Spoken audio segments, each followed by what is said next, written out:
Good morning, Dr Goodall. Good morning. Could we commence, please, with the issue of the Welsh Government's corporate risk register? What are risk registers? So I would say that we have two different risk registers which are associated in this area. We would have a national risk register, which would be in the arena of our hazards and threats on our emergency planning and preparedness, and there would be a route for reviewing those. We also have our corporate risk registers in the organisation, which tend to capture a much broader range of risk areas, issues which have to be addressed by the organisation. So that can include matters of workforce, matters of delivering government policy, but the running of the organisation. So I would say there's a difference between those two approaches, but we use both. The first one, the National Risk Register, the inquiry has heard evidence in the main from Cabinet Office witnesses in Whitehall concerned with the production and maintenance of a United Kingdom risk register, which sets out a number of risks. I think there are over 100 now, in fact, in the NSRA, the latest variant of the National Risk Register. And the inquiry has also heard evidence from Scottish witnesses in relation to the maintenance of a Scottish risk assessment process. Is there an analogue for Wales in terms of the risk register? So we use the National Risk Register, and that would be consistent with the advice that you've had from Cabinet Office colleagues. There are risk registers which are used at the local resilience forum level, and they are part of those local and regional arrangements. There is no intermediate Wales hazards and threats risk register, which draws those together. The Wales Resilience Forum will oversee those arrangements, but we try to allow that to be focused at the local resilience fora level deliberately with our 4 forum in Wales. There are risk assessments and risk assessment plans at the local resilience forum level. Indeed, yes. In the same way that there are risk assessment plans at the local resilience forum level in England. There happen to be more local resilience forums in England than there are in Wales. There are only 4 in Wales, but that is the local risk assessment process. Yes. Focusing on the national level, risks which present themselves to the United Kingdom and England are not necessarily the same risks that may present themselves to Wales, because you might have a particular form of threat or hazard in Wales, I don't know, a particular form of flooding or a particular locality which might be flooded, and therefore a different risk to that which may develop in relation to parts of England or the United Kingdom generally. Yes, I would agree. The broad range of risks and threats would be consistent, but of course there would be some geographical differences in the Wales context. I think because we only have 4 local resilience fora, we didn't feel that we needed to really work those through, although the Wales Resilience Forum does have a programme of work that will highlight those risks that emerge. But I would agree with you that where we are now, we are introducing a Wales Risk Register, and it's for the very points that you say, that irrespective of health areas and preparedness, there are some more unique issues. For example, coal tip safety in Wales, and some of the natural resource issues as well. I can't recall when Scotland introduced its own Scottish risk assessment process, but on the premise that it was some time ago, has the Welsh Government specifically considered the merits of a Welsh risk assessment process over the 10 or so years from the inauguration of the risk assessment process in Whitehall, which I think was 2010? I think certainly with the transfer of responsibilities in 2018, I think that was in our thinking to look to convert it. But in some respects, we were not looking to, at that point, duplicate some of those UK-wide areas because it felt that they were providing the appropriate backdrop to the hazards and threats that we were facing at that time. In terms of our current thinking, and indeed reflecting on our own lessons and actions that we've adapted, that is absolutely part of our thinking now, that we do need to represent it in that way. So there is a Wales risk register in respect of those hazards and threats under review at this moment by the current resilience team. You refer to thinking. Is there any guidance or paperwork to which we may refer ourselves where this issue has been specifically considered by the Welsh Government? I would have expected that as we absorbed those responsibilities in 2018, it would have formed a pattern of work to review, not because that was being pressed at that time, but the reality was in 2018, our resilience attention had just switched, and we weren't able really to discharge some of those early expectations from sector assurance plans. So there is no documentation as such, but I know there had been some thinking over that previous time, relying on actually the individual risk assessments that came up from the local resilience forum. And I said that was translated in document style into the programme of work for the Wales Resilience Forum. Dr Goodall, I'm sorry to press you. You say there was a pattern of work and thinking was done in a document style. Was a document drawn up in which the issue of creating a Welsh risk assessment was debated? No, I'm just reflecting that there was no document at that time. Right.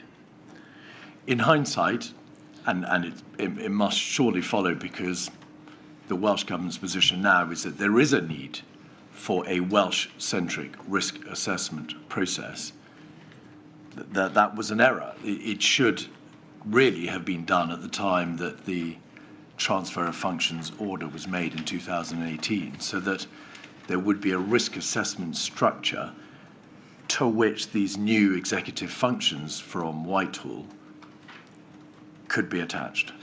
Yes, it helps the clarity of the functions and responsibilities that moved across, and that helps to clarify change from support and de facto leadership arrangements into the coordination role. So yes, I would agree. And as I've said, our current thinking and experience and activities that are taking place are actually looking to produce an intermediate Wales risk register that reflects our own priorities in Wales. You've now used, if I may respectfully suggest, another euphemism. You're looking to produce. Has the process started of writing a risk assessment process for Wales? Yeah, the resilience team is reviewing and has instigated arrangements to look at a Wales risk register. Has the decision been made to produce a Welsh risk assessment process and register? Those arrangements haven't been endorsed by ministers, but the resilience team have actually been producing a Wales risk register as one of our lessons learned. Has that team made a decision on a piece of paper saying the time has come to seek ministerial approval for the creation of a risk assessment process for Wales? The team has not done that in line with your wording, so no. So that's the first part, the national risk assessment process. The second part, to which you made reference, is the corporate risk register. Indeed. Is that process in existence because the government, the Welsh Government, like commercial entities and other government bodies,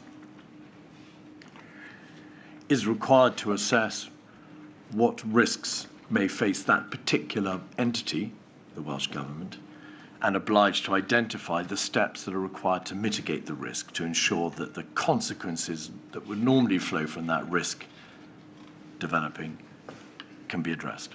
Yes, in respect of Welsh Government as an organisation, and in respect of capturing the risks and issues that the organisation is facing itself, yes. Could we have, please, 128968? Is this the corporate risk register for the Welsh Government in July 2014? Yes, it is. If we could go to page 5 and row P5.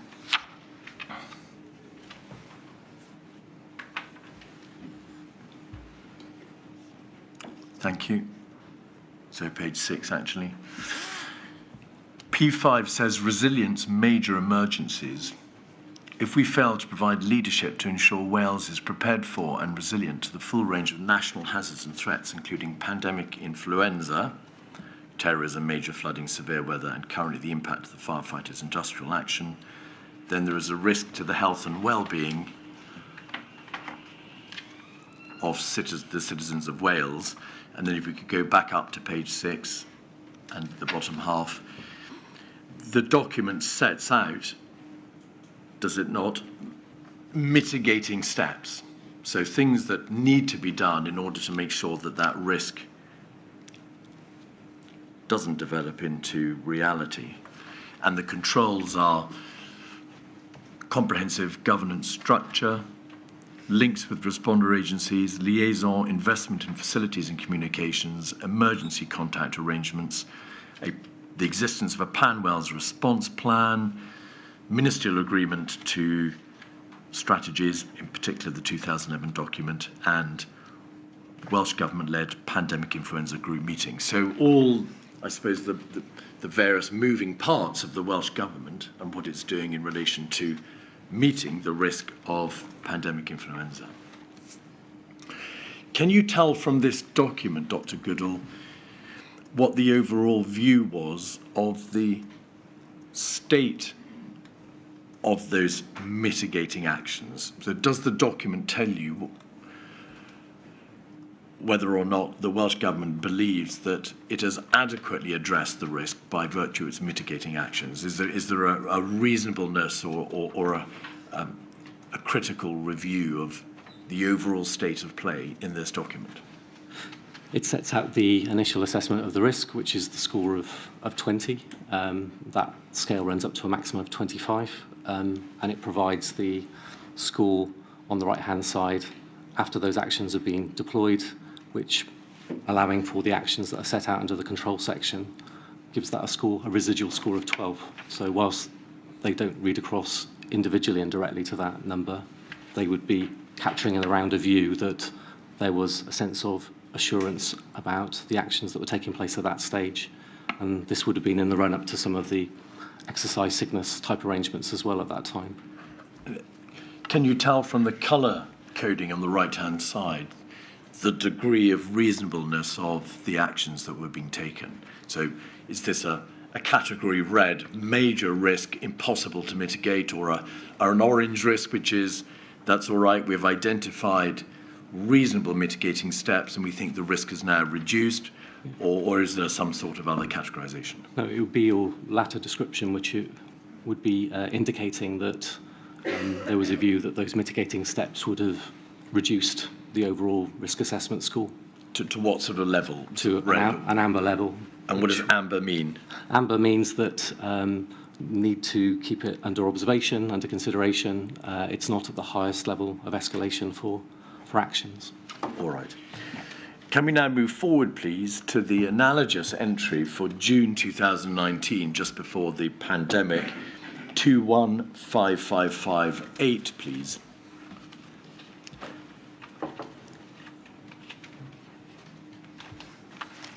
And if we could scroll in so that we may read it a little more clearly.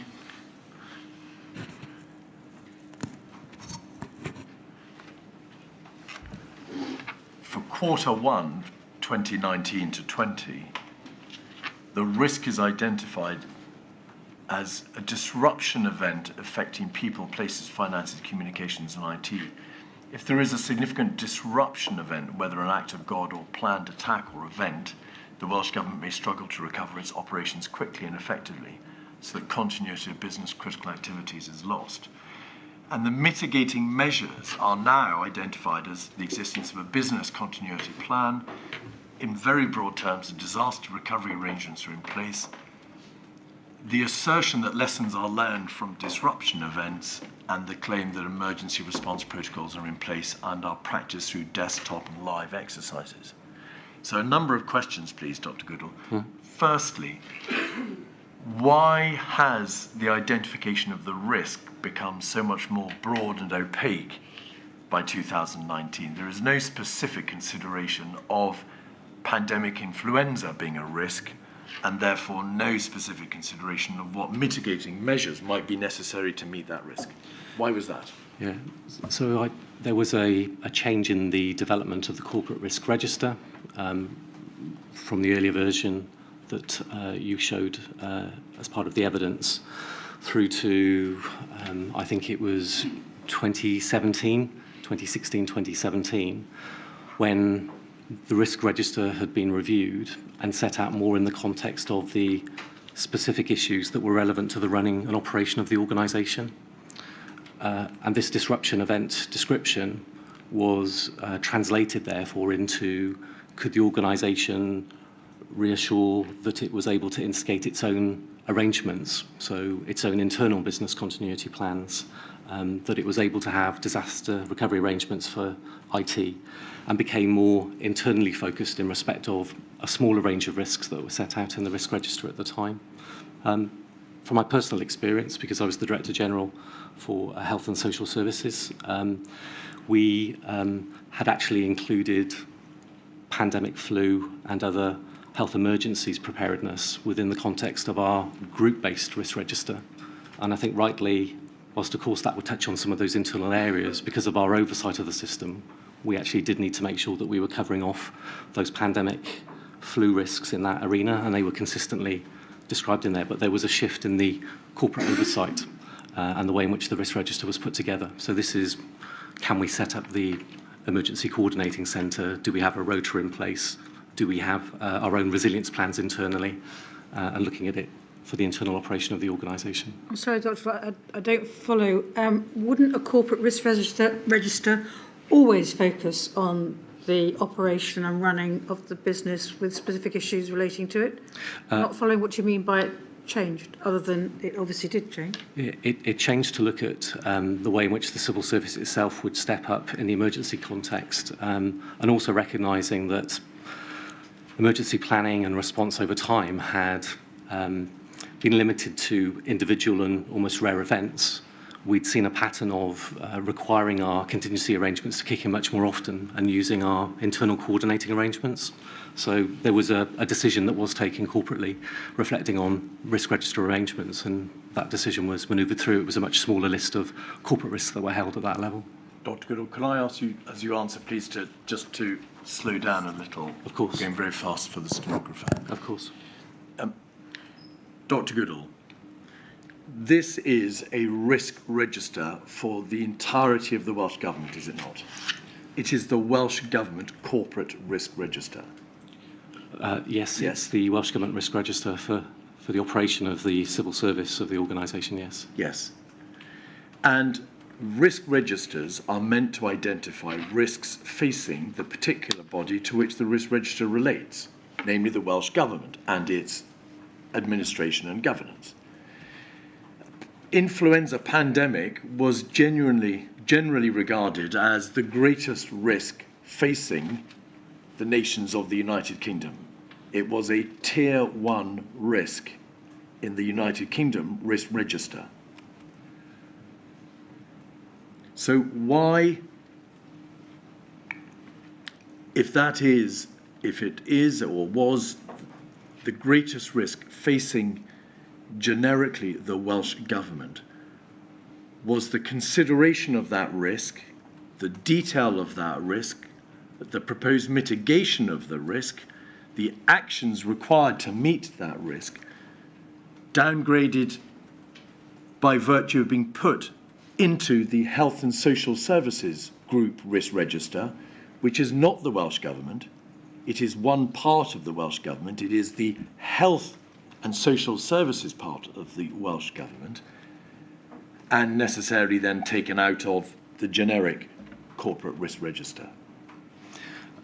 Simply at the time, the risk register was developed to be more generalised about the response because of the pattern of experiences of other events happening and the need to step up the Wales resilience arrangements. So that was the decision that was taken at the time in development.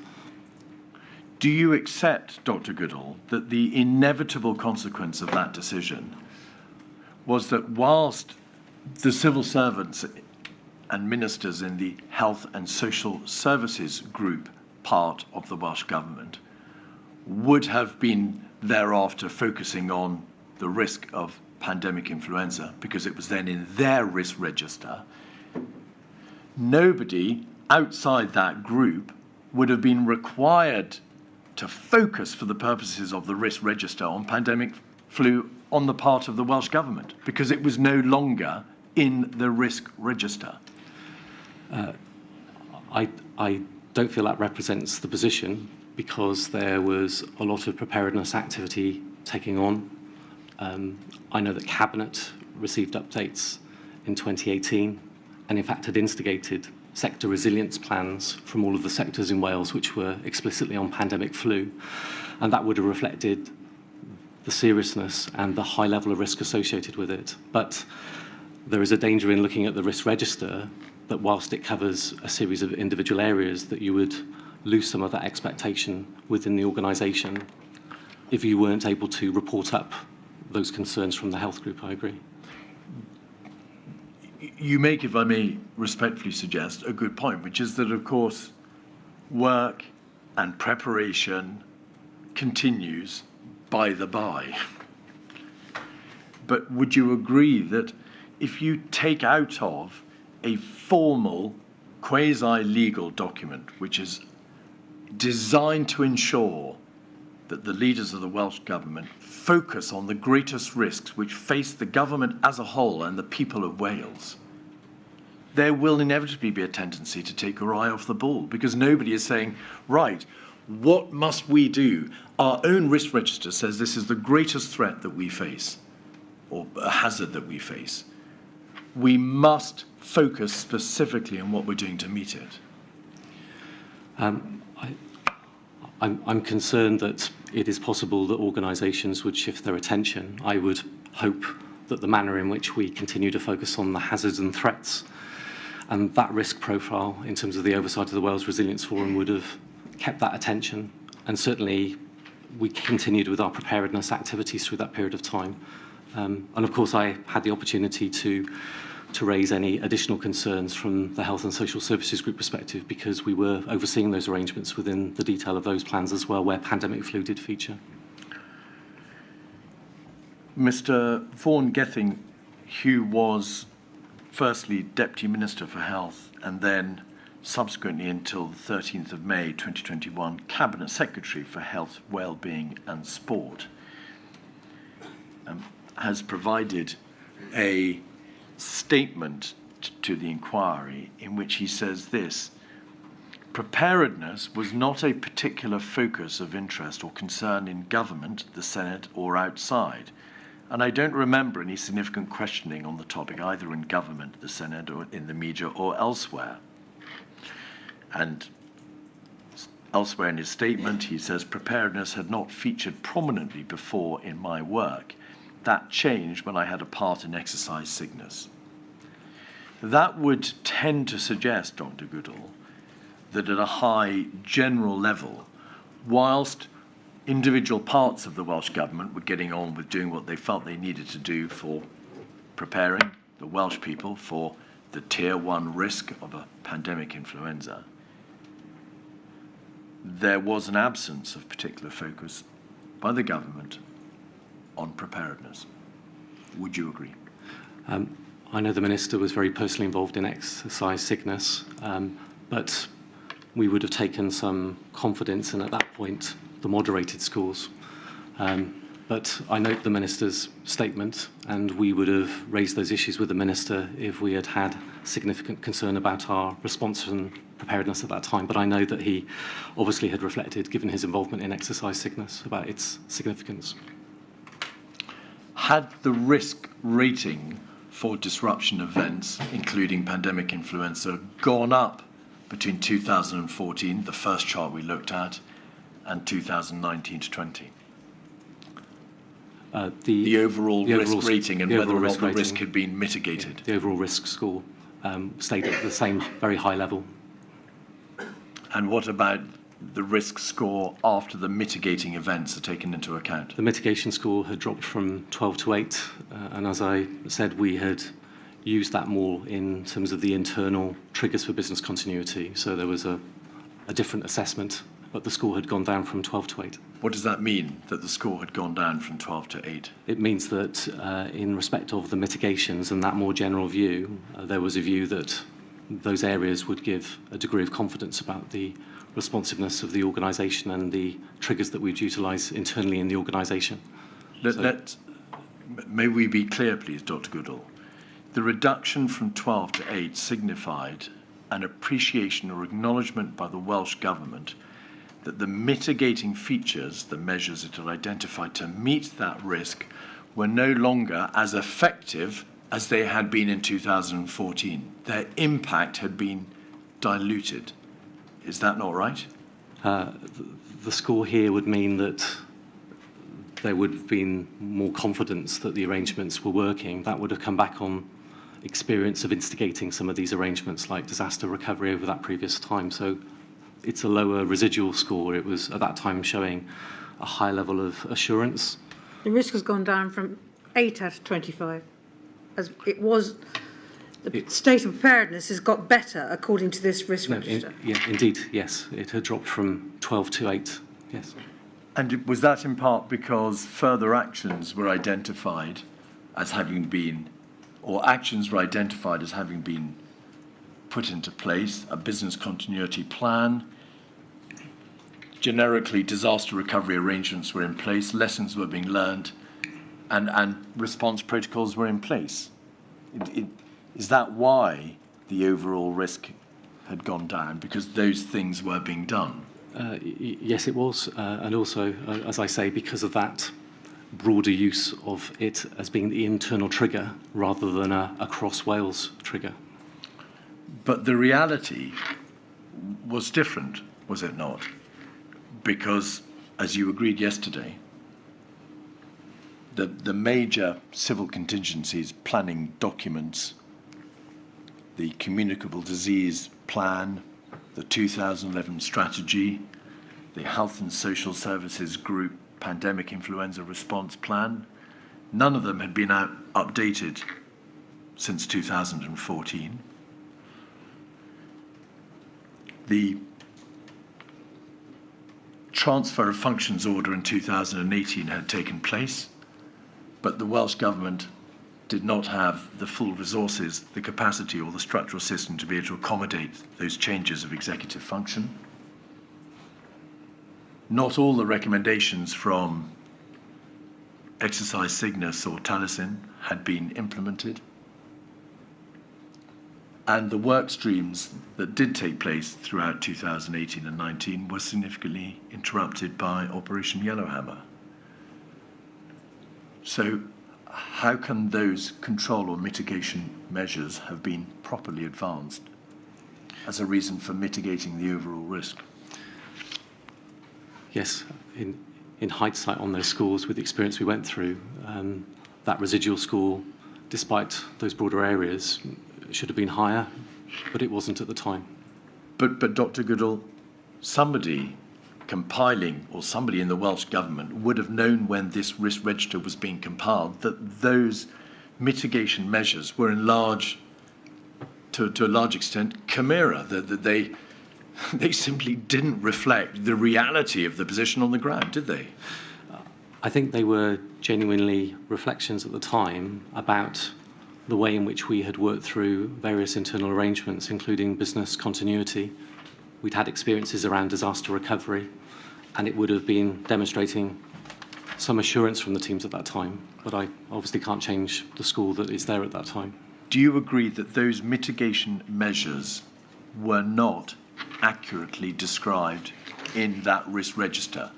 At Q1 of 2019, those mitigating measures did not reflect the reality of the absence of work within the Welsh Government in terms of the updating of the planning, the guidance, the resourcing, the response to the exercises, or the capacity to meet the transfer of functions order. I think personally, in hindsight, that should have been a higher residual score, yes. Yes. And therefore, those mitigating measures identified there are inaccurate. They were simply not an adequate reflection of the reality. They are generalised statements, but they would have been business continuity arrangements that were referred to as part of that as well. But as I said, the residual score in hindsight should have been higher at that time. I agree with you. Dr Goodall, they are either inaccurate or they are too general. Yeah. Which is it? I think they were too generalised, and that probably gave some inappropriate assurance on arrangements in there. Within the Health and Social Services Group Plan, we were able to highlight some of the higher level of actions that were taking place on behalf of the sector, and I hope that that would have mitigated some of that in terms of the way we worked our way through those.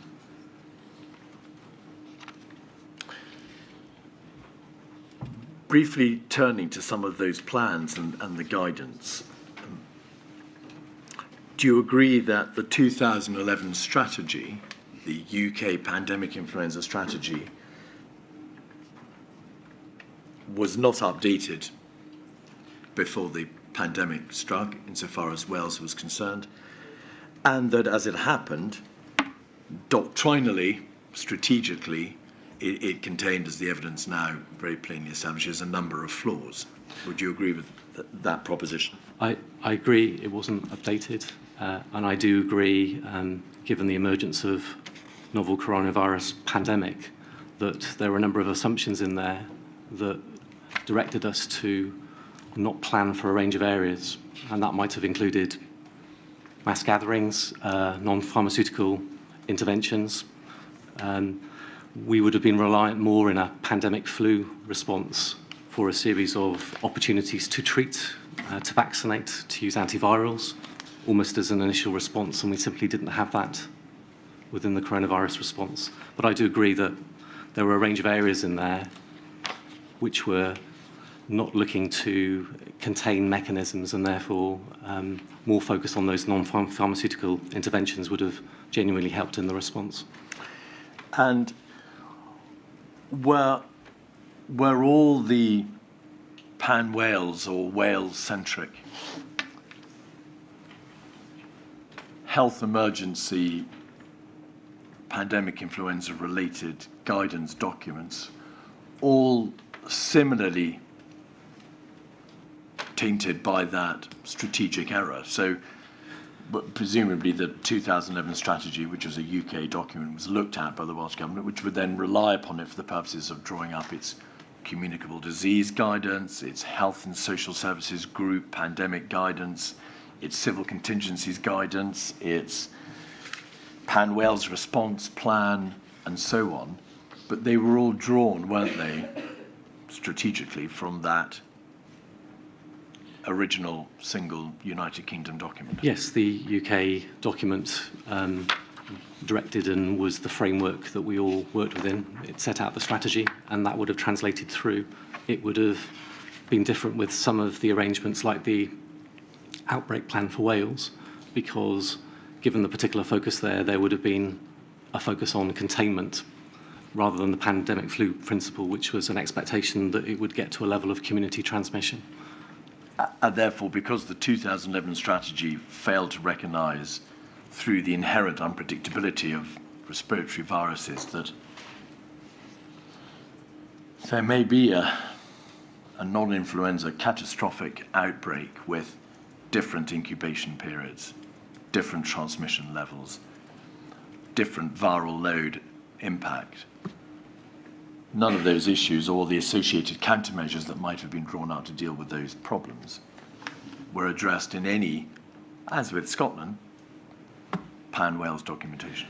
Yeah, there was a strong focus on beyond the detection and assessment stage to be able to use in a pandemic flu context treatments and antivirals and to deploy those, and that was unavailable to us with the coronavirus pandemic.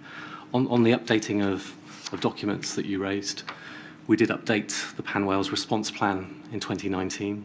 We updated the health group response activation in 2019 as well. But it would be right to say that even if we had updated the plan back in 2018, I don't feel that those underlying principles would have necessarily changed at that point. And of course, even if we had updated them in Wales, we would have updated them again because of a UK set of changes. whatever the variants, whatever the updates, they were still harnessed to that strategic yoke from the original document. Indeed. And the inevitable consequence of all that wasn't it, that in the early weeks of COVID, and I refer now to a statement from Mr. Kilpatrick, it became absolutely apparent that the model, which had to be drawn up from scratch in the early days of February and March 2020, simply didn't align with the Public Health Wales Communicable Disease Outbreak Plan, which of course was the sole plan that Wales was relying upon for dealing with a communicable disease outbreak. It just didn't help them at all. Yeah, the outbreak plan would have tended to have been focused on outbreaks in a more local setting and would tend to be discharged within the local resilience fora setting. And obviously the translation to a national level would have been something different. Certainly in reviewing the infectious diseases emergencies plan for Wales, that also was not really focusing on the broader sort of societal issues that were under review by the UK pandemic flu plan, and that equally would have needed us to step in differently at that kind of national level. I mean, my view is that we were using the plans as the basis of our response, that it gave us foundations, and certainly that would be true of the Pan Wales response plan, but we had to adapt very quickly to the emerging situation and the knowledge that was coming through very, very quickly at that time. All right. Now, maybe then turn please to plans, away from plans to exercises. The two major exercises with which we need to be concerned are exercise Taliesin and exercise Cygnus, are we not? Exercise Taliesin was in 2009. Well, was that a Welsh government or a United Kingdom exercise? That was actually a United Kingdom exercise. We discharged it very significantly, though, in Wales. I actually remember being part of that exercise at the time because I was 2 years into being a chief executive. And was that an exercise which took place contemporaneously with the swine flu outbreak, and therefore was able to pick up some of the lessons that were learned necessarily from the outbreak itself? Yeah, it almost immediately went into the early part of the swine flu outbreak as the exercise was taking place literally within 24, 48 hours. Could you describe for us, please, the width of that exercise, how significant it was in the general pantheon of exercises? Because it was in two parts, I think. That the first part addressed the technical and procedural aspects of communications between local resilience forums, the 4 resilience forums in Wales, and the strategic coordinating centres which deal with the response as opposed to planning. And the second part of the exercise appears to have been, and it took place on a single day, with examining the strategic decision-making of the strategic coordinating groups. So it appears in general terms to have been addressing the mechanics and the working practices of that lower level in the civil contingency structure, the local level. Is that a fair summary? Yes. At the time, I was a local health board chief executive and would have had involvement in those arrangements and through, my organisation at the time. But yes, it was looking to test the resilience of those local agency relationships and absolutely in the context of the local resilience forum structures as well. Of course, that was up through the coordination mechanisms up at the Welsh level as well. So the exercise didn't address directly the workings, in fact, of the central Welsh government. So the workings of the cabinet of the First Minister or the directorates, including health and social services, or that part of the government. But of course, they were the bodies that would receive whatever information was coming from the local resilience forums and the strategic coordinating groups. Well, I would say, and I think they were absolutely focused on ensuring that those local resilience arrangements worked, and responder organisations were part of it. But in the context of working in Wales, the structures would have come together at the national level as well, and there would have been involvement at that time from the Health and Social Services Group, its equivalent. Could we have, please, 128976, which is the report from that exercise?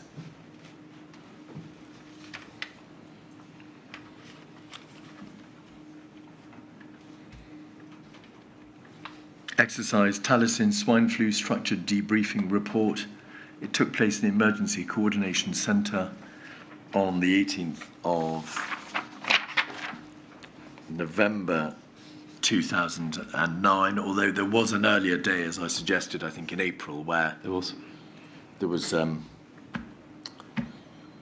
exercise from 8 till 8 in the evening for strategic coordinating groups and local resilience forums. It was prepared for the Wales Resilience Partnership team, and if we could go, please, to page 13, I think we'll find the recommendations or conclusions.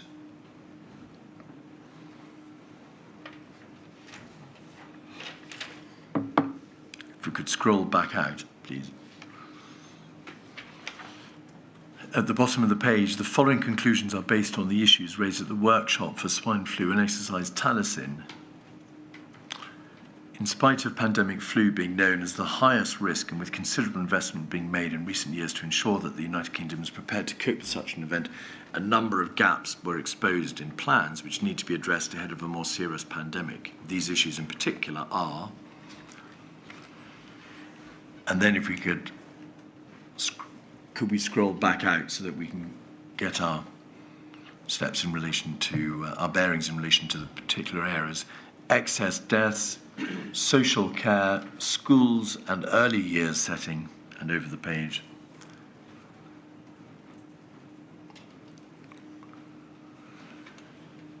Information gathering, cultural approach based on the worst case scenario, and overall the response to swine flu did not fully test the plans in place. So there were some quite serious issues arising out of exercise Taliesin on the areas which I've identified. To what extent were those areas still the focus of concern at the time of exercise Cygnus held in Wales, for Wales alone in 2014, 4 years later? So were all these issues addressed, or did they continue to pose concern by the time of Cygnus? Yeah, whilst actions had taken place on those areas, looking at the list, I haven't got the whole list in front of me at this stage, but there were still concerns expressed about clarity of school closure proposals. As I've already indicated, that is something that would also go back to some of the founding principles of the 2011 pandemic flu strategy. The social care, responsiveness and capacity in there, albeit that there would have been actions aside from emergency planning that we would have undertaken to have an understanding of capacity in social care. It's not line managed like the NHS, so it's a different flow of information. And on the excess deaths, whilst I know that there was work that took place at that time, it still seemed that with exercise Cygnus, we still needed to provide clarity. And a lot of that was around the changing assumptions or the challenge to some of the assumptions about potential deaths as well. So I think that was always a point of modelling that seemed to be asking for more assurance in the system as well. And that was repeated for exercise Cygnus. If we look at the Cygnus recommendations, they're in 107136. This is the recommendation document that came, as I've suggested, from that first part of exercise Cygnus. When the United Kingdom adjourned, delayed its own exercise Cygnus, Wales went ahead with its part of Cygnus in 2014. And we can see that the first paragraph refers to the fact that a Tier 1 UK exercise was meant to be held in October 2014 with 3 phases. There were initially 11 scheduled local resilience forums scheduled to participate in England. They didn't, of course, because that was put off, while Wales had all 4 of its local resilience forums agreeing to take part. If we could scroll back out, please. Strategic objectives were identified, and then exercise play, the workshop is identified, and then right at the bottom of the page we can see that the main cross-government element scheduled for the week commencing 13th November was postponed. Could we then go to page 2, please? Exercise outcomes. A number of issues were raised dealing with excess deaths, so that was still an issue by the time of exercise sickness, as you've just rightly acknowledged. Communication, information demands and situation reporting needs to be centralised to reduce duplication. There needs to be consistency of messaging across the board. Does that mean communication in the sense of media and dealing with the public, or communication between the moving parts in the civil contingency structure? Your latter point, the moving parts of the structures. That's an important issue, is it not? It's an important issue. If they don't communicate, then the system isn't likely to perform very well in terms of responding to whatever emergencies present themselves. Indeed, that's true. And whilst different arrangements require different data flows, the importance of having enough data, but also making sure that there is enough time to be acting on the back of that evidence and data as well. Regulation, we needn't be overly concerned with. Resources, there needs to be a national stockpile of resources made available. School closures, still an issue. Demands for data collection, still an issue. National Pandemic Flu Service, one SCG, Strategic Coordinating Group, expressed concern. And then over the page, the recommendations. At the top of the page, vulnerable people, concerns were expressed over the capacity and readiness of privately owned care homes to have robust contingency plans. And then recommendations were made. So is this the position, Dr Goodall? A number of features which had come out of the earlier exercise had still not been addressed by the time of exercise sickness, and some of them were of considerable importance and went to the centrality of the civil contingencies health response as a whole. These were significant matters. Yes, some of those would have continued, and I would say that there were activities taking place to understand and address those areas, but they continued to feature. I know, for example, that we were able to take assurance back from local resilience fora on their views of being able to manage excess deaths on modelling numbers, which took place back in, I think, 2018.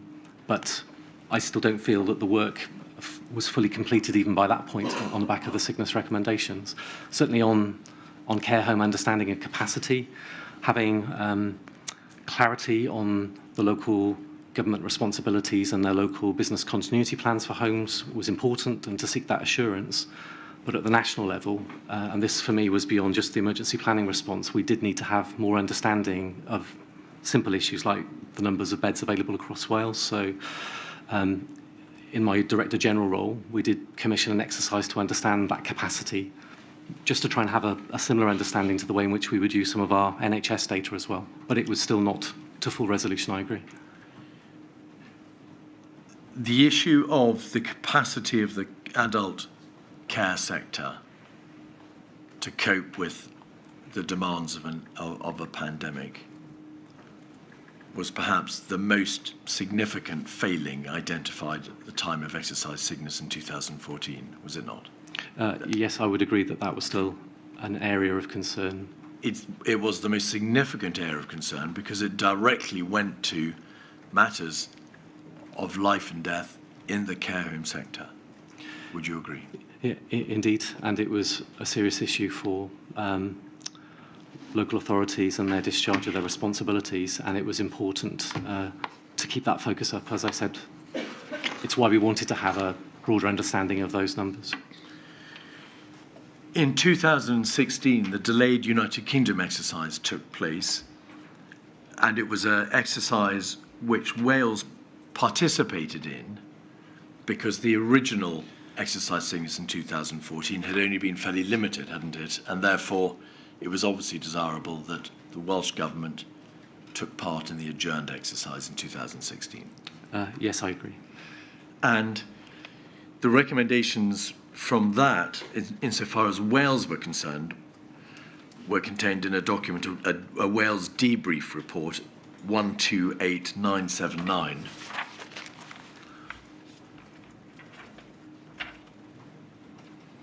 October 16. Exercise sickness had taken place earlier in October 16, so this is obviously the debrief report. And if we could go, please, just scroll through the first, well, let's have a look at the first page. We can see there the references to the nature of exercise sickness, Tier 1 UK pandemic flu exercise with full ministerial participation. In Wales, the exercise began on the 14th, continued on the 18th, and it involved, again, multi-agency groups from all 4 local resilience forums.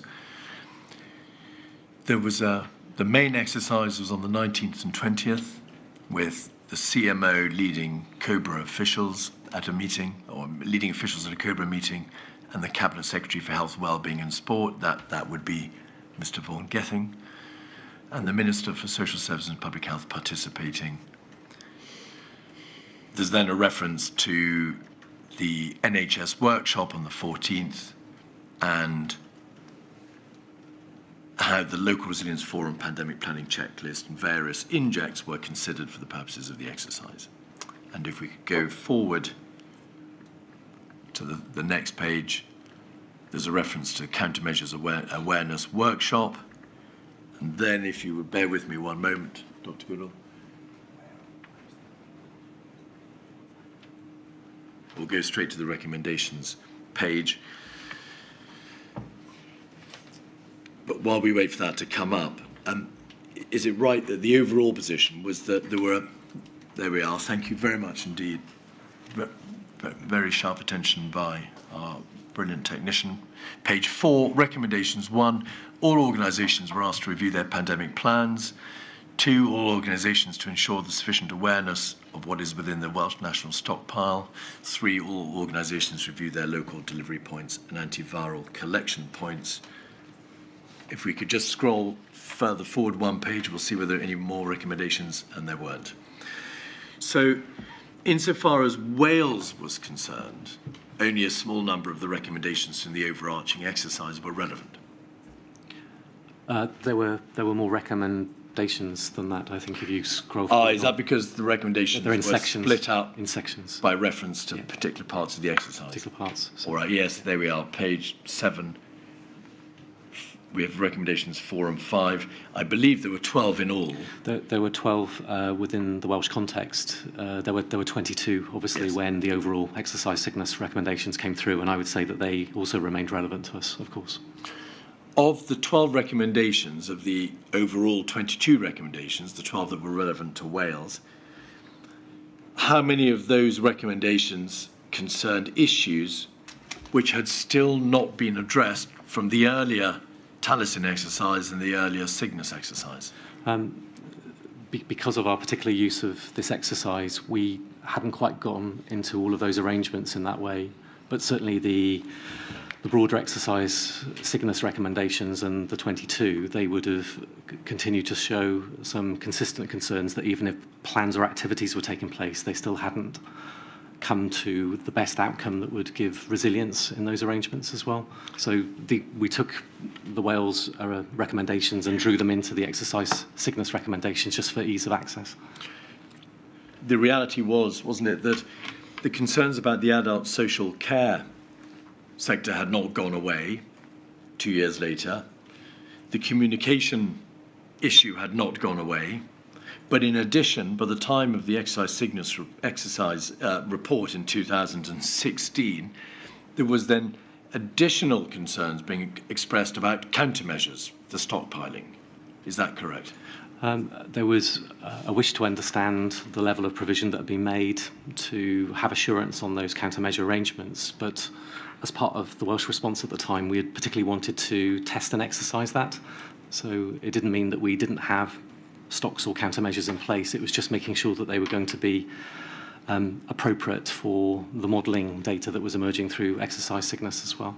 So that was an intention for us to try and focus particularly on those countermeasures.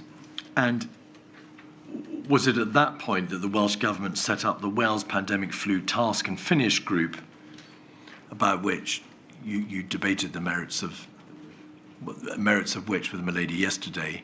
Was that the Task and Finish Group that was put into place to try to address such concerns as were coming out, finally out of exercise sickness in 2016? Yes, they were the practical arrangements, and of course we reached out to the UK pandemic flu arrangements as well, and were observing and part of those arrangements and participating. But that Task and Finish Group, as you said yesterday, wasn't able to finish its work because, although it identified the tasks, it never finished them. And also, as I said yesterday, we ended up moving our resilience activity and focus onto other matters. On the exercise sickness arrangements, 15 of the actions were completed. 7 of them were still not marked as complete and under consideration.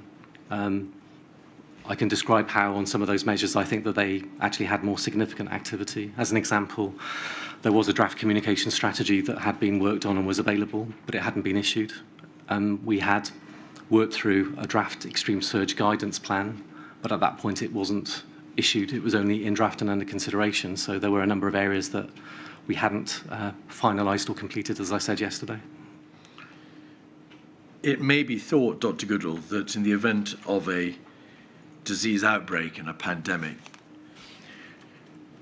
2 of the most vital concerns would be the ability to surge your provision of health services, and a second would be your ability to be able to provide adequate care and resource to vulnerable people, particularly those in the care sector, in order to be able to deal with the terrible consequences of a pandemic.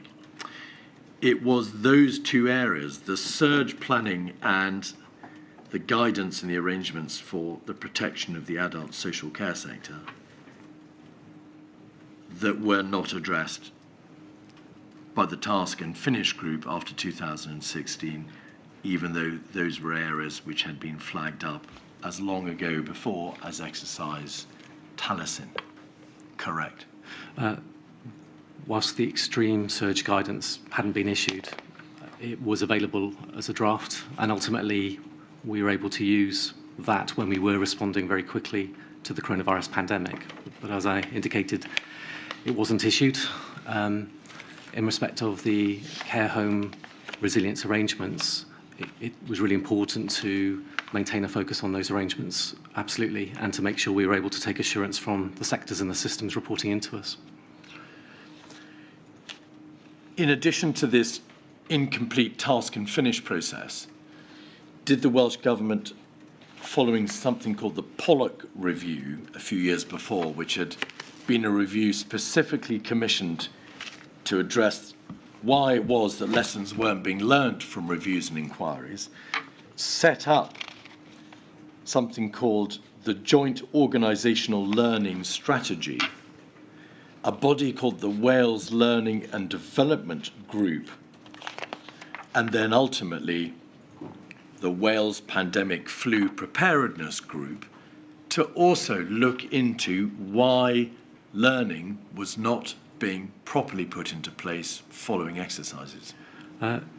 It did do that, and it also led to the arrangements put in place, first of all with training, which had been instigated back in 2008, but also the pattern of the annual conferences, both generally for civil contingencies and also for the health sector, that allowed us to be able to draw in those mechanisms with the organisations and the first responder arrangements as well. So they also allowed us to have an understanding of the focus of those activities over that time as well. But that additional, and I'm sorry I've described it repeatedly as labyrinthine process, itself wasn't able to ensure that all the recommendations and the learning from the various exercises were put into place, was it? No, as I said yesterday, there were actions that were incomplete. And in particular, as a result of resourcing problems, we looked at this through Sir Frank Atherton, the strategic decision taken to await work from Whitehall before getting on with doing work in Wales on the pandemic flu preparedness group work streams, and also because of the diversion of attention away from civil contingencies planning towards the necessary preparations for a no-deal EU exit, those work streams were never completed. Yes, you're right, and we obviously talked about Operation Yellowhammer yesterday and the way in which it needed to take resources within the organisation, although that did give us some insight into sector resilience plans more generally as part of that process. Standing back, in relation to the areas of concern expressed after Cygnus, one of the key issues during exercise Cygnus was, as I've suggested to you, healthcare demand, the surge in demand for critical care. That work was still being finalised in 2018, but it never reached fruition, did it? It was still in draft at that time. There had actually been guidance issued on critical care surge earlier, I think back in 2012. It was never updated, was it? It wasn't, no, I do agree with that, although it had been worked on with colleagues and experts within that particular system, but I agree that it hadn't been updated by that point, but there was critical care surge guidance. The consideration that it was thought necessary to give to reviewing and amending the pandemic influenza framework for local authorities and social services providers was never complete. It wasn't completed, but we did, through our resilience arrangements, take assurance from local resilience fora on their preparedness and also from local authorities as first responders on their arrangements. So there was an assurance link through to whether those organisations felt that their plans were sufficiently resilient or robust. There was no national resilience structure, assurance structure put into place in the way that there is in England and in respect of local resilience forums in England. There was no national resilience standard process put into place, a national resilience assurance process by which local resilience forums could be checked, put into place either, was there? There was a self-assessment process for them within the responsibilities that Welsh Government had before 2018, before it had the legal duties. It didn't have the performance and assurance role, but from 2018, it would have allowed us to start discharging those assurance roles. And there was a sector resilience assurance exercise that was undertaken in 2018, and it was in the context of pandemic flu. Was there any non-self-assessment, any external assurance process for checking the validity, the worth, the merits of the plans that were being put into place to deal with the pandemic influenza? It was generally a self-assessment process for LRFs and also for individual organisations. We had used some peer review examples where Welsh Local Resilience Forum would look at each other's progress and make assessments.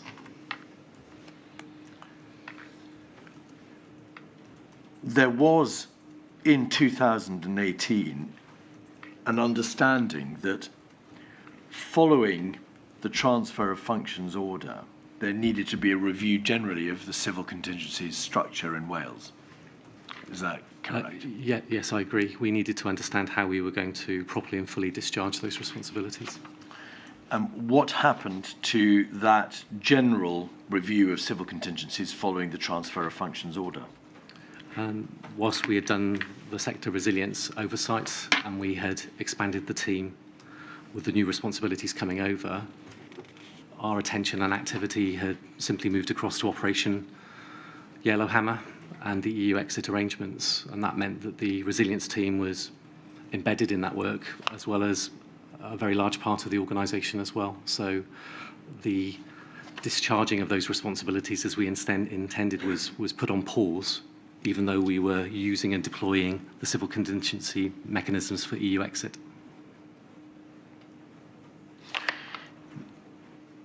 The inability to carry out that review, of course, an inability which existed prior to Wales being struck by the pandemic, has been described by one of your own ministers as extremely disappointing. You've seen the reference in Mr. Kilpatrick's statement. And even after the pandemic struck, when the review of civil contingencies in Wales took place in 2023, it did earlier this year, did it not? It did. Did it then become apparent that there were still flaws in the civil contingency system, in particular in relation to leadership capacity, effective and continuous training and exercising, a system for the systematic capture of lessons from exercises, the need for an establishment of minimum standards for competency, skills, qualifications, training, and development? Yes, indeed, they remain the themes in those areas, and that work is underway to make sure that they are resolved. There is a system that captures the lessons learnt now, which is held at an all-Wales level by Public Health Wales, and that is a new introduction since 2017. But we do need to make sure that we embed those arrangements and deal with the actions as well as the culture and behaviour around those issues as well. So, Dr. Goodall, would you agree that given that many of those issues had been raised consistently, continuously from 2012 onwards, that is an egregious example of locking the stable door after the horse has bolted?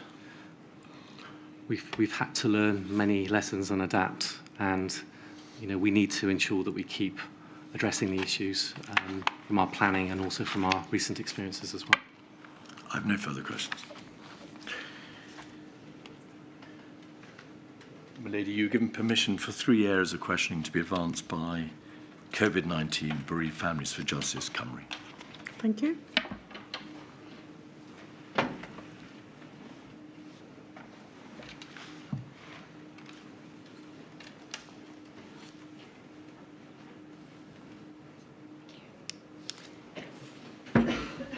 Good morning.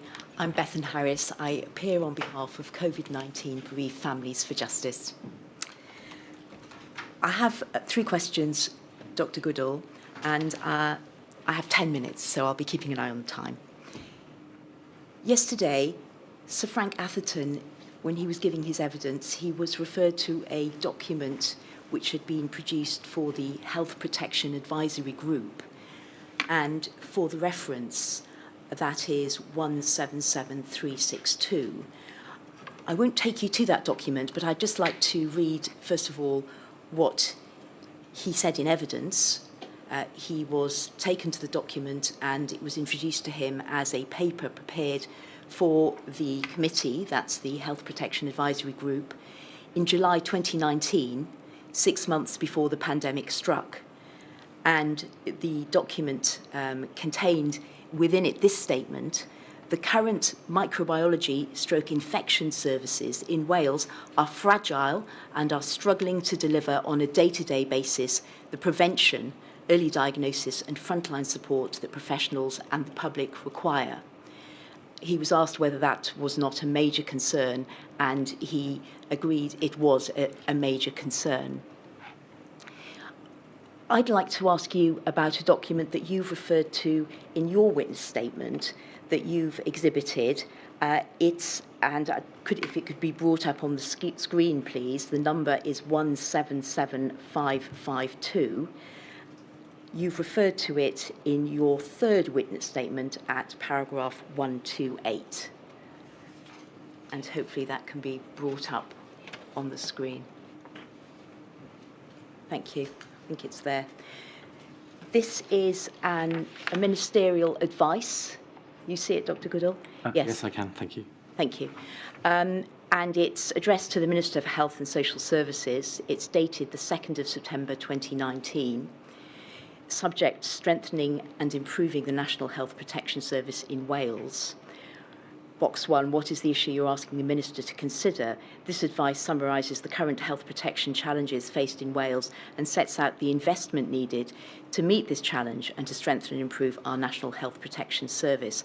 And then it goes on to refer to the actions that are being recommended, which are to increase the revenue that's necessary. And indeed, we heard Sir Frank Atherton refer to the request for additional revenue in this area when he gave his evidence yesterday. I'd like to refer you to what is stated with regards to the context, which is on the next page. If we could kindly go to that on the screen, please. Headed Advice. For context, what is the situation that has led to this advice? First of all, the recent terrorism incident in Salisbury is referred to, uncertainties caused by EU exit, growing threat posed by antimicrobial resistance, increased threat of high-consequence infectious disease such as Ebola, and then goes on to refer to international domestic events, demonstrated fragilities in all the respective national health protection services operating within the UK, which the responsible authorities in all 4 nations are seeking to address. Then it goes on to say, response to these threats relies on the same physical and human infrastructure which is currently under pressure to deliver basic health protection services. Health professionals in Wales are not confident that they could at all times provide an effective response to high-consequence infections or other chemical and biological threats. The National Health Protection Service in Wales is fragile, and the service today is confronted by a number of challenges. These include, and then first of all it refers to a UK-wide shortages of trained staff, and then laboratory estates on many sites which are no longer fit for purpose. The next bullet point, the need for increased ward-based clinical services and services in the communities to support both infection prevention and antimicrobial stewardship. And then goes on to say, although microbiology is a shortage of speciality UK-wide, recruitment to Wales is particularly challenging when the laboratory estate on many sites is not fit for purpose, and a lack of investment in new technologies and redeployment of scientists means microbiologists are unable to spend time on frontline supporting professionals. I'm going to skip the next paragraph, and then finally, that health protection professionals in Wales consider that adequately resourced, there is much more they could contribute in the prevention, diagnosis and management of infection and in guiding prudent use of antibiotics. So that, as I say, is a document that you've exhibited. And what I'd like to ask you about is, first of all, do you agree that the document that I initially referred to, the one that Sir Frank Atherton was referred to yesterday, and this particular document in September 2019, they imply that there was a very real need to improve on infection prevention and control services in Wales at that time in 2019? Yes, I remember not just the document, but the discussion at the time. It was a very honest assessment that had come through that group, also on the advice and expertise of Public Health Wales, and it was really important that we were responding to those concerns about fragility, and the decision was made to support that. In fact, the previous year we had actually made some additional financial investment in Public Health Wales in this arena as well. And do you agree that in terms of pandemic preparedness and being prepared for the Tier 1 risk that everyone across the UK, including in Wales, was aware of, that there would need to be capacity to meet a significant increase in need for infection prevention and control services? Yeah, yes, indeed. I mean, the NHS faces day-to-day pressures whilst it's discharging many activities and supporting its communities.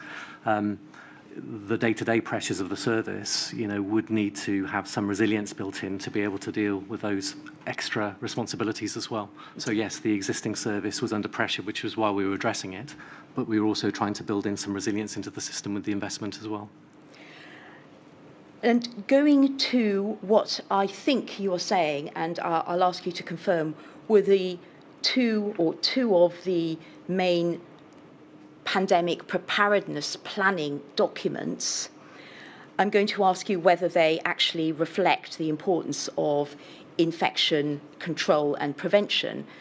First of all, if you can perhaps confirm that the Wales Framework for Managing Major Infectious Disease Emergencies, October 2014, was one of the main preparedness guidance documents that was current in Wales from 2014 onwards, right up to when the pandemic hit. Yes, it would have covered responsibilities and maybe not gone into all of the detail. Certainly the outbreak plan for Wales would have really dealt with some of the very specific issues in terms of discharging that at a local level. Yes, thank you. So that's one of the documents, and it's right, isn't it, that that document, the Wales Framework for Managing Major Infectious Disease Emergencies, you may be familiar with its content without me needing to take you specifically to the document, but I'd like to refer you to a passage in it, and it was indeed a passage that was highlighted yesterday, again in Sir Frank Atherton's evidence, paragraph 11.1. All hospitals need to establish ways of caring for large numbers of infectious patients on a scale outside their normal experience, including those requiring high dependency care. So, just to confirm, that document clearly recognised the importance of infection control in the context of being prepared for a pandemic. Yes, Indeed. I agree. Yeah. And the other document is the Wales Health and Social Care Influenza Pandemic Preparedness and Response Guidance. Again, another one of the major preparedness guidance documents, 2014, that remained in force throughout up until the pandemic hit. Yes, indeed. You. Yeah, we'd hoped to review it in 2018, but it was the document in 2014 that was an important response document for us. Yes. And that one referred to the meticulous use of infection control procedures being part of preparedness and part of what would be needed in the event of a pandemic. Yes. If that's familiar to you. Thank you. So what I want to ask you is, do you accept that when we look at what we had in September 2019, in the documents I referred you to, which you've exhibited, and we look at those documents in 2014 and what they flag up in terms of needs, in terms of infection and prevention control, that there just wasn't a robust enough process of following up on what the Welsh Government's own guidance said, that there wasn't a critical review as to whether things were actually put in place that had been stated in the documents? We would have worked with individual health boards in Wales who would have used their funding for a variety of areas. Public Health Wales, of course, would have made it its assessment, and when it came forward with its national plan, we were very happy to support it. I mean, certainly, and I speak from personal experience as a local health board chief executive, we had tried to ensure that new hospital builds were supporting an infection control outlook, including single room arrangements, for example. But that was not available to all of the estates. They were certainly possible with new build arrangements in Wales. But we would have worked with individual organisations on their proposals and plans, and they would have been able to make some local decisions on that infrastructure as well. Right. So you're saying things were done, but do you accept it wasn't enough? When we were receiving that national protection proposal, that was showing that we needed to invest more and have more flexibility and capacity, yes. Thank you. I'm going to just deal with my a second question very briefly, because I know that I'm running out of the time that's allocated. Thank you for those answers. I'd like to ask you a question on PPE and perhaps putting to one side matters of what the arrangements were with regards to how much PPE was stockpiled and what was the extent of the actual availability of PPE that was planned and put in place. Was the distribution system for accessing PPE and distributing it, was the resilience of that system in Wales adequately tested in advance of the pandemic? The PPE stockpiles, where we were making sure that we had about 15 weeks worth of supply available, were well tested. When we were in the coronavirus response, we really had to utilise the excellence of the National Procurement Service arrangements to change the distribution model quite quickly. But to your question, I don't think that they were rigorously tested. They may well have featured as part of the procurement service's own resilience proposals. But certainly we adapted very quickly to ensure we could distribute the PPE out to at least the regional centres before they needed to go through to the frontline staff and services. And just finally, obviously this module is not looking at what actually transpired and how things played out on the ground in any detail, but do you acknowledge that there were problems with distribution? We ended up having to change our distribution model rather than to 11 centres to literally get to hundreds of sites in matters of days. So it was a very different response that was required at the time. Right. And in retrospect, would it be right to say that there hadn't been sufficient scrutiny of the resilience of that distribution system in advance of the pandemic? We were assured on the existing arrangements, but at the scale, the severity and the duration of the arrangements, we would have needed to have done more work based on the experience that we had to the coronavirus pandemic. Thank you, my lady. Those are my questions. Thank you very much. My lady, I omitted to ask about one particular area, which I know has been of concern to my lady. The stenographer's been going for a long time. Yes. Is it important to deal with it? It's about the Chief Scientific Advisor system in Wales, and I wanted to ask two questions in relation to that, if I may. Dr Goodall, it is this, that it appears from the material that the Chief Scientific Advisor for Health in Wales, a man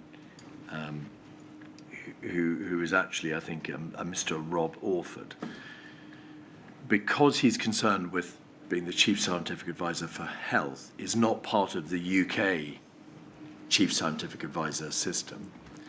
And secondly, do we have it right that for whatever reason, the Chief Scientific Advisor in Wales and the Chief Scientific Advisor for Health in Wales are not at the centre of the Welsh civil contingency structure, so they don't actually give advice on civil contingencies to the Welsh Government? Have I summarised the position correctly? Yeah, you've summarised those correctly. There were some changed arrangements put in place during the pandemic itself to access those, but they were certainly robbers. The CSA Health was involved in the pandemic response, but they had traditionally not been directly involved in the preparedness.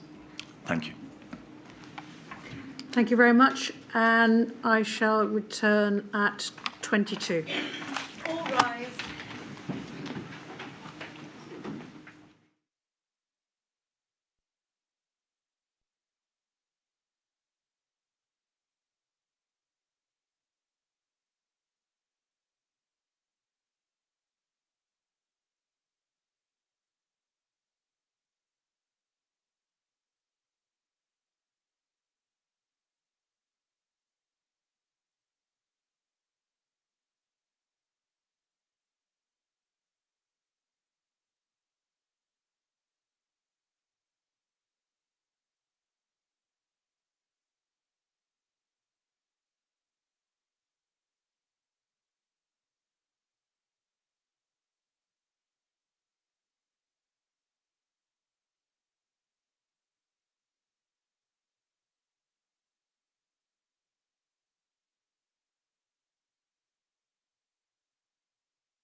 Buckle.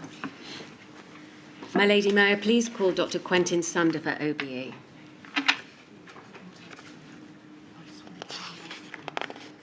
I swear by Almighty God that the evidence I shall give shall be the truth, the whole truth, and nothing but the truth.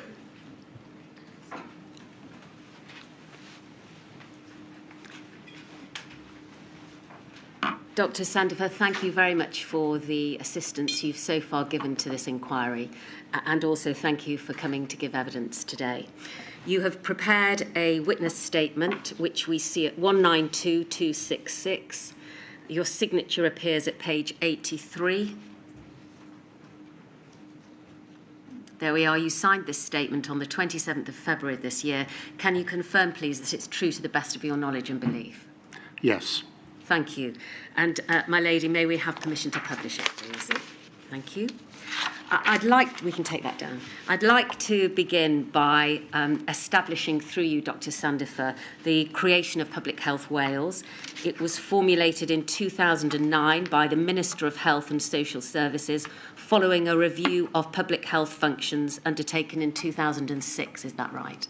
That's correct. Thank you. The functions of Public Health Wales are threefold. It provides data and science-based leadership, specialising in public health expertise and coordination and advice, and is a delivery of key public health services. Second, it works closely with public health boards, local authorities and other partners, including education and housing. And third, it protects and improves the health and well-being and seeks to reduce health inequalities. Is that right? That's correct. Thank you. The structure of Public Health Wales has a senior management team that has changed in certain respects since its incorporation in 2009. But the chief executive since 2014 has operated a corporate level business executive team structure where collective decision making at a corporate level is a key feature, in addition to each director having clear accountability and responsibility for a specific portfolio. Is that right? That's correct. And the second key role is that of National Director for Health Protection and Screening Services, Executive Medical Director, a title which was previously known as the Executive Director for Public Health Services, Medical Director. That's correct. And I held that latter title from October 2012 until December 2020. Thank you. And in your role as at executive level responsibility, which we'll go into in more detail throughout the course of your evidence this morning, is it right that you have now become a consultant advisor for pandemic and international health for Public Health Wales? Yes, following my retirement in December 2020, I returned in 2021 and undertook that contracted consultancy role on a part-time basis. Thank you. I want to turn for a moment to deal with the funding of Public Health Wales and to confirm with you, please, Dr Sandifer, that there are two main sources of funding for the organisation: funding from the Welsh Government and other National Health Service Wales organisations who provide remuneration for the provision of services delivered by Public Health Wales. That's correct. You tell us at paragraph 41 in your witness statement that in exercising its role and functions, Public Health Wales was not held back in any way by the funding made available by the Welsh Government, and that in your view there are no examples of insufficient funding curtailing the ability to fulfil Public Health Wales' role and functions in a timely manner in relation to the pandemic. Is that right? That's right. Public Health Wales funding increased dramatically from 2009 to 2010, when it was set at 41.5 million, to 152.9 million by the time we reached 2019 to 2020. What was the cause of that dramatic increase in funding, and why was it made? Well, the figure that you started with, the 41 million, reflected a half-year position because the organisation was established at the beginning of October 2009. The full-year figure, which is reflected in the 2010-2011 accounts, was around 81 million. The principal reason for the expansion in funding was partly as a result of some transfers of functions that were discharged in other bodies in Wales, transferring into Public Health Wales with the funding attached to those, and also in part as a result, likewise, of some service transfers. For example, our diabetic retinopathy service was transferred in from a local health board into Public Health Wales and brought with it a substantial amount of financial resources. And then there were some other additional investments made by Welsh Government during the course of the 10 years, including in health protection, but also in other areas like policy, research, international health development. Thank you. Can you confirm, for the purposes of the Civil Contingencies Act of 2004, Public Health Wales is a Category 1 responder? Yes, it is. And so, as well as having health protection and microbiology responsibilities, it also had an EPRR function, didn't it? It did. And in terms of the allocation of budget for emergency preparedness, resilience and response functions, that increased from 2014 to 2015 and 387,000 to 2020 to 2021, £884,000. Can you explain why there was such a dramatic increase in that part of the budget, please? Yes. I think it's fair to say it's very difficult to tease out what exactly were the financial elements attached to EPRR because, of course, EPRR is a function delivered by the whole of the organisation and in particular from our health protection and microbiology services. But I do recognise those figures and the reason why there was such an increase is that following the Ebola outbreak in Wales in 2014 to 2016 and on the back of reviews that we undertook both to our emergency planning and business continuity arrangements, we introduced some changes in 2017-2018, including, for example, expansion of our emergency planning support workforce, the appointment of a lead manager, and all of those appointments attracted the need for further investment. Right. Did you think at the time, in 2014 to 2015, that the EPRR budget was sufficient? I think Public Health Wales discharged its EPRR functions within the resources available to it, but in doing so, at that time, it should be said that the EPRR function was located in our health protection team, and it is probably true to say that it was subsidised by the health protection service. Well, you tell us at paragraph 196 in your witness statement that the health protection services in Public Health Wales were underpowered. What did you mean by that? So that paragraph refers to our assessment of the initial phase of the coronavirus response. So if I could just summarise, perhaps to help the inquiry understand the pattern of investment.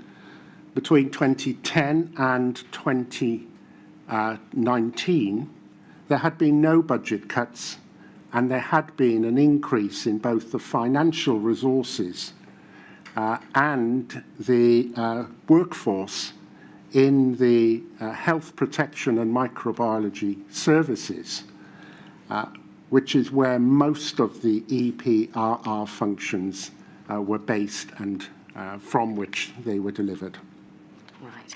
Well, just before we leave the issue of finance and budgets, you also tell us at paragraph 78 that in February 2019, the Welsh Government confirmed additional funding for the National Health Protection Service, and that there was £1 million capital funding in that year to directly support the automation of the laboratory services across Wales, and £0.6 million minimum revenue for the continued development of the pathogen genomics unit. Is that right? That's correct, and that reflected, in fact, a series of investments that had been made since 2014 in our health protection and our microbiology services. Dr.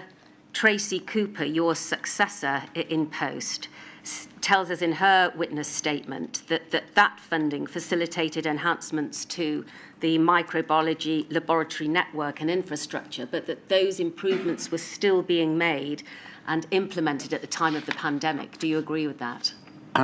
If I could just gently correct, Dr. Tracy Cooper is the Chief Executive of Public Health Wales and had been so since June of 2014 and remains still the Chief Executive. Thank you.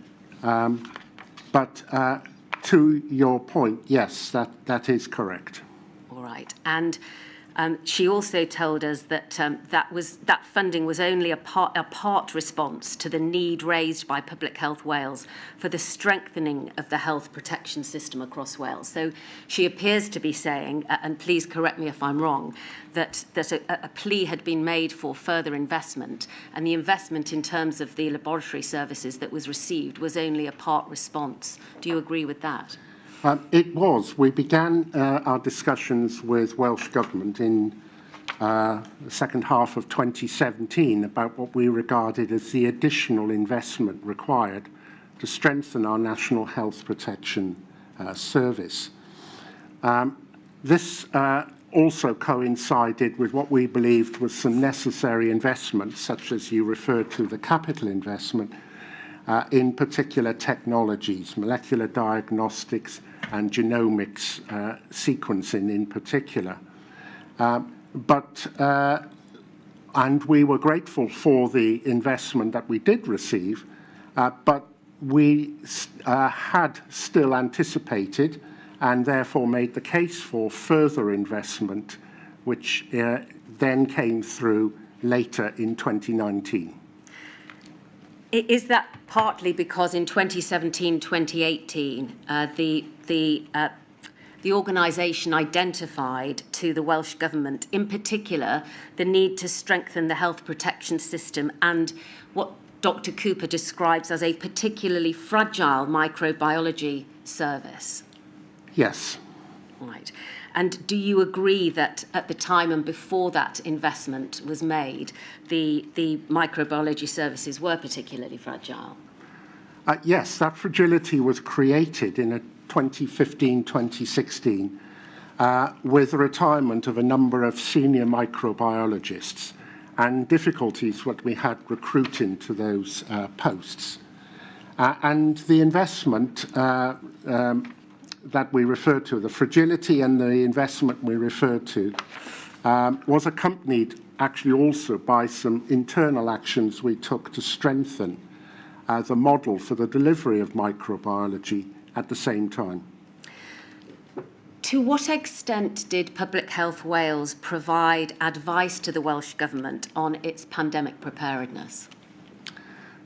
So Public Health Wales has throughout its existence provided specialist advice and direct support systems leadership to Welsh Government and the wider health, social care and local government system in Wales in respect of EPRR. And so, yes, that included specific advice to Welsh Government on its pandemic planning arrangements, learning and development, exercising and training. What level of representation did Public Health Wales have on scientific advisory bodies such as SAGE and NerveTag? So Public Health Wales has never been a member, or at least to put it the other way around, representation from Public Health Wales, there has been no representation from Public Health Wales on NerveTag. Likewise, we've not had a seat on SAGE pre-pandemic. Right. Do you think that Public Health Wales deserved a place on NerveTag and SAGE? I do think that it would be beneficial for Public Health Wales to be on NerveTag. I recognise that SAGE is established in specific circumstances and that government representation would be the most appropriate. Sitting outside of government, we didn't presume that that would include us, but we would of course always be happy to support Welsh Government had we been asked. In terms of responsibility at a local level, Public Health Wales' duties and responsibilities and its obligations indeed under the Civil Contingencies Act meant that it worked closely with local resilience fora. Is that right? Yes, we had representation on all four local resilience fora in Wales. And did Public Health Wales also chair the Wales Risk Group?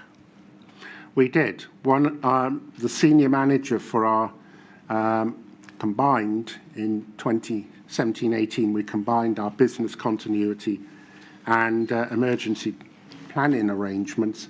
Our manager for that service did lead that group from January 2018 till November 2020. What, if any, discussion was there during the meetings of that group about the national risk assessment? So what that group did is it took the national risk assessment and then with Welsh Government and with representatives from the four local resilience fora considered how that risk assessment applied within Wales and the steps and actions that should be taken, including the inclusion of the risks in local resilience fora, community risk registers. And did that also involve an assessment of any gaps in preparedness that might exist at the local level? We also, as I've already said, had representation at the local level, and our representation at the local level included liaising with each of the local resilience fora about their assessed risks and advising them accordingly. And so how did Public Health Wales have the necessary arrangements in place to effectively support and enable the local resilience fora to make their own rapid and effective responses to the pandemic when it struck? So Public Health Wales's health protection team, together with the microbiology service, used our emergency response plan as the basis for our initial response to the pandemic in 2020. And in doing so, we were aware that the local resilience fora, in turn, were standing up their strategic coordinating groups as is appropriate as a response. What is the Wales Resilience Forum and how does Public Health Wales contribute to that? Wales Resilience Forum is a structure within Welsh Government that is chaired by the First Minister and includes representation from all multi-agency partners at a strategic level to consider the risks across the piece, so not confined only to health. And I represented Public Health Wales as a member of that group. How does that sit with the Wales Resilience Partnership team? The Wales Resilience Partnership team was a group underneath the Wales Resilience Fora, in part providing secretariat functions and in part tasked with the operationalisation of some of the activities that had been discussed at the Wales Resilience Forum. Did you also sit on the Wales Resilience Partnership team? I didn't, but our emergency planning and business continuity manager did. Right, thank you. All right, now having established the body that Public Health Wales became in 2009 and its functions and responsibilities, I'd like to now look at some of the plans that were in place over the course of the Module 1 time period. And first of all, please, can we look at 89558, which is the Public Health Wales Emergency Response Plan. We can see that this version is version 2, created in September of 2018. And if we go to page 2, please, we can see that under the heading Sponsoring Executive, you appear as the sponsoring executive. What does that mean in terms of this particular document? What that means is that as the executive lead for public health emergency planning in Wales, this document was endorsed by me and commended by myself to our board for consideration. And what was the purpose of this document? How was it intended to be used? So this document, as it says at the top, provides the specific arrangements for our strategic and tactical response to emergencies, incidents and outbreaks. And it's the top-level document of a suite of documents also that sit with this. It is an internal document, but it has been written very much in the spirit of the Civil Contingencies Act, was shared with and therefore deliberately made known and to our local resilience fora partners. So they had access to this? They and Welsh Government had access to this document. Thank you. Can we go to page 9, please, and look at paragraph 1.1? Thank you. We can see here, under the heading Introduction, that Public Health Wales Emergency Response Plan details the organisation's response arrangements to any emergency incident or outbreak that impacts on or requires the mobilisation of public health resources and capabilities. The Emergency Response Plan provides a framework to establish, create and improve resilience. Did this document replace an earlier iteration, and if so, when was that first created, please? So this document replaced an earlier version which had been approved by our board in November 2016. And indeed, it was about the 5th, I'd have to just remind myself, we had a plan in 2009, 2012, 2014, 2016, and yes, this would have been the 5th iteration of the plan in 2018. It wasn't updated, was it, until 2022, I think? That's simply because events overtook us at the beginning of 2020, which is, I mean, we review our plans annually anyway. The plan was still we considered relevant at the beginning of the outbreak of the pandemic, but we, during the course of the pandemic, recognised that the plan would need updating, and at the earliest appropriate time, we did so. Thank you. Can we go to page 10, please, and have a look at the roles and responsibilities? We can see that third row from the bottom. Can we just scroll out, please? Here we are. Facilitate epidemiological follow-up of affected populations and communities as necessary. To what extent did Public Health Wales achieve this? What was this intended to represent? So, in an incident, an emergency, particularly in an outbreak, what we always sought to do was to assess the impact of that on the populations affected. We did this during the COVID response. A wide range of assessments were undertaken, including epidemiological assessment.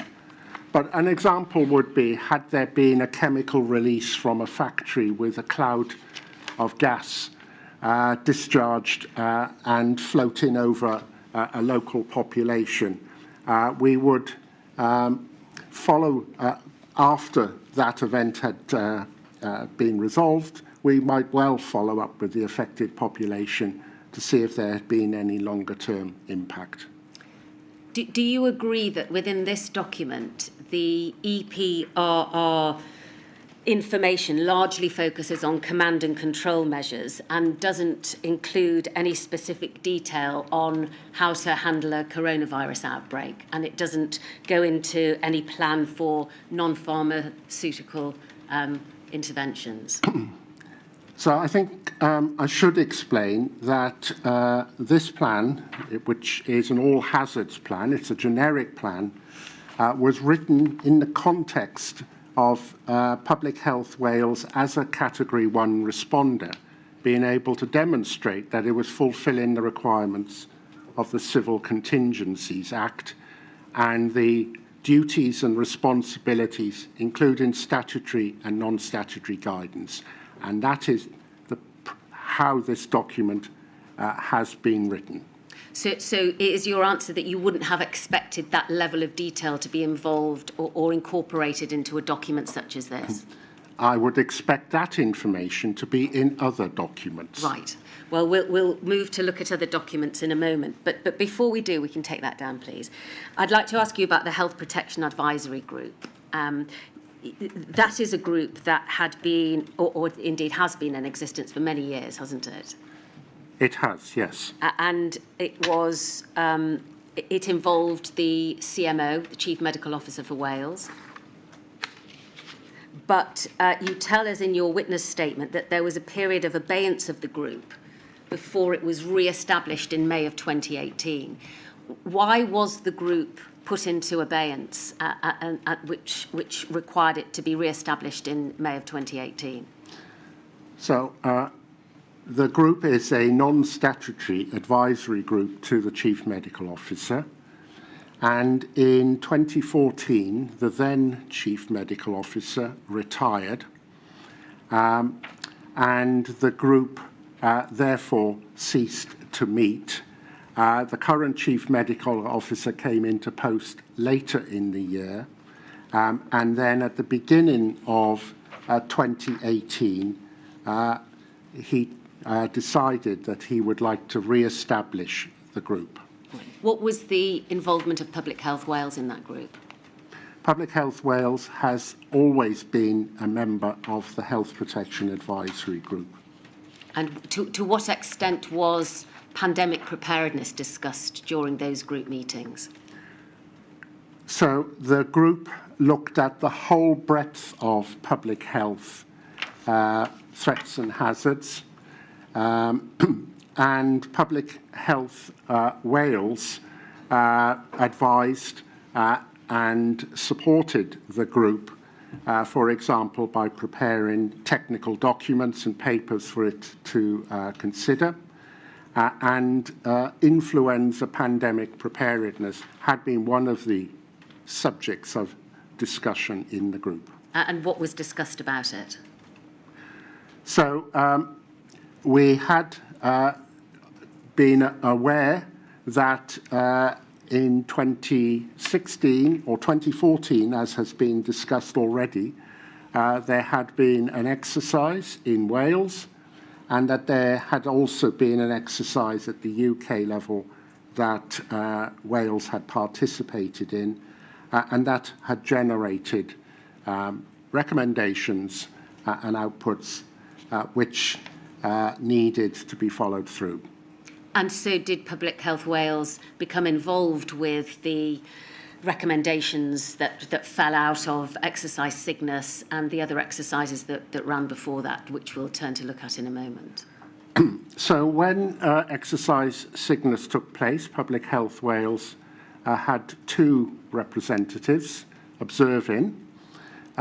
When the report was published in July of 2017, we obviously received a copy of that report, and as was shown yesterday, a Wales influenza pandemic preparedness group was convened, meeting first in September that year, and Public Health Wales was represented on that group. All right, well, we'll come to look at that in a moment. But before we do, let's just have a look at a set of meetings from this group from the 17th of December of 2019, when the Health Protection Advisory Group met, and we can see from the first page that Public Health Wales were represented by Andrew Jones. You sent your apologies for that meeting. We can see that halfway down the page. But no doubt you will have been filled in by what took place during the course of the meeting and any recommendations that came out of it. Yes, I was on annual leave. Andrew Jones is my deputy. Thank you. Can we go to page 4, please, of these meeting notes and look at paragraph 5.2? Thank you. We can see that the CMO acknowledged that there were significant questions around the preparedness of NHS Wales to deal with a similar situation and to be able to manage an infected case at one of our acute hospitals for at least 24 hours. It was agreed that whilst a key work stream of strengthening the National Health Protection Service would look at an all-Wales system for dealing with high-consequence infections, more urgent action was necessary to provide reassurance. To what does this relate, please? So this relates to discussions that were taking place at the time about the development of a high-consequence infectious diseases unit in Wales. Yes. At that time, it was necessary for any patient that had a high-consequence infectious disease to be transferred to a designated unit in England. Yes, right. Well, if we look at the bottom of this paragraph, we can see that Action 23 was for the CMO to write to health boards and Public Health Wales and WAST requesting their plan or pathway for dealing with a high-consequence infectious disease, the deadline for which was March 2020. Do you know whether or not that was done? So, in January 2020, as it became clear to us in Public Health Wales that the novel coronavirus represented a very serious threat, we, as an organisation, entered into discussions with Welsh Government and with one of our local health boards to discuss how we could establish very quickly a high-consequence infectious disease unit at that hospital in advance of and readiness for potential patients if novel coronavirus came to Wales. All right. We can take that down, please. I'd like to now look at the Emergency Planning and Business Continuity Group and to look at the terms of reference for this group, which are at 89648.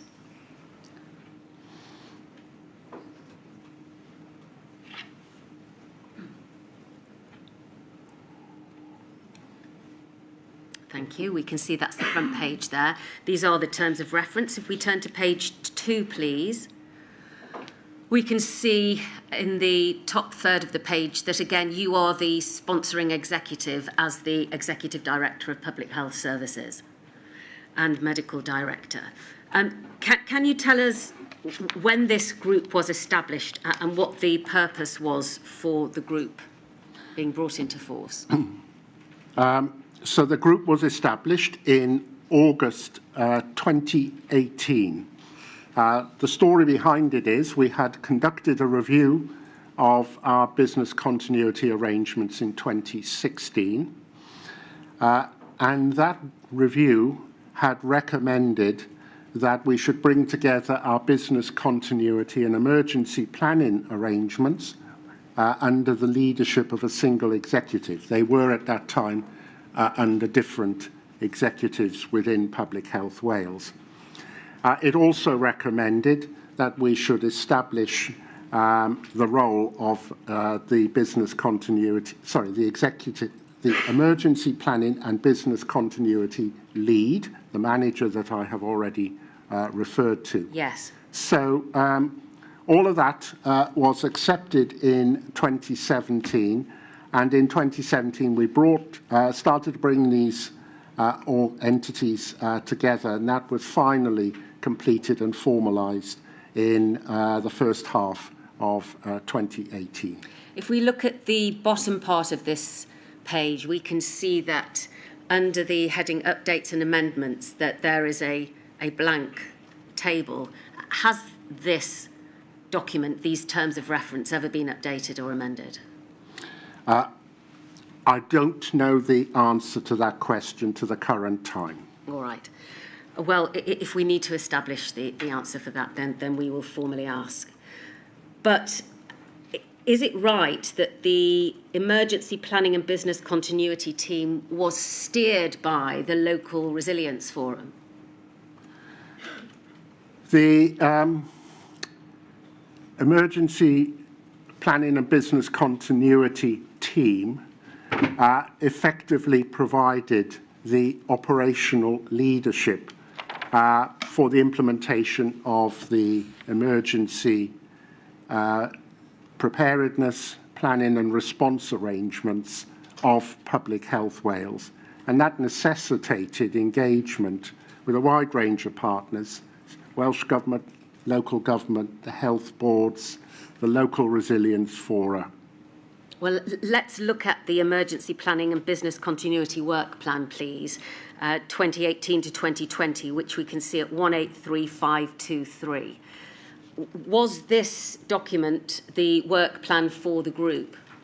It was. And you sponsored this document as well, didn't you? I did. Which was approved in July of 2019. Could we look at page 2, please? Thank you. We can see at the top that the document outlines the emergency planning and business continuity actions for the time period. The actions address the legal requirements on Public Health Wales in its role as a Category 1 responder. And can we go to page 9, please?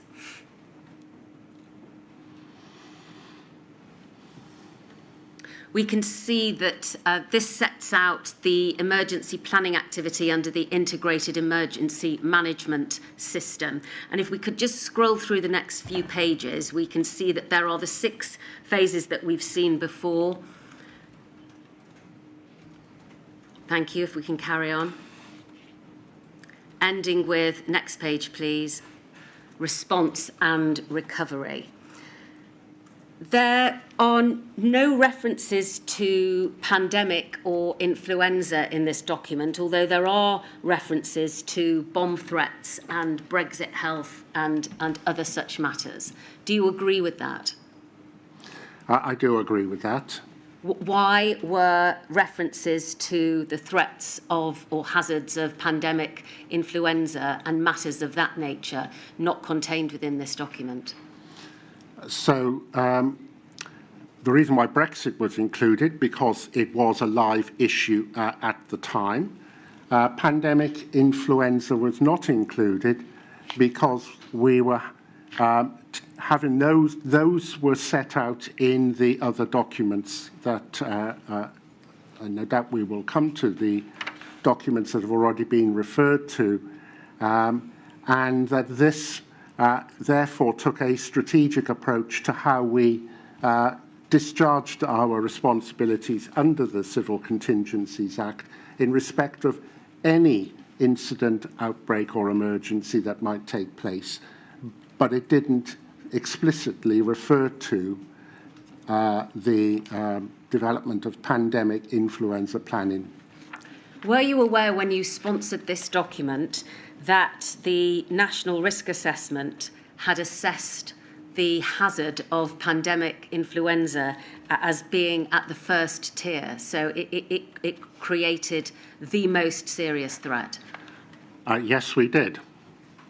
And so do you still say that it wasn't necessary or appropriate for it to be mentioned in this work plan for emergency planning?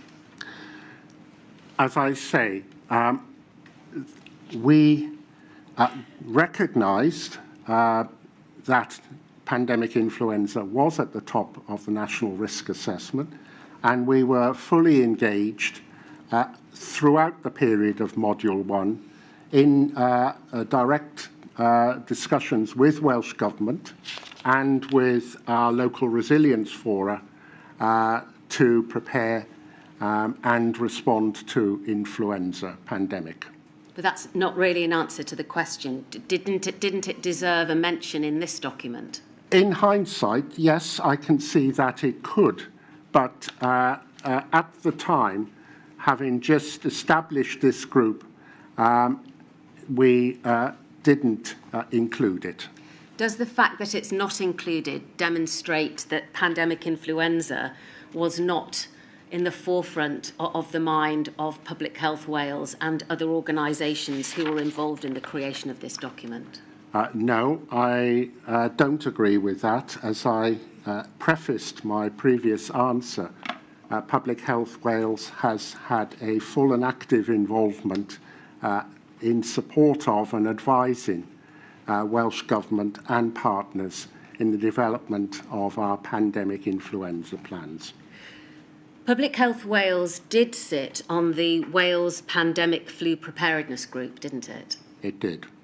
And I'd like to look now, please, at a set of minutes from the meeting of that group in January of 2018. We have them at 187219.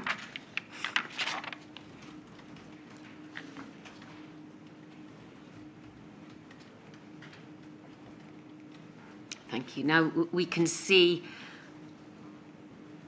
who was present. Dave Goulding, who is the Welsh Government Health Emergency Planning Advisor, and other members of the Welsh Government. And then we know that Public Health Wales was present, although the name of the person attending has been redacted. So that wasn't you on this occasion? No, it wasn't, but I do know who it was. All right. Well, perhaps that doesn't matter, and if it does, we'll come back to it. Could we have a look, please, at the second paragraph, which is, I think, on page 2.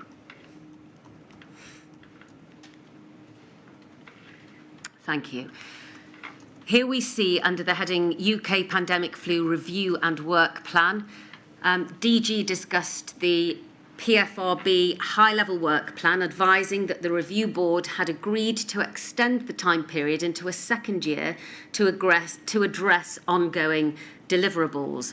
He asked if there were any questions regarding the work plan. None were asked, and added that the next UK Pandemic Flu Readiness Board would meet at the end of February. WP alluded to the difficult timescales for some areas being set centrally. The meeting then discussed the importance of operational delivery. Through the UK review, some pandemic influenza strategic policies and guidance are updated, notably the UK Pandemic Influenza Framework 2011 and the Cabinet Office Pandemic Influenza Guidance to the LRFs. Now, is it right that 3 of the 4 LRFs were not in attendance at this meeting? You'd have to re-show the first page for me to be certain. Well, can we go back to that, please? At the bottom paragraph here, we can see it was noted with disappointment that 3 of the 4 LRF chairs were not in attendance.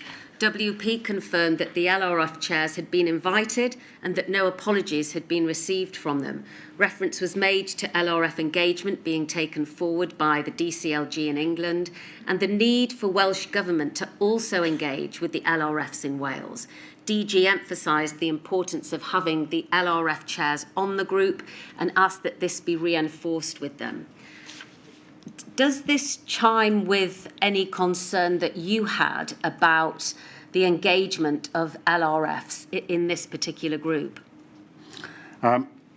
Until I saw these minutes recently, I had not remembered that only 1 of the 4 LRFs had been in attendance.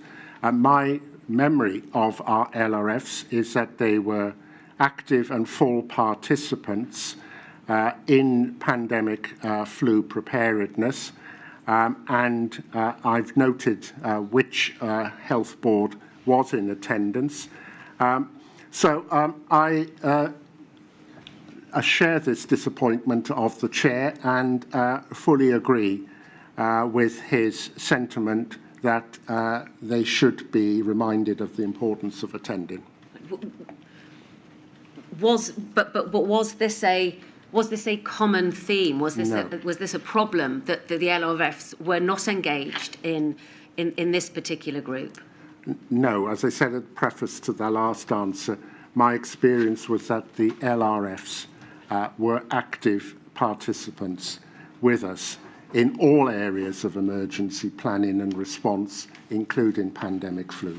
Is your recollection at the time that these meetings were taking place, and these minutes, I remind us, were at January of 2018, that the Wales Pandemic Flu Preparedness Group was an effective group?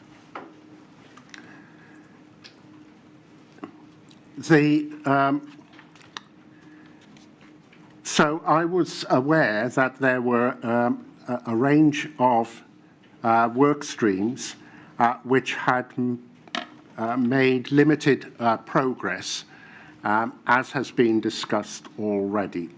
All right. Well, I'd like to look, please, again at page 2 and at paragraph 3. And the first paragraph there. WP advised that it was the perception at a UK level that Wales and other devolved governments were lagging slightly behind England in some areas, such as legislation and health and social care surge planning, due to a lack of resource. Were you aware of that at this time? I was, and I recognise those issues. All right. And what was done about it? So, as I understand it, Welsh Government were undertaking work on health care surge planning, particularly in the area of critical care. I wasn't familiar with the detail of the progress with the social care surge planning. Right. We can take that down, please. The Wales Health and Social Care Influenza Pandemic Preparedness and Response Guidance we see at 89573. Could we put that up, please? Now, this was issued, as we see, by the Welsh Government Department of Health and Social Services Health Emergency Preparedness Unit in February of 2014. And this was really the Welsh response to the United Kingdom 2011 guidance, wasn't it? It was. Yes. You will be familiar with this document, Dr Sandifer? Yes. Yes. And you can confirm then, without us having to go into the detail of it, that in general terms it relied upon the planning assumptions that had been established in the UK 2011 document? Yes. All right. This guidance deals with stockpiles of a range of consumable products, including eyewear, aprons, gowns and gloves. We don't see that level of detail in the UK document. Did Public Health Wales have any involvement in providing the additional guidance in relation to those particular areas of stockpile? So the Welsh Government led on countermeasures stockpiling, including PPE. Our infection prevention control lead did occasionally provide advice to Welsh Government if any specific questions were raised, but we had no other direct involvement. Could we go to page 13 of this document, please?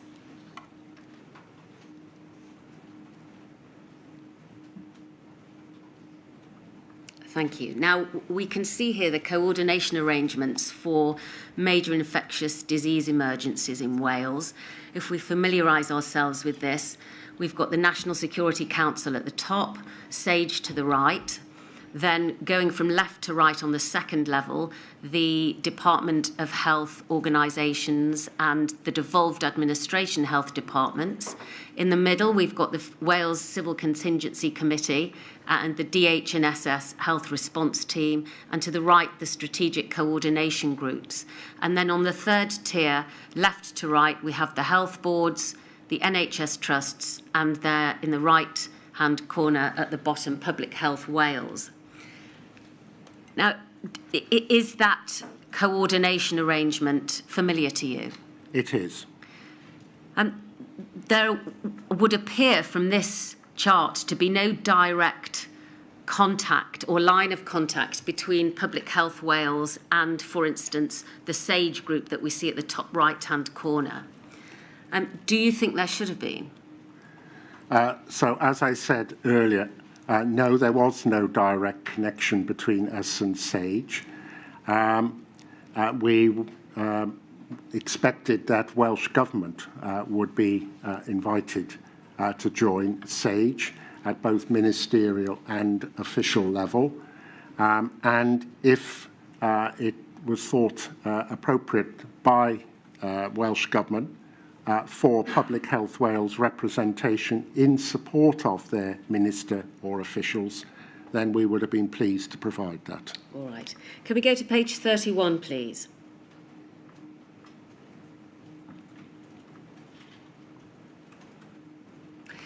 Now, in relation to community care, we can see that the guidance here is that as demand for hospital care increases, patients discharged home may require a greater level of care than they would do normally. Social and community care services may face particular challenges that include, and there are a series of bullet points there. Just moving down below the bullet points, care of individuals in the community therefore presents a diverse and complex challenge at a time when staffing increases are likely to be reduced. Close working relationships across health and social care organisations, the independent sector and voluntary groups will be essential to sustaining services during a pandemic.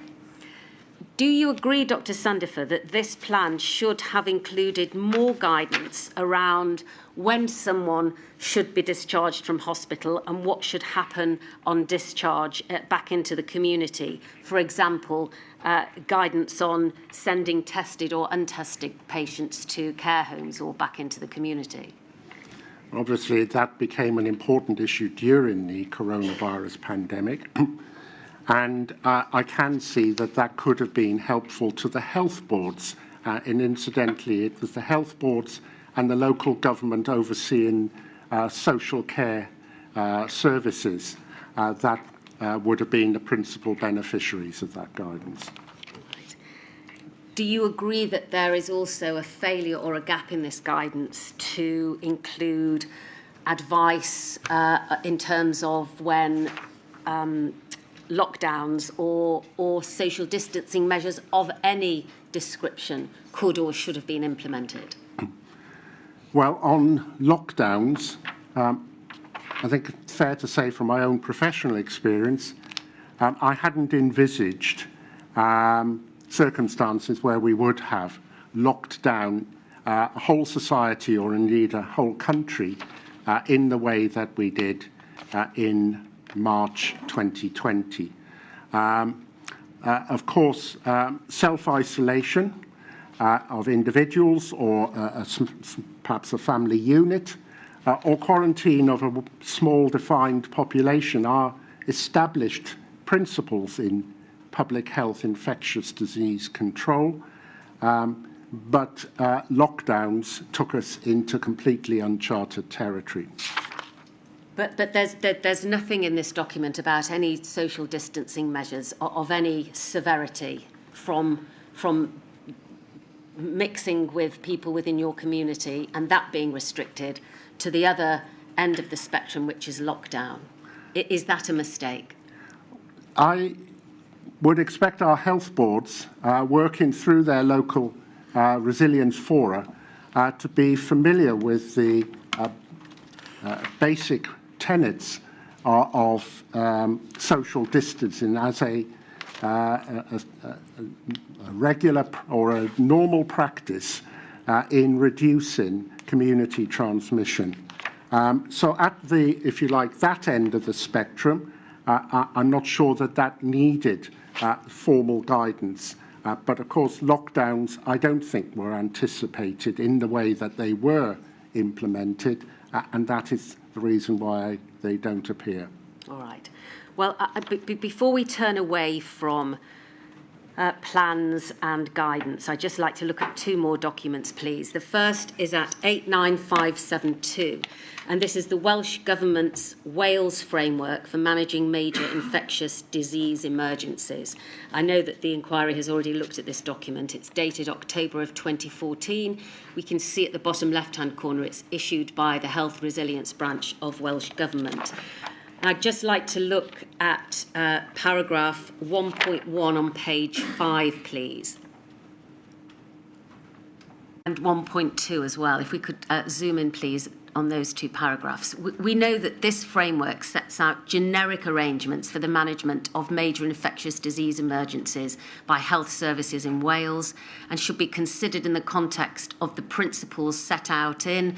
Then there's 4 more pieces of documentation and guidance. The NHS Wales Emergency Planning Guidance, the Cabinet Office Statutory Guidance on Emergency Preparedness, and the non-statutory guidance of emergency response and recovery, and the Pan-Wales Response Plan.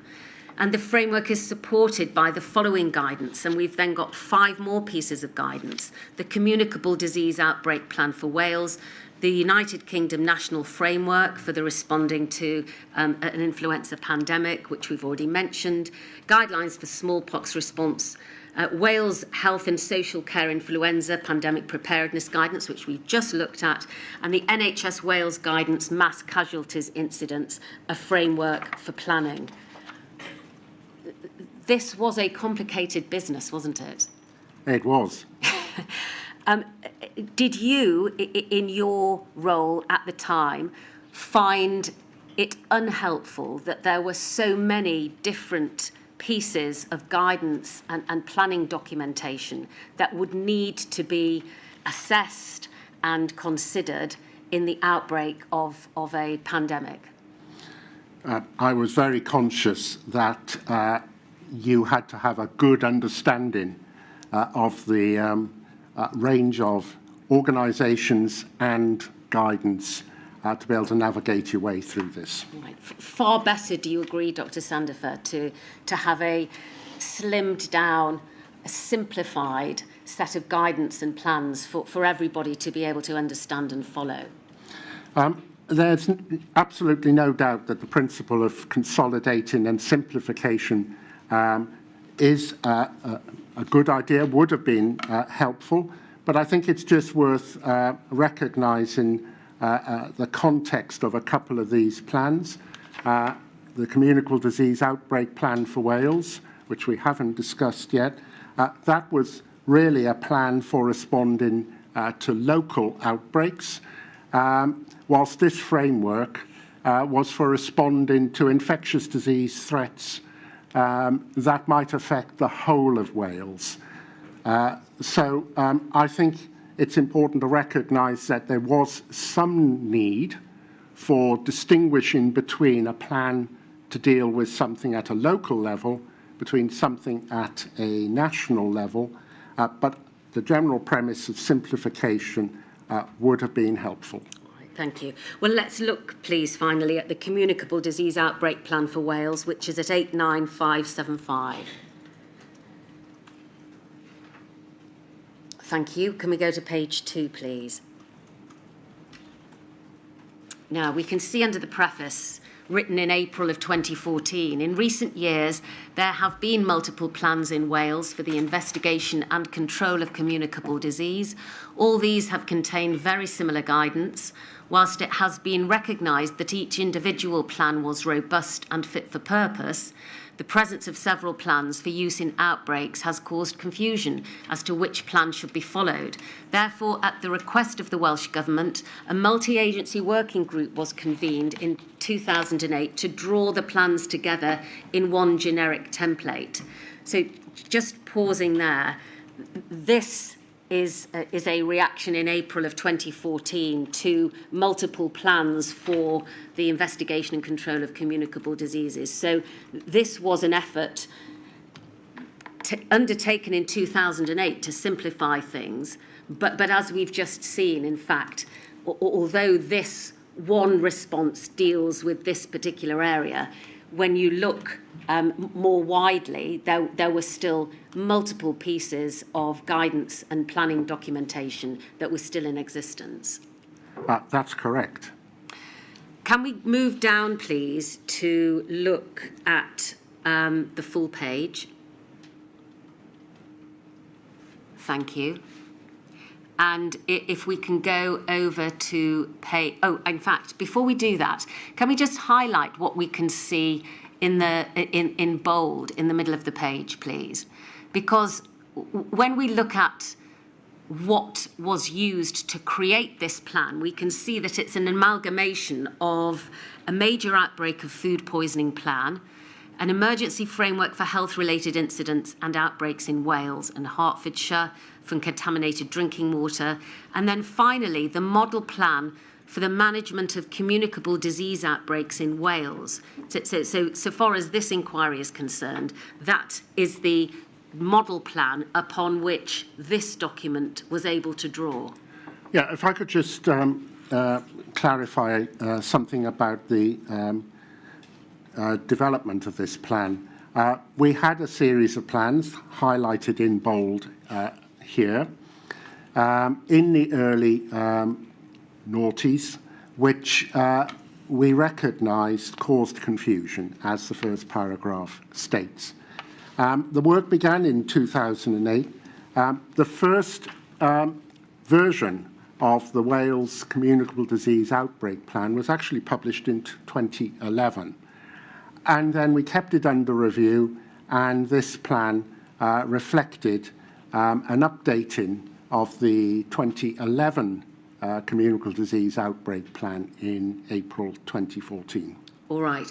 Well, I want to look further back, please, because the management of communicable disease outbreak plan, upon which this was based, taking into account what you've just said about there being an interim plan in 2011, was first written in 1995. Is that right?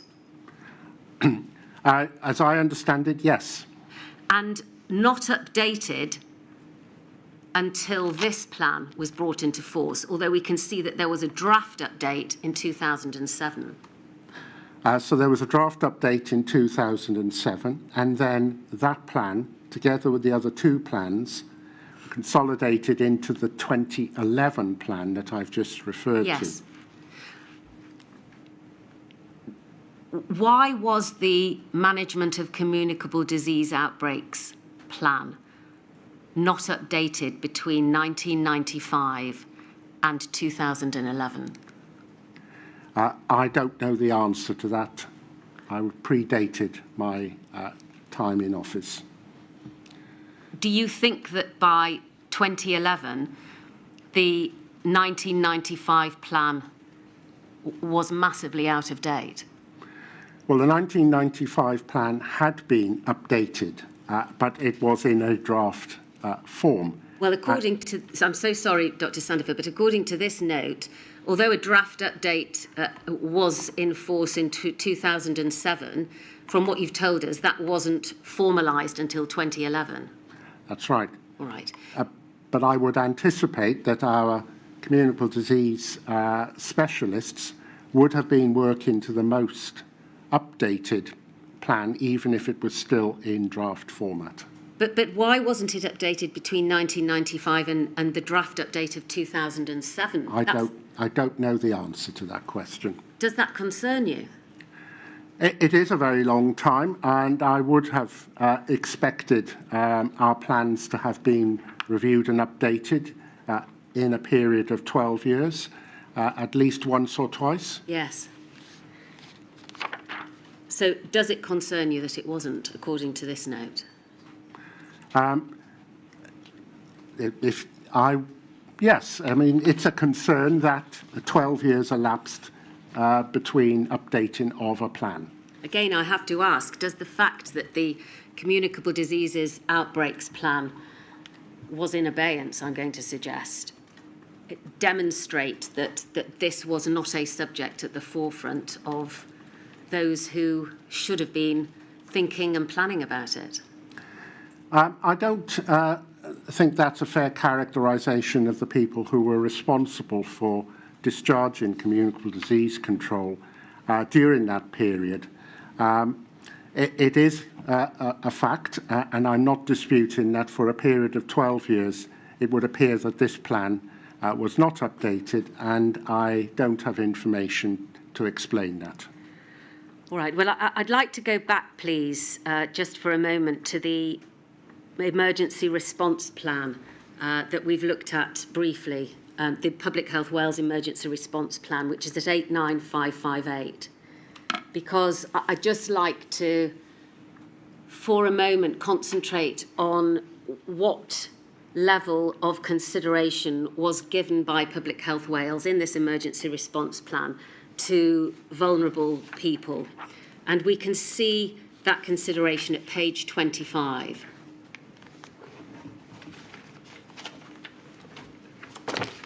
Public Health Wales is required to give special consideration to those who are made vulnerable as a result of the emergency or who are less able to help themselves in the circumstances of an emergency. And we see at 14.5, those who are vulnerable will vary depending on the nature of the emergency. For planning purposes, the Cabinet Office guidance states that there are broadly 3 categories that need to be considered. And then we have those with mobility problems, those with mental health or learning difficulties, and dependents such as children. So it rather looks as if Public Health Wales were taking their lead as to who would qualify to be described as vulnerable from the Cabinet Office guidance at Chapter 5 of the Emergency Planning Revision to Emergency Preparedness document. Yes, I would accept that. Do you think that that was an extensive enough description of who should be categorised and considered as vulnerable? Well, in hindsight and reflecting from today, no, I don't. Because it doesn't contain any mention of the elderly or those with comorbidities or those suffering from health inequalities, does it? No, it doesn't explicitly refer to those, but the way I would expect this section of the plan to be implemented is that in the circumstances of an emergency, a risk assessment would be undertaken. The populations most at risk in the course of that incident would be identified, and the responders would pay due attention to those. And that could be a very, very long list, but this does reflect what the Chapter 5 says in the guidance. Has that narrow definition now been expanded? So Public Health Wales recognises that it needs to take a more, to quote Alexander and Mann, people-centred approach to its emergency response planning, and the current guidance plan that was recently published takes us some way toward that, but acknowledges that there is still further work to be done to address that issue. Is that plan that you've just mentioned, the updated plan, an update of this? It is. And what's the date of it, please? May of 2023. So the current position is that, as you've just told us, Dr Sandifer, the definition has been broadened, but on reflection now, it needs to be broadened even further. So it has been broadened, and in very particular way to take account of inequalities, recognising the particular impact inequalities had during the coronavirus pandemic. But it's my view that that plan represents a stage in a process that still needs further development, and I understand that my successor has had conversations with his strategic partners to signal the need for us to continue that work. Do you know when that will be completed? I don't know when that work will be completed. The plan has just been approved, and I would envisage that Public Health Wales will attend to that now. And are you able to help us with the detail of how that current definition still requires to be extended? Well, this definition is still within the guidance. These groups are still relevant categories in any future plan. I would envisage that the plan as it develops might move away from the expression of vulnerable persons, although that is generally recognised within the EPRR community, and set out more broadly the wider range of vulnerabilities in the population that the plan should consider. So I'm going to press you on this. What isn't contained in the current 2023 guidance that needs to be contained within it? Well, the guidance does refer to inequalities, but I think it could go further and expand on what that means in terms of different population groups, minority ethnic groups, for example, who were particularly vulnerable during the coronavirus pandemic. And for whatever reason, that level of detail has not yet found its way into the 2023 guidance. And that, I think, is simply a reflection of the scale of work that Public Health Wales is still engaged in the transition of COVID-19 into an endemic and the recovery work associated with that. All right. Thank you very much. Those are all my questions for Dr Sandifer. I understand, my lady, that you've provisionally provided permission for Bereaved Families for Justice Cymru to have 5 minutes of questions on particular topics. May that be done, please? Thank you. Thank you, my lady. Dr Sandifer, my name is Laura Shepherd, and I ask questions on behalf of COVID-19 Bereaved Families for Justice Cymru. I want to look at an exhibit in your witness statement. If we could have up on the screen, please, 89594. So this is the report to inform policy on airborne isolation rooms in major acute hospitals, and it's the report of the Airborne Isolation Rooms Review Working Group on behalf of the Welsh Government. If we have a look at the date, it's the 18th of October 2017, and we can see the purpose and summary of the document at the bottom. We look now, please, at page 2. In the introduction, and it's the top paragraph, it says here, since 2006, NHS Wales Shared Services Partnership Specialist Estates Services have surveyed and produced an annual report on all airborne isolation rooms in major hospitals across Wales. Every year, the reports have concluded that many of these airborne isolation rooms are inadequate for the purpose intended when assessed against current best practice. And then the rest of that introduction just outlines why there needs to be a working group to look at this. If we then look, please, at page 3. If we have a look at page 3 next. These are the recommendations, and this is an indicative list of the organisms requiring airborne isolation facilities. Subparagraph F, SARS-like infection and MERS-CoV.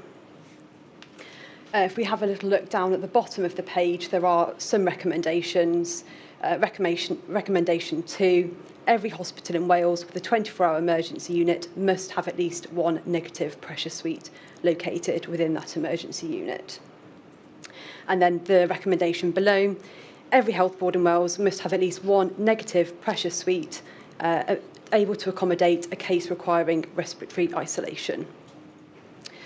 If we have a look now, please, at page 13 of this document. Ms Shepherd, just before you go on, can you alert me to which is the question I've given permission for you to ask? Yes, my lady. You gave me permission to ask why there hadn't been an update to the airborne isolation facilities in accordance with this document. Sorry, I must have lost it. Anyway, okay.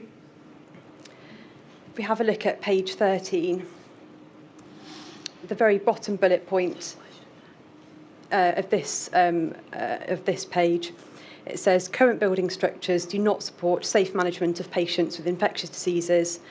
pose significant risks to the capacity of the hospitals following admission, even of suspected cases, pose a threat to the well-being of healthcare staff.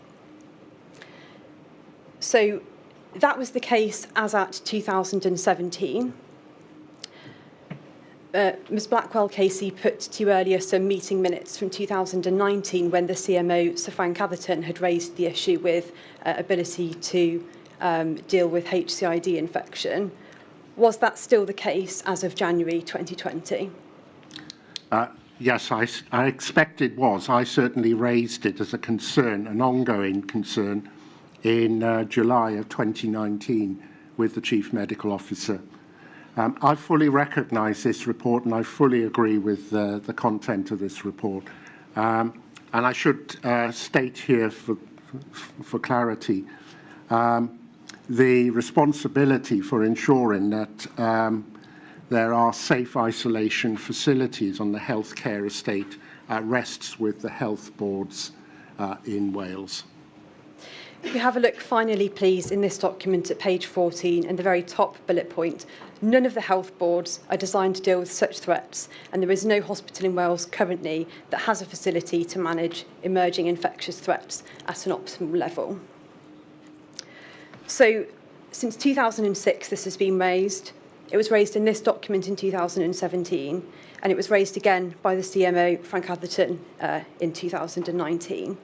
We get to January 2020, and still nothing has been done to address this. Do you agree?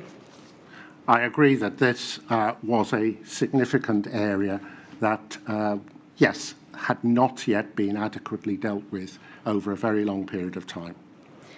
Does that reflect that there was a lack of urgency in Wales to address this issue and lessons were not learned? I can't speculate on the precise reasons for that. As I say, Public Health Wales has flagged this as an issue over the years, but the issue clearly was not fully addressed by the time COVID-19 came along.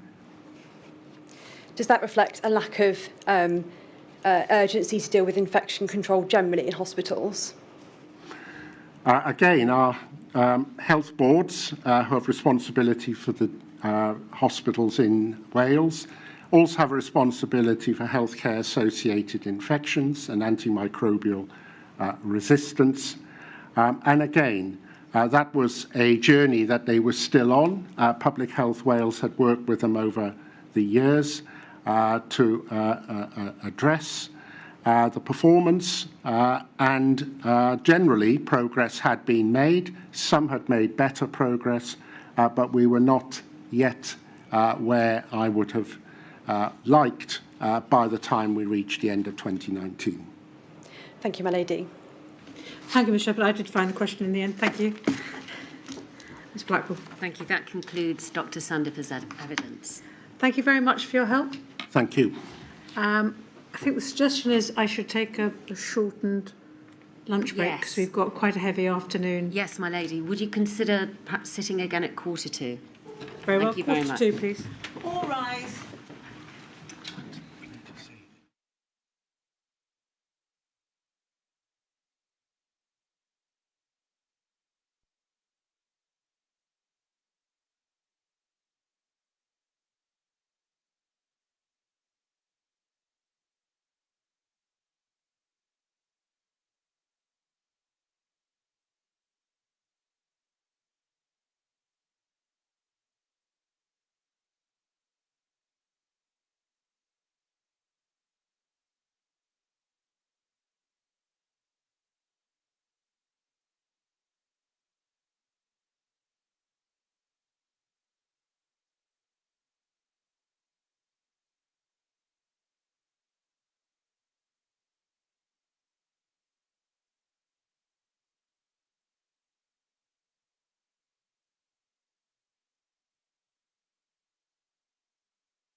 Good afternoon, my lady. May I please call Vaughan Gething? I do solemnly, sincerely and truly, declare and affirm that the evidence I shall give shall be the truth, the whole truth, and nothing but the truth. Thank you, Mr Gething, and thank you for the assistance that you've so far provided to the inquiry. Thank you for coming to give evidence today. Your witness statement is at 187304. If we go to page 20, please, we can see that it was signed on the 19th of April of this year. And can you confirm, please, that it's true to the best of your knowledge and belief?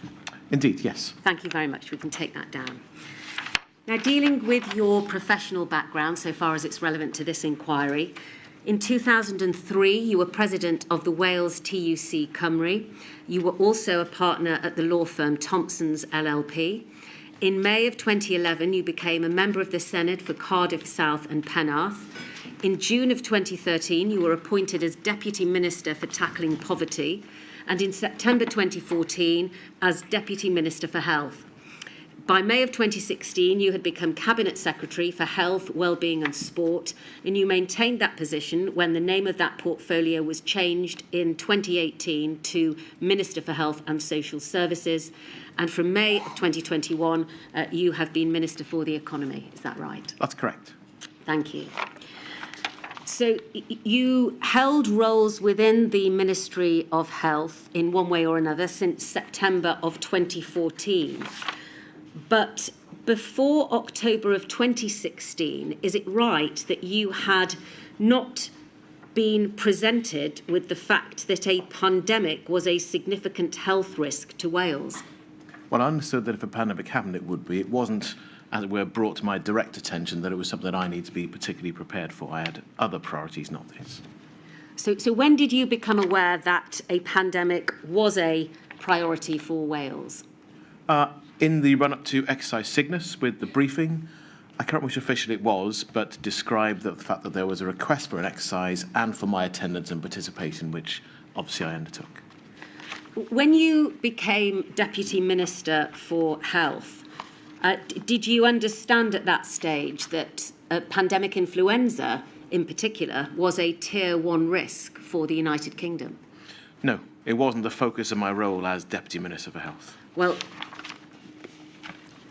did you understand that it was a Tier 1 risk? It might not have been a focus, but did you know at that time? No, because pandemic preparedness would have rested with the Cabinet Minister for Health at the time. My role was very much on NHS performance and the link with social care and as far as it affected delayed transfers of care. So until you became Minister, Cabinet Minister, you had no knowledge that pandemic influenza was a Tier 1 hazard? No, not in the way it's described now, no. And becoming Minister in May of 2016, did it take 5 months for you to become aware of the pandemic threat?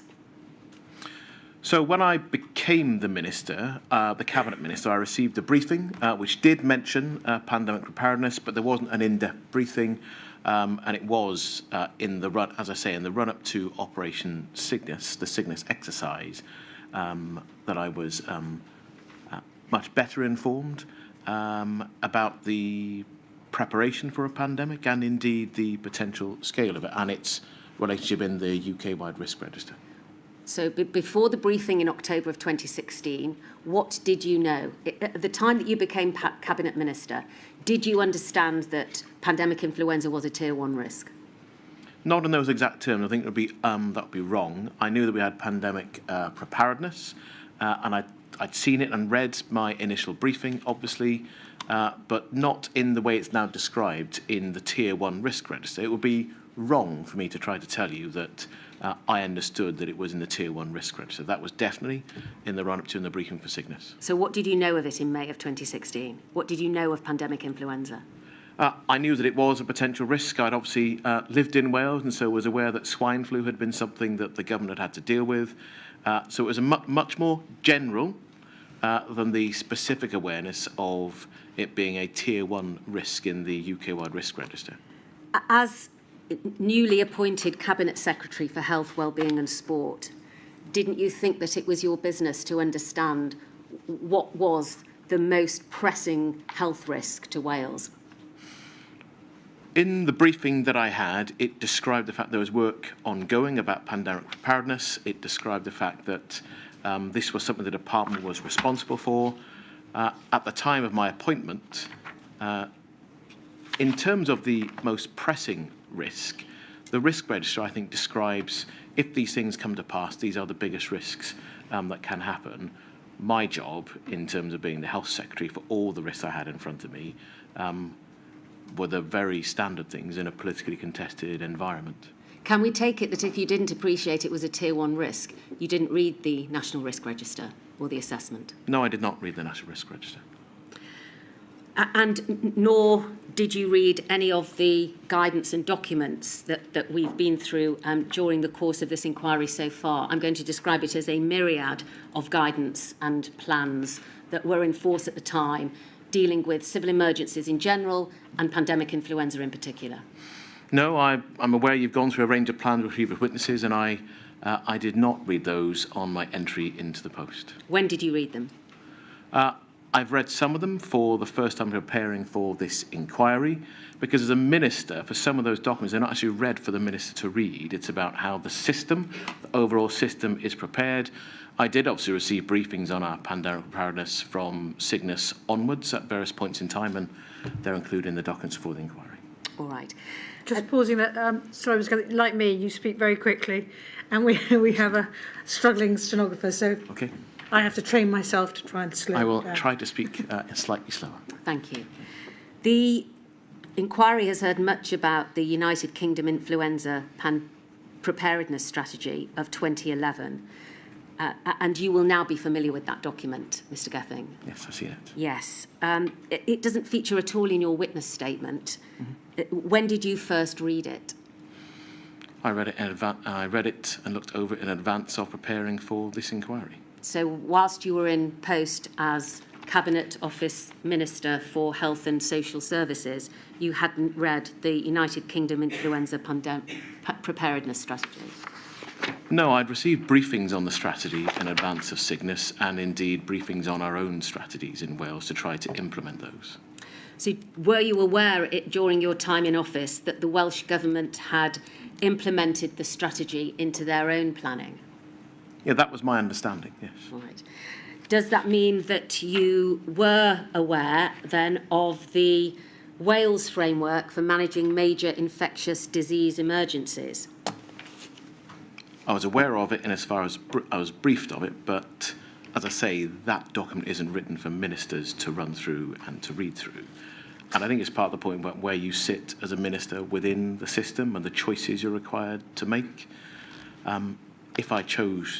If I read all of those documents and others within my brief, then I wouldn't get to do anything else. And it's a choice about how ministers' time is used. There's no mention of that document in your witness statement. Can we take it from that although you might have been aware of it, you didn't read it whilst you were in office? That's correct. Were you aware of the planning assumptions that form the basis of both of those documents, the UK-wide and the Wales document? Yeah, and that forms part of the briefing that went into Operation Cygnus. And so it set out the point about the risk register. It set out the planning assumptions on an influenza pandemic being the most likely of the pandemics that could come. And so those planning assumptions were part of that, and obviously they were part of how Cygnus was run as an exercise. Did you ever question whether those planning assumptions were tolerable or whether they might be mitigated? I didn't question the assumption that an influenza pandemic was the most likely of the pandemic risks. And in terms of what was tolerable, I think that comes into some of the things we went through in Cygnus and some of the follow-on work. And then obviously we had to deal with those as very live issues during the COVID pandemic. When you were in office, were you aware of the Wales Health and Social Care Influenza Pandemic Preparedness and Response Guidance of 2014? I wouldn't say I was aware of the detail of it. Again, I read that document and looked over it more fully in preparation for this inquiry, but I received briefings on the document and on the requirements in it around sickness and afterwards. And you'll see it's mentioned in a number of the documents that then come to me in the briefings I received from officials. So did you read that document whilst you were in office? No, I didn't read it in detail because, as I say, I'd received a briefing on what's generally required in the document and how that then would affect the choices you might have to make as a minister. Were you aware as part of your briefing to that document that paragraph 1.3 says that it will not be possible to stop the spread of the pandemic influenza virus in the country of origin or in the UK as it will spread too rapidly and too widely?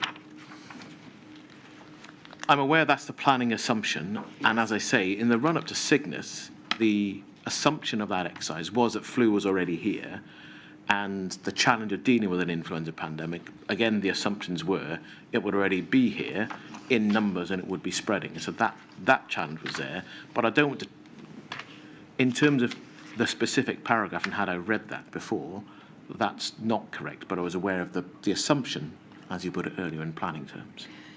Do you agree with the evidence that the inquiry has heard from other witnesses that that was a flawed doctrine, that really there should have been consideration given to preventing the spread rather than accepting that influenza would spread, and that mitigation of how to deal with the fallout from that was all that the plan related to?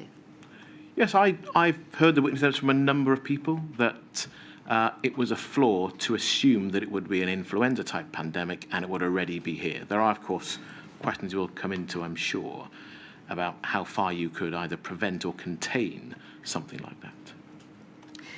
If you didn't read these documents themselves and only relied upon the briefings you were given, would you have been aware of the absence in them of any guidance about the scaling up of contact tracing or moving patients or quarantining or indeed lockdown? Well, there's a number of points there. So the guidance on scaling up activity on moving patients, that was part of what we went through in Cygnus. So I did have an understanding that if you had a pandemic of that scale, then you would need to make uncomfortable choices that would require moving people around the system. Yes. And that would probably require stopping some things to allow more capacity to be created. So there was a final part to your question as well. Contact tracing, moving patients around, quarantining and lockdown.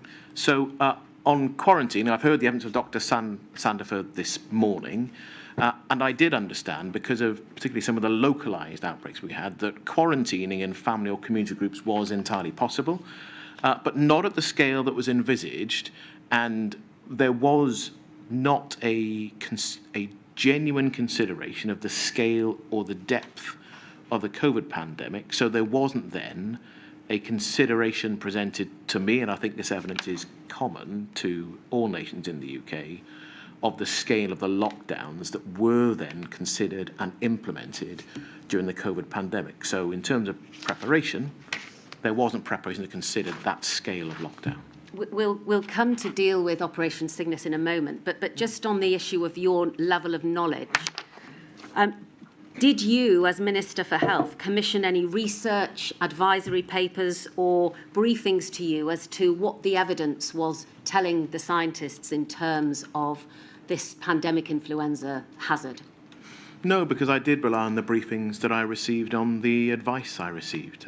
So nothing it's hard to second guess the advice you're being given as a minister, whether you're new or not, and to decide which areas you do want to try to second guess on it. And I did rely on the advice provided and the provisions within it. And obviously, in hindsight, there are good reasons to question and to look afresh at what we do. But nothing in the briefings that you received, nothing about the detail of the pandemic influenza threat caused you to request any further advisory papers or evidence gathering to take place in order to try and work out what Wales needed to do to mitigate this threat? No, I had advice from officials who had expertise, and obviously you've heard the way our system is constructed with Public Health Wales and others within it. That advice was provided, and at the time, I had no reason to go and to want to go behind it or to question it. And so I did rely on the advice I was given. You tell us in your witness statement that you first read the Pan Wales response plan in January of 2020. Yes. Yes. Did you know of its existence before that date? I think, again, it was referred to and briefed in and around Cygnus, but I read it in the January, and that was after, obviously, the first indications about COVID in China. You tell us at paragraph 37 in your witness statement, my impression of the plan as a layman and someone without any previous experience or knowledge of pandemic preparedness was that it was considered and reasonable. I do not think I first saw it, as we've established, until January 2020. Is it right, Mr Gething, to describe yourself as a layman when you had been the Cabinet Minister for Health since 2016? I'm describing myself in comparison to, for example, the people you've already heard evidence from. I wasn't the Chief Medical Officer or the Medical Director of Public Health Wales or the people involved in emergency planning. So in that sense, it is a lay perspective, but obviously compared to the wider population, I've got experience in government of doing a range of things. Describing yourself as having no previous experience or knowledge of pandemic preparedness when you'd been 4 years in post might be surprising to some people. Again, I think if I'm trying to be clear about the distinction between myself and people involved in the detail of emergency planning. So compared to the general population, I certainly had more experience and knowledge. And I'm trying to be clear about that distinction rather than trying to go beyond it. What level of contact did you have with the Chief Scientific Advisor for Health, Dr Rob Orford? I saw Dr Orford on a number of occasions through the year. So in the pattern of that sort of engagement, I would have a regular meeting with the Chief Executive of NHS Wales. I'd have a regular meeting, normally at least monthly, with the Chief Medical Officer, sometimes sooner. And for some officials, like Dr Orford, I'd probably see them 3 or 4 times a year in set meetings. And so, for example, some of the points that have been described around investing in our genomics capacity, some of that came from conversations with Dr Orford and Dr Atherton about what we needed to do. So I knew who Rob was. I'd met him on several occasions before we got into the depths of the COVID pandemic. Between you taking office in 2016 and the onset of the pandemic in 2020, were you aware that the Chief Scientific Advisor for Health had no involvement in pandemic preparedness planning? No, I wasn't aware of that specifically, no. Does that surprise you? In retrospect, it is, because he had such a role in giving advice to ministers when we actually had to deal with the scale of the pandemic. Were you aware, during your time in office, of the Welsh Government Risk Register? Yes, I knew we had a Welsh Government Risk Register. Did you ever read it? No. Were you aware of the Health and Social Services Group Risk Register? Yes, and I would discuss that from time to time. It was raised with me by the Director General at the time, obviously it was Dr Goodall. Did you read it? No, I don't think I did go through and read the risk register. You tell us at paragraph 19 in your witness statement, my impression was that UK ministers did not take ministers and officials from the devolved governments seriously. Is that how you felt all the way through your time as Cabinet Minister? Sorry. It changed during the course of the pandemic. Right. And so actually until that time, yes, that was my clear impression, and with respect, I think the evidence of Mr Hunt confirms that. Did you raise your dissatisfaction with how the UK ministers treated you as a devolved minister with any of the UK ministers at the time? Well, that was challenging because there was a choice about the lack of contact, which I go through in my evidence. Correspondence would either not be answered or take months to answer, as I set out. So it was one of the challenges was that the point about contact was a deliberate choice from the UK side. And my view has always been there is plenty of room for the political disagreement, but there also has to be space made for pragmatic engagement because we always need to do business together on a range of things. In your view, Mr Gething, did the strained ministerial relations hamper pandemic preparedness in Wales? Yes, I do think they had an effect. I think they would have been better if we had had some form of ministerial engagement beyond the sickness exercise. To be fair, I don't think Mr Hunt said that he accepted that the UK ministers hadn't deliberately contacted you or avoided you or treated you with disrespect. What he said was there was a difficult political relationship.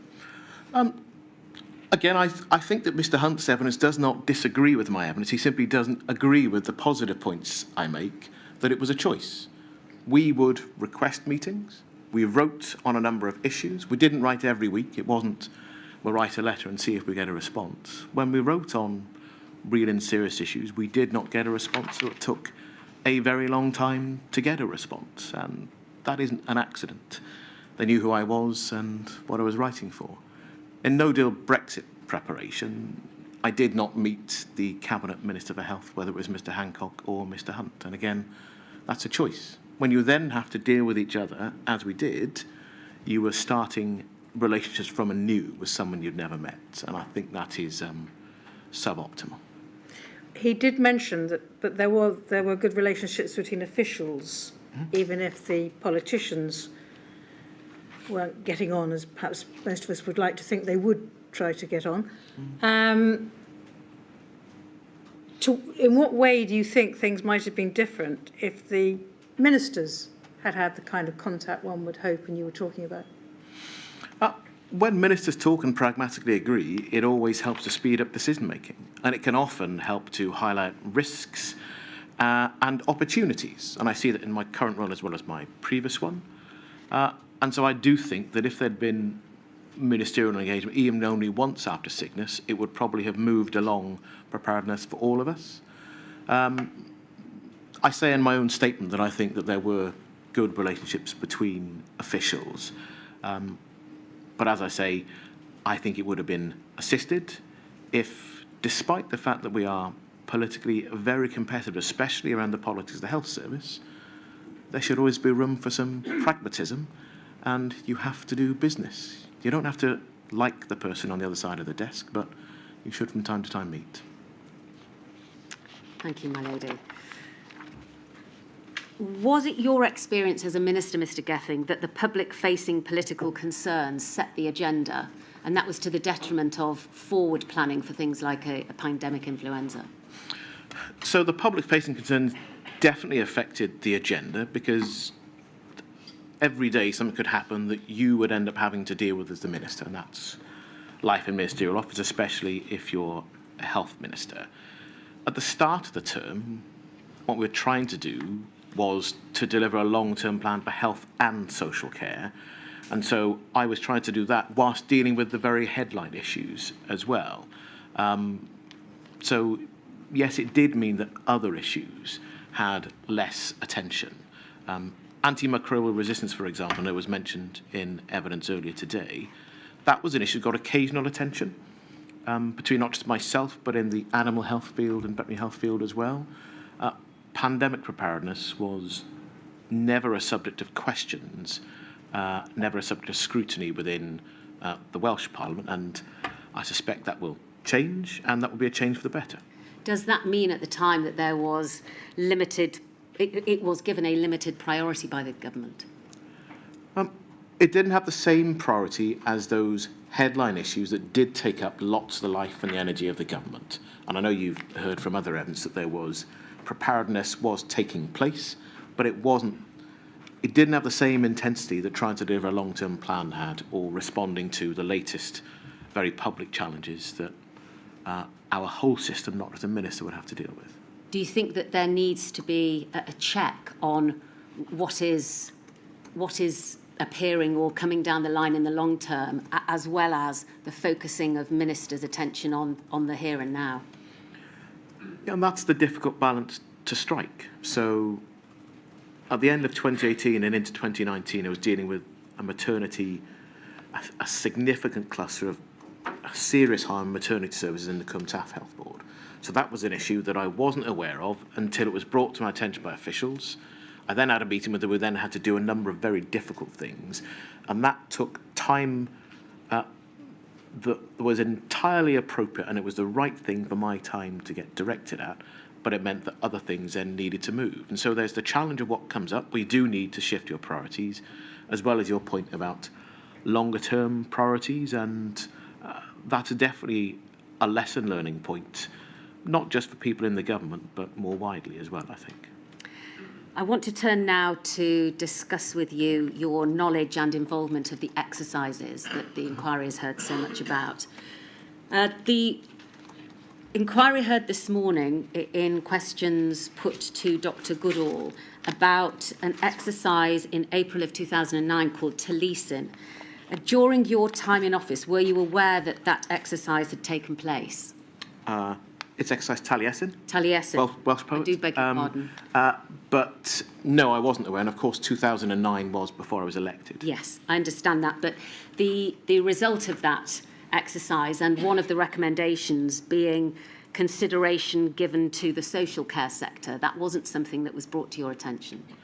Not in pandemic preparedness and planning terms, but the social care sector was very important to me in terms of running the whole health and social care system. That's why we had a long-term plan for health and social care, but not in the specific context of pandemic preparedness and planning. The first exercise Cygnus in 2014, which was held in Wales, were you aware of that exercise at the time? I think you might have been Deputy Minister for Health at the time that took place, or indeed shortly afterwards. Yes, so I started in September 2014 as the Deputy Health Minister, but I wasn't aware of the Wales-only exercise Cygnus operation. All right. One of the recommendations that this inquiry has heard fell out of that exercise was the concerns around the capacity and readiness of privately owned care homes to be able to cope with the likes of a pandemic and having their own contingency plans in place, so that wasn't brought to your attention. Not that specific in relation to the pandemic. The broader points, though, about the future of the sector were much more in my mind. And as the Deputy Minister, delayed transfers of care is definitely, we can't resolve that without health and social care working together. But that's not the same as looking at it through the lens of pandemic preparedness. Whilst you were in the role of Deputy Minister for Health, were you aware of exercise Dromedary that took place in 2015? No. That was a Public Health Wales multi-agency exercise dealing with the outbreak of one case of MERS-CoV coronavirus, in which surge capacity wasn't tested, but was mentioned. That's not something that was on your radar as Deputy Health Minister? No, and essentially my role as a Deputy Health Minister was virtually everything that had a target on it, that had a number, was then my responsibility, including all of the media that went with it. So it wasn't actually part of the role that I had as a Deputy Health Minister. You don't mention Exercise Alice in your witness statement, which we know was delivered in February of 2016 by the Department of Health. Was that something that was within your knowledge when you became Cabinet Minister? No. So when I became the Cabinet Minister in 2015, and then in 2016, I am now aware that Exercise Alice has taken place, but I think it was a Public Health England-led exercise, and so I wasn't aware of it, no. In your briefing for Exercise Cygnus later on in 2016, were these previous exercises, and in particular I'm going to highlight the issues that they raised with social care, not brought to your attention?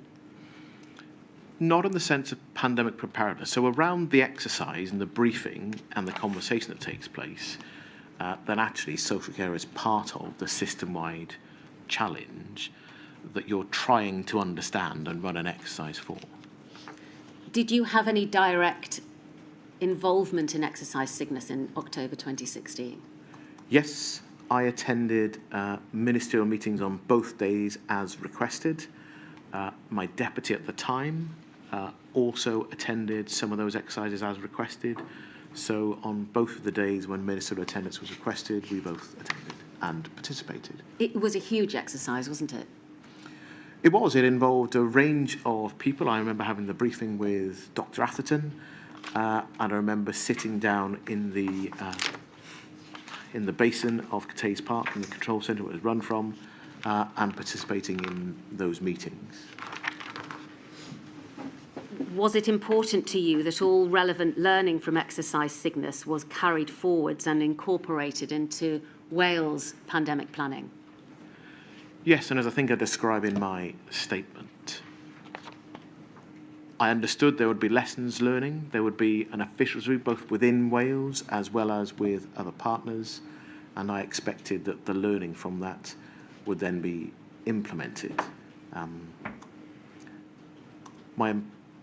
My own impressions from the exercise were that there were positives and were things that I would expect to be worked on. The way in which you describe it in your witness statement at paragraph 67 is, I was advised that learning points had been identified and would be implemented either in whole or in part, or that there was a delay in implementation. For that reason, I assumed, absent any advice to the contrary or questions in the Senate, that the lessons of exercise sickness had been applied. Did you read the exercise sickness report, Mr Gething? I can't recall which report you're referring to, because there are a number of notes that come after it, and there's then the briefing I received from officials. So just to be clear about which report. Well, I'll put it on screen. It's 22792, please.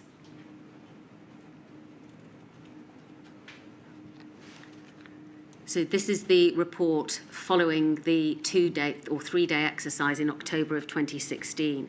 Can we go to page 6 and paragraph 3, please? Mm-hmm.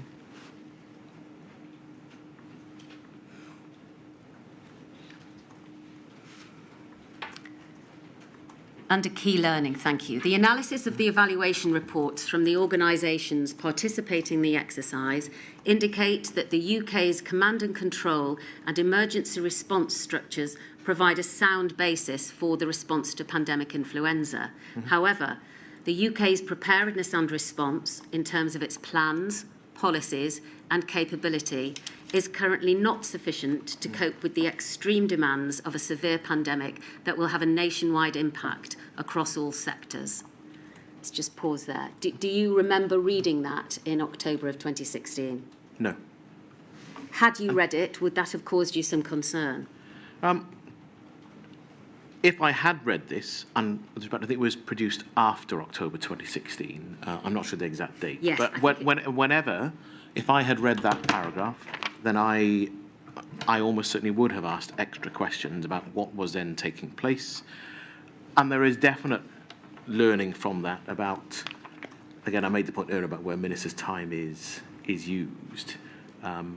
If I had read that, I think that I almost certainly would have asked more questions and asked for more assurance about what was happening.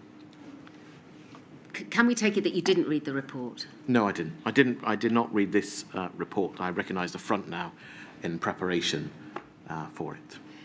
Did your advisors feed back to you the fact that there were real concerns about the capacity of the United Kingdom preparedness and response?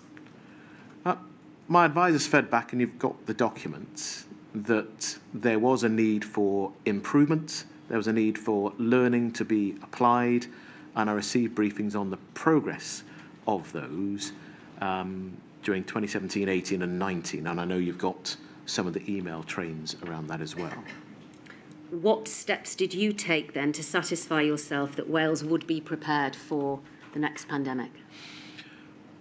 Well, I engaged with the briefings I received from my officials, and you'll know that at various points I have asked about follow-up from different parts of the sector, and I know you've also been through, for example, the improvement, the investment in microbiology, a range of other things that happened. So there were different decisions that I made. Looking back, I think it is fair to say that if I had put more ministerial time into this, then I may well have sped up preparedness. Was social care on your radar as Cabinet Minister?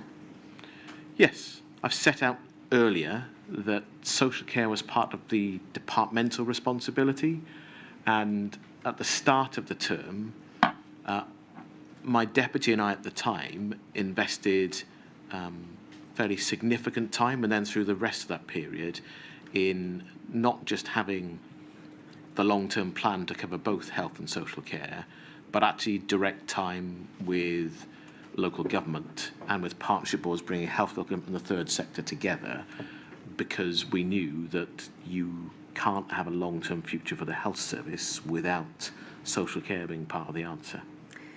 Did your advisors bring to your attention that as part of Exercise Cygnus, the local resilience forums had expressed concerns that it was not possible to collate an accurate picture of social care capacity because much of the capacity lay with private providers? Not specifically in those terms, but I'm obviously aware of the structure of social care and that has changed significantly over the last few decades.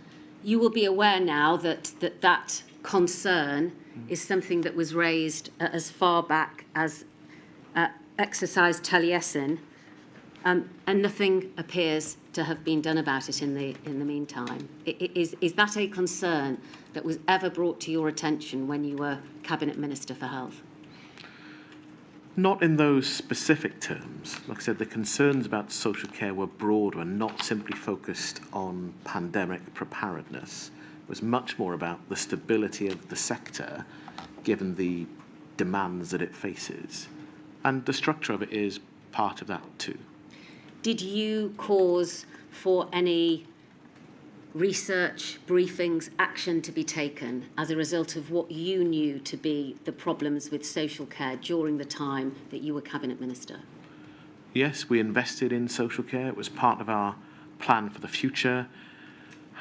I made deliberate choices to put parts of the NHS allocated budget into partnership space. They had to be used by health and social care working together through the 7 regional partnership boards that we created. So social care was definitely part of what we were concerned about and wanted to invest in its future. That did also take into account the structure of the service, what improvement could look like, and the broader vulnerability within the sector as well. So you're thinking about different models for social care so it's more sustainable, who the new actors are going to be. There are lots of relatively small family-run homes that give you different vulnerability. If people retire, that home can go. You potentially have a number of residents who may not be able to carry on. So that was a challenge, and the way that it's commissioned and funded is also a key risk as well. And all those challenges in the way I've described them would still exist now, but we're in a better position now than when I started, and I expect we'll be in a better position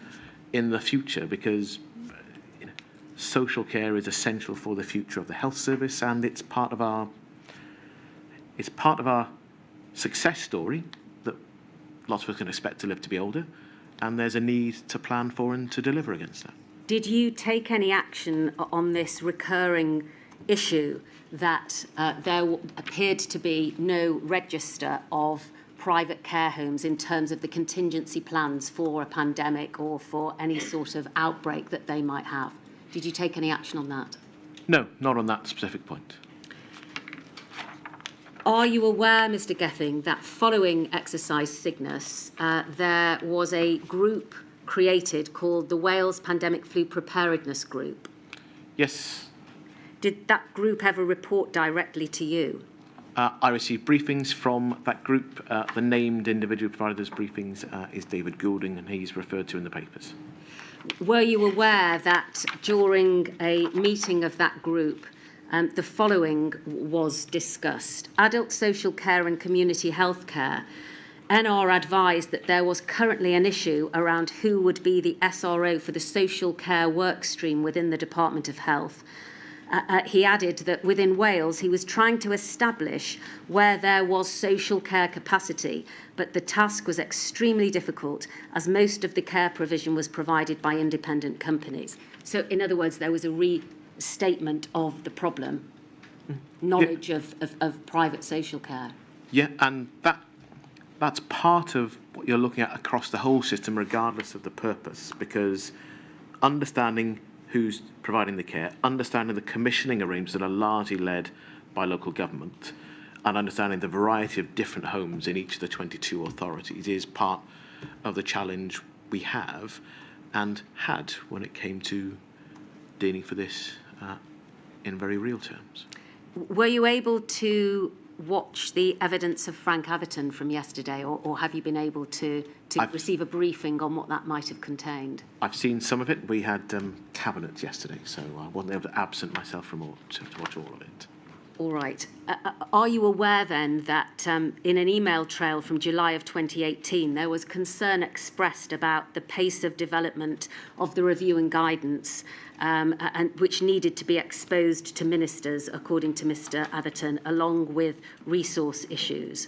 In fact, I think it might have been Mr Kilpatrick who sent the first email, but there was a chain, I think, referred to during the evidence of Mr Atherton, which indicated that this concern needed to be brought to the attention of ministers. Yes, I'm aware of the email exchange that was referenced yesterday. Yes. Was that brought to your attention?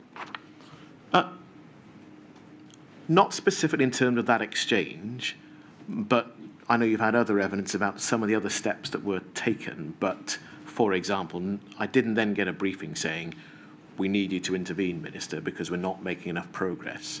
And there are times where you intervene and you say, I want to know what's happening, or I want to meet officials, and it does accelerate progress and provide renewed focus. But I don't recall ever being briefed on that particular exchange or its outcome in relation specifically to, we want you to be more engaged in pandemic preparedness to make sure that we accelerate the work that we're doing. Well, one of the concerns expressed in that email train was the fact that the Welsh Government appeared to be waiting for the Department of Health to issue guidance before it could assess and review its own plans and guidance. Do you consider that to be a problem for Wales? Reactive rather than proactive? Well, I think it's always part of the challenge when you want to work across the 4 nations about where and how you do that, and to do that in a way where you can have your own plans to do with what you want to in Wales, whereas in a pandemic scenario, you know it's likely to affect all 4 nations, and so you want some deliberate consistency, or if you're going to do things differently, to understand why.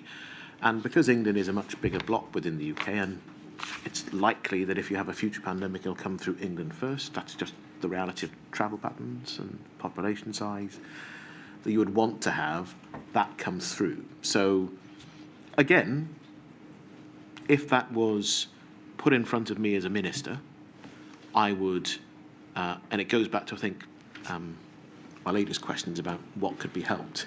If I'd had a briefing that said, we haven't got this from the Department of Health in England, it'd be really helpful. And we also need to make sure that we have a greater focus in the Welsh Government. One of the things you could have done as a minister would be to say, I want to know more about this. I want to know what has happened within a certain timescale, and often that is something you do. So I want to know within 3 months what's happening, and I want to have the officials in front of me. That kickstarts people to do things within a timescale, and you could have written or asked for a conversation with a UK minister. And that's one of those challenges where you do have correspondence that isn't political, where not having better relationships does get in the way of doing government business that has to take place.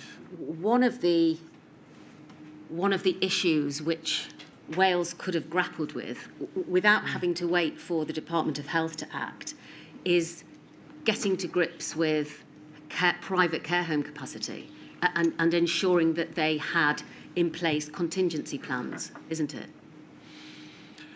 So I think that's fair. I think it's fair to say that we could have made more progress with our own sector. The prime concern about social care at the time was its vulnerability and sustainability, full stop.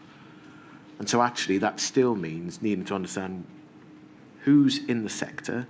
In general terms, you had an understanding about the average size of homes, but actually the more granular detail to understand with local authorities in particular, but also the health service, the numbers of homes, where they are, and in this area, their infection prevention and control procedures in general terms, as well as the specifics around the pandemic. Right. Finally, Mr Gething, I want to ask you about PPE. That's right. Not at all, I was just pausing. It's the pollen. Yes, it's affecting us all. At paragraph 35 in your witness statement, you say, "We have learned a great deal about the importance of PPE supplies, the adequacy of our stockpile, the importance of secure supply chain, and the trade-offs between price and security of supply." What do you mean by the trade-off between price and security of supply? So we had operated a just-in-time system where price drove most of our procurement decisions, including on PPE. And one of the lessons is about the length and the fragility of those chains. And again, I think it's common evidence from a number of people that they collapsed in the face of the pandemic. And so if we want to be more resilient in the future, we would need to carry on investing in PPE production that is closer to home. And that would almost certainly mean that it will cost more. And the challenge there is that whoever is in whichever part of the government across the 4 nations of the UK, there are political and financial choices that come with that. If you want to invest in having a supply that you know is more expensive than you could buy in another part of the world, but you're doing it because you want to make sure you don't have fragility if there's a future pandemic, you've got to be prepared to do that. And that has a budget consequence to it. It's the same with other areas of preparedness as well. And, you know, I have looked at Mr. Hunt's evidence, and he talks about South Korea. So not just on PPE, but on improving capacity in laboratories, for example. Well, that isn't just the capital involved in building a facility. You need the people to do that.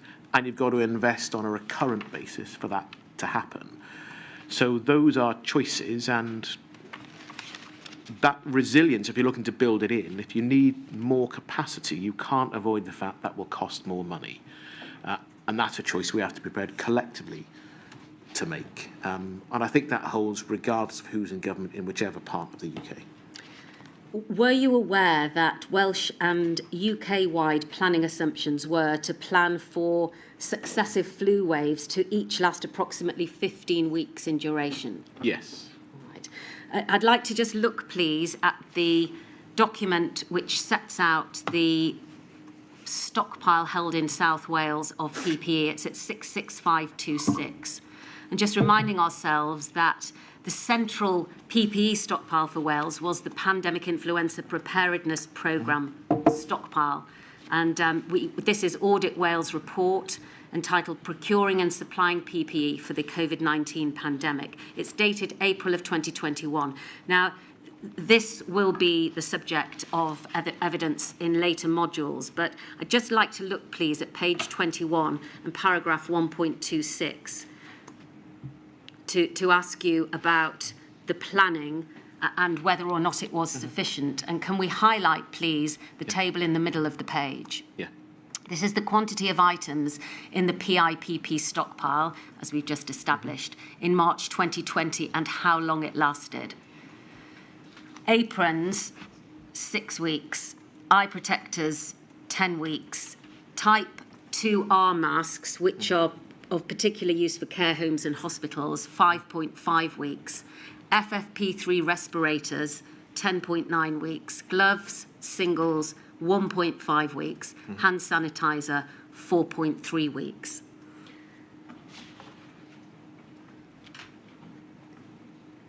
Even if we acknowledge that the assumptions that the Welsh and UK government were planning for were not strictly adhered to by the COVID-19 pandemic, in fact, in some senses, they were worse, weren't they?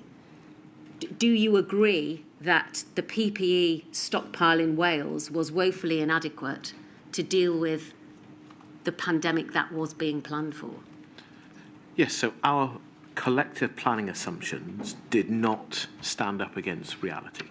So they were not adequate for the challenge we then faced. And that is set out in the table. I think it's very, very clear.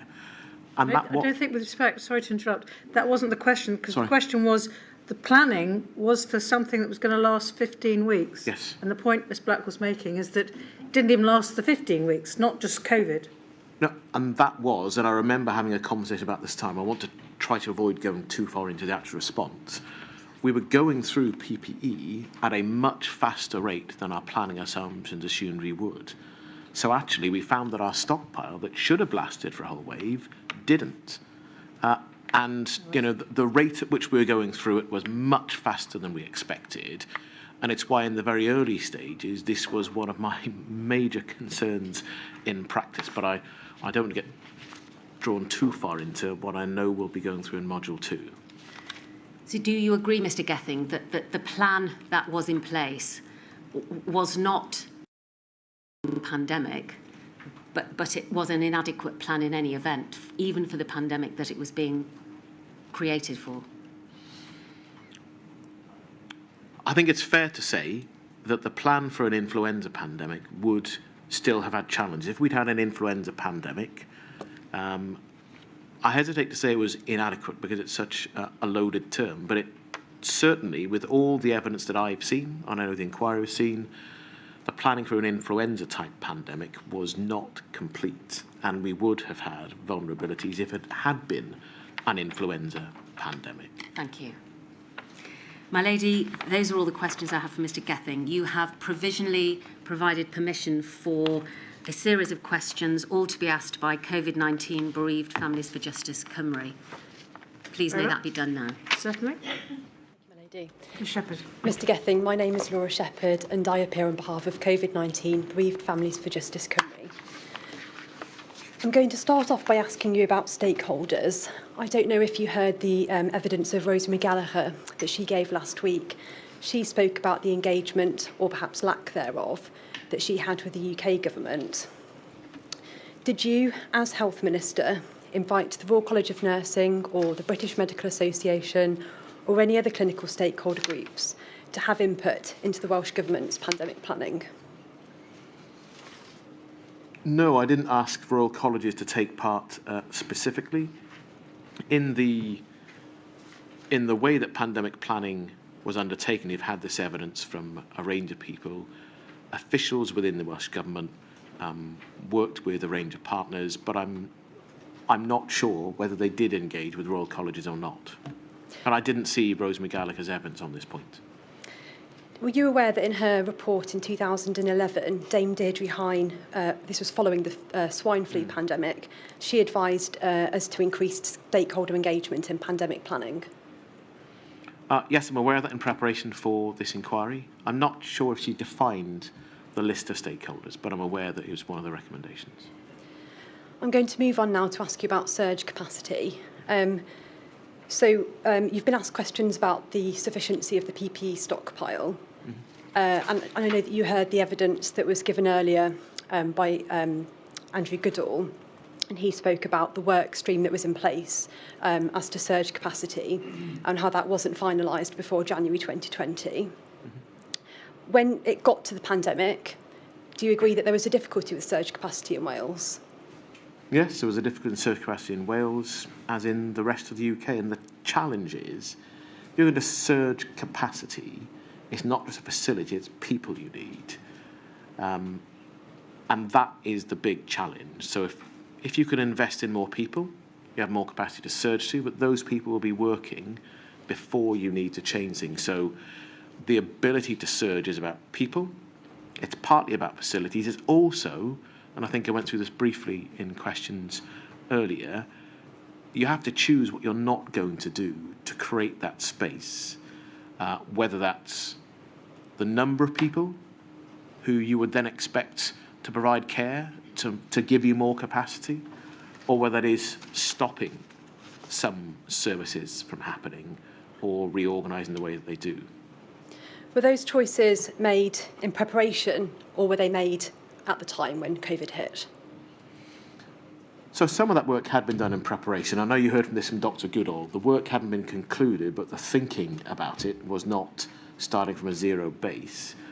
The challenge then is, when it happens, you have to think very quickly. That's why the work stream on regulation is relevant as well, because part of that surge capacity was a change in regulation that was swiftly introduced and was envisaged, actually, in terms of pandemic preparedness, to allow you to have people put back onto professional registers to undertake work they wouldn't otherwise have done. And that, of course, relies on those people wanting and being prepared to come forward. So I think it's fair to say that the work wasn't complete, but it doesn't mean that nothing had happened, because when the time came, there was thinking to rely on, as well as the need to make choices.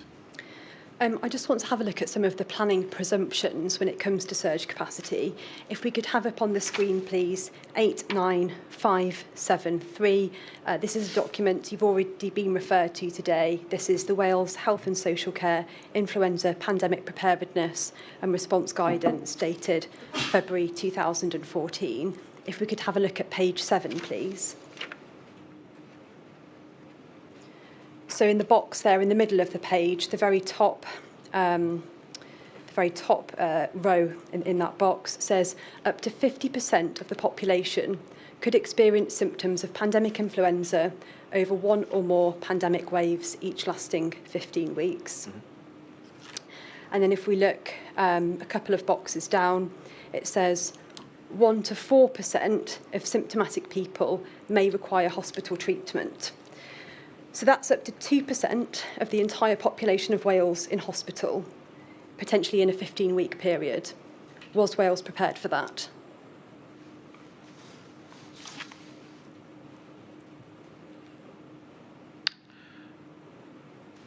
Not in the sense we had the hospital capacity at the start of the pandemic. That's a simple matter of the maths of the matter.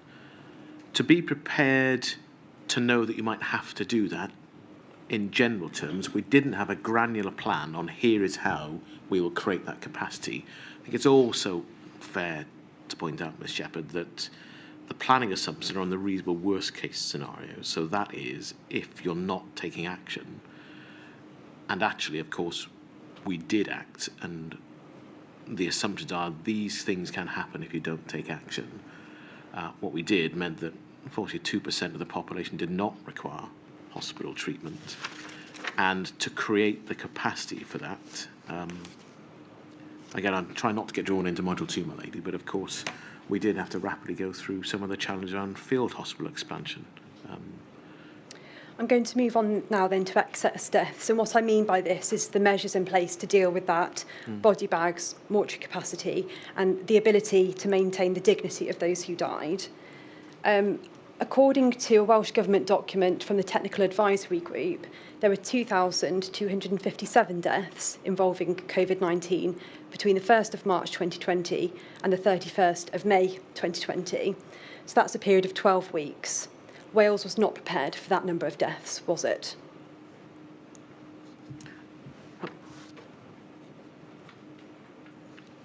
I think in terms of the briefing that I had, excess deaths were mentioned. I was aware there was work on excess deaths that needed to be completed. I don't think that work was finalised. The most difficult part, I think, is not the physical capacity. It's the dignity and death that I found most difficult. If we could have a look again, please, at the 89573 document, page 7. Again, we've got excess deaths below the table on page 7. And again, it says here, planners should aim to be able to cope with between 12,000 and 15,000 deaths in Wales. And that's over a 15-week period. And we had just over 2,000 deaths in Wales over a 12-week period. Mm-hmm. Do you accept that that lack of preparation led to real pain and suffering of the bereaved in Wales?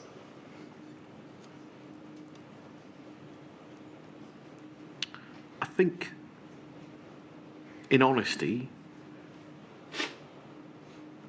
addressing the issue of excess deaths does lead to pain and suffering, and it did lead to it. Because, as I say, one of the things I found most difficult was the dignity in death, and knowing what a bad death is and understanding that that has a real impact on people who are left behind.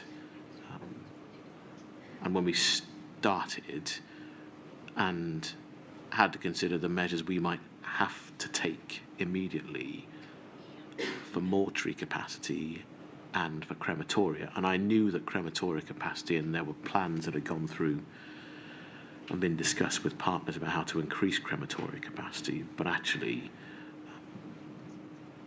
all of this work was not fully completed, and that meant that when COVID came, we were not as prepared as we could and should have been, and that does, yes, Ms Shepherd, lead to additional pain for bereaved families. And do you accept that you had responsibility to plan for that? Yes, I'm a minister in the government, of course it's my responsibility. There's one final area I wanted to ask you about, and that was infection control, and in particular isolation rooms in hospitals. The evidence that we heard earlier today from Dr Sandifer, and we also heard it yesterday, was there was no provision in Wales whatsoever to deal with HCIDs, which means that if people in Wales, if someone in Wales has a HCID, they're taken to London or I think it's Newcastle. Do you accept that lack of preparedness for even one case of SARS in Wales reflects a big oversight from those who are responsible for pandemic preparedness? No, and I think the reason is important. So if you have 2 centres in England, you're dealing with very small numbers of a high consequence infection. The challenge we are looking at is how do we make sure we have the ability to deal with a small number of high consequence infections. For the scale of the pandemic, the centres in London and Newcastle could not cope and would not reasonably cope.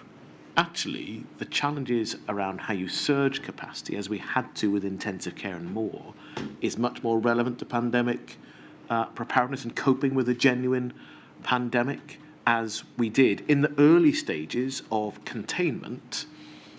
And I think Chris Whitty has given evidence on this as well. I don't think it would have made any difference if we'd had a centre in Wales. If that had been in the Heath in Cardiff, if you live in Bethsacoid, that wouldn't have been the place you'd have gone anyway.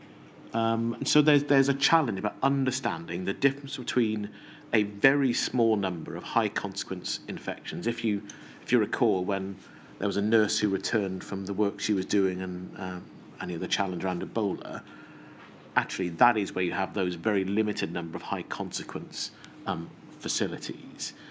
The pandemic is a different order. SARS was a HCID until March 2020, and there was not, coronavirus and SARS was HCID until March 2020, and there was not one single isolation unit in Wales that could deal with it, was there? Not at that time, no. And as I say, in terms of I think we may be talking about different points here. Having an individual unit with a small number of beds would not have prevented the challenges of the pandemic. The scale and the depth of what we needed to prepare for and to deal with would not have been changed if we'd had 4 high consequence infection beds at University Hospital Wales in Cardiff. And that's the point I'm trying to make. I think there's a danger that you say this is the issue, and actually it's the much broader challenges of preparedness, I think, that are the real challenge. Thank you, my lady. Thank you very much, Ms Shepherd. My lady, that completes Mr Gething's evidence. Thank you very much for your help, Mr Gething. Thank you. Would that be a convenient moment to take our afternoon break before the final witness of the day? Yes, of course. Just trying to think, it's very important, obviously, that we finish Mr Drakeford's evidence today. Perhaps 10 minutes? Oh, sorry, you're getting mixed messages. I am getting mixed messages. 10 minutes. 3 o'clock.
Thank you. The First Minister of Wales, please. I do solemnly, sincerely and truly declare and affirm that the evidence I shall give shall be the truth, the whole truth, and nothing but the truth. Thank you.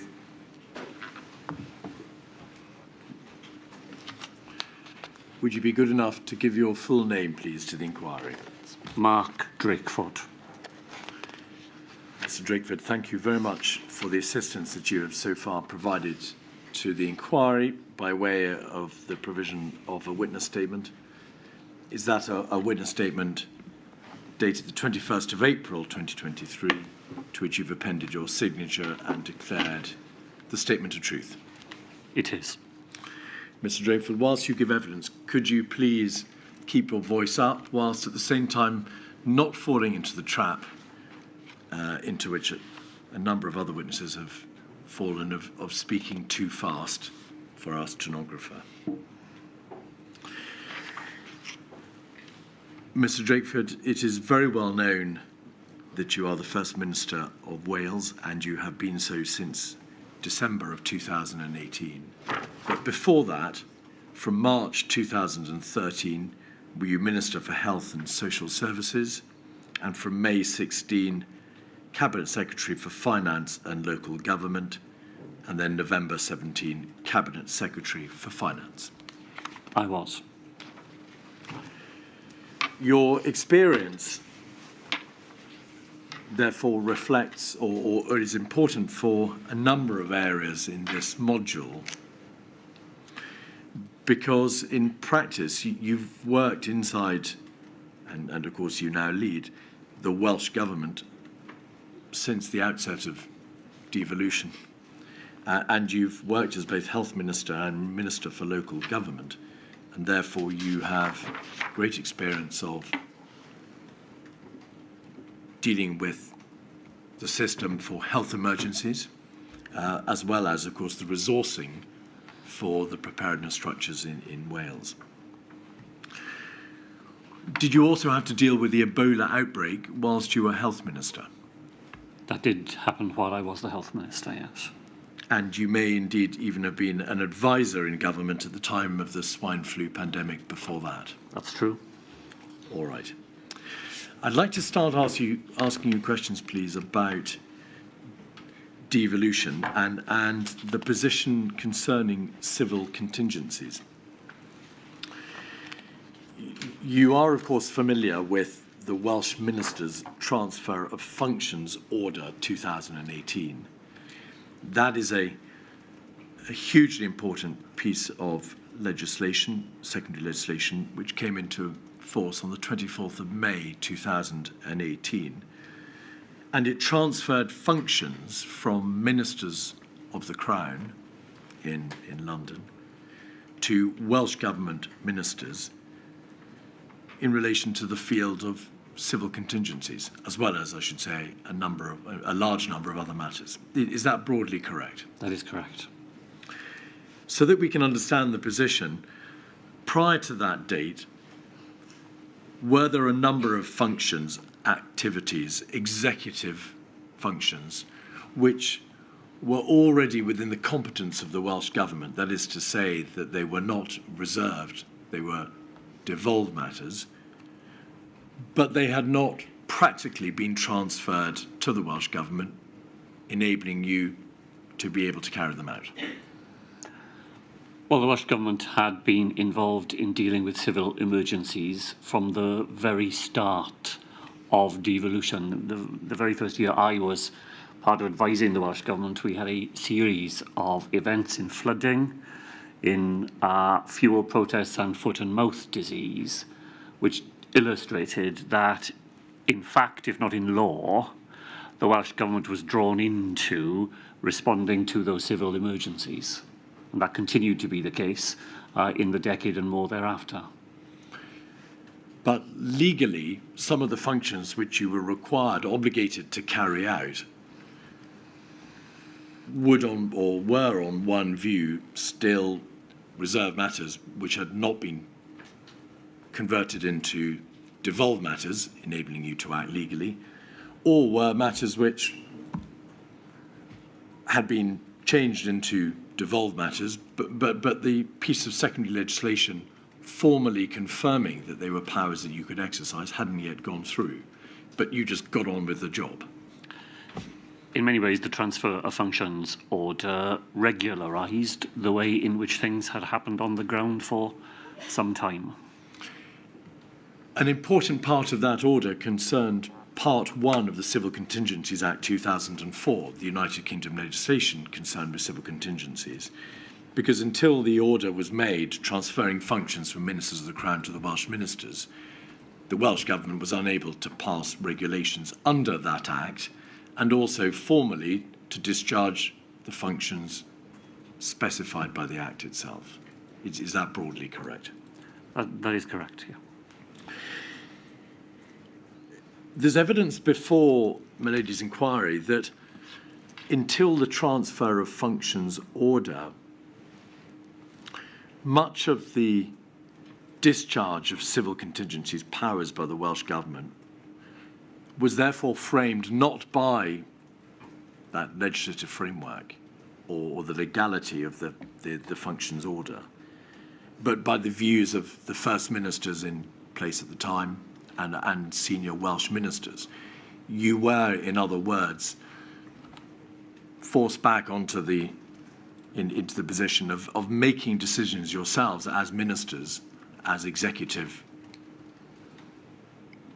ministerial decision makers, regardless of the legal position and the application of the Civil Contingencies Act. Would you agree? Only in part, I think, because many of the emergencies which were dealt with over that period relied on other powers which were already in the hands of Welsh ministers.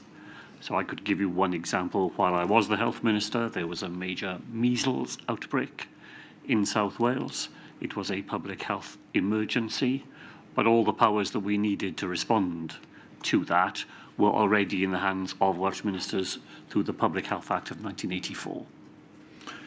Presumably, in anticipation of the transfer of functions order being made, and it was an order which you had sought, of course, politically, the Welsh Government had for some time stated to the United Kingdom Government, it is time for these functions to be transferred. Let us make de jure what is already de facto. Presumably, you had to make sure that the Welsh Government structures in terms of resourcing, the personnel, the group or committee structure was ready to discharge the new functions which it would be allowed to carry out. Well, the normal pattern would be that a transfer of functions is accompanied by a transfer of funding to discharge those functions, because those functions are already being discharged elsewhere. So you no longer need to discharge them at central government level, and the funding follows. So it would be true that the Welsh Government was responsible for making sure that, in terms of structures, that we were ready to discharge those new responsibilities.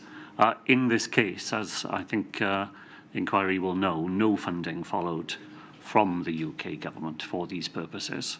So funding had to be found from within wider Welsh Government resources that would otherwise have been used for other purposes. So looking at those three areas of resources, personnel and the structure, in terms of resources, the Welsh Government was keenly aware that it would need extra resources in order to be able to discharge the additional functions which it was empowered to operate, or would be empowered to operate from May 2018. Did you seek from the United Kingdom Government additional resources to enable you to carry out those new functions? Yes. And what was the response? Cabinet Office said that they had been unable to identify any expenditure that they had undertaken to discharge those functions, and therefore there was no money to be transferred. They could not identify any discrete sums of money used for those purposes in Wales, and therefore there was no sum of money that they could identify to accompany the transfer of responsibilities. So in effect, because they were unable to specify how much the existing discharge of those functions cost them in the general kitty, perhaps the general consolidated fund, they would not give you and could not give you the same amount of money in order for you to then discharge those functions going forward. That was their argument. And therefore you fell back, of course, on your own funding sources. We did. We employed we created 8 new posts within the Welsh Government to enable us to discharge these new responsibilities. But they were funded, as I said, not from the new money that you might have expected, but from money that was already devolved to Wales for the functions that the Welsh Government already possessed.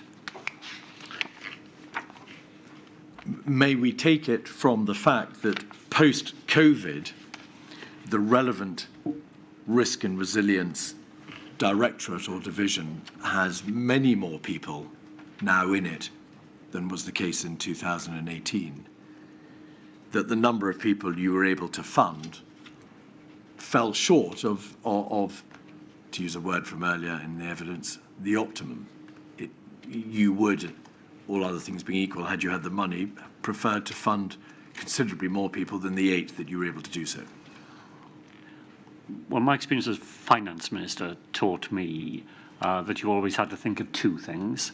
You have to think of the amount of money that you have available, but you also have to think about the capacity of a system to absorb that funding. Sometimes it's not just a matter of finding the money.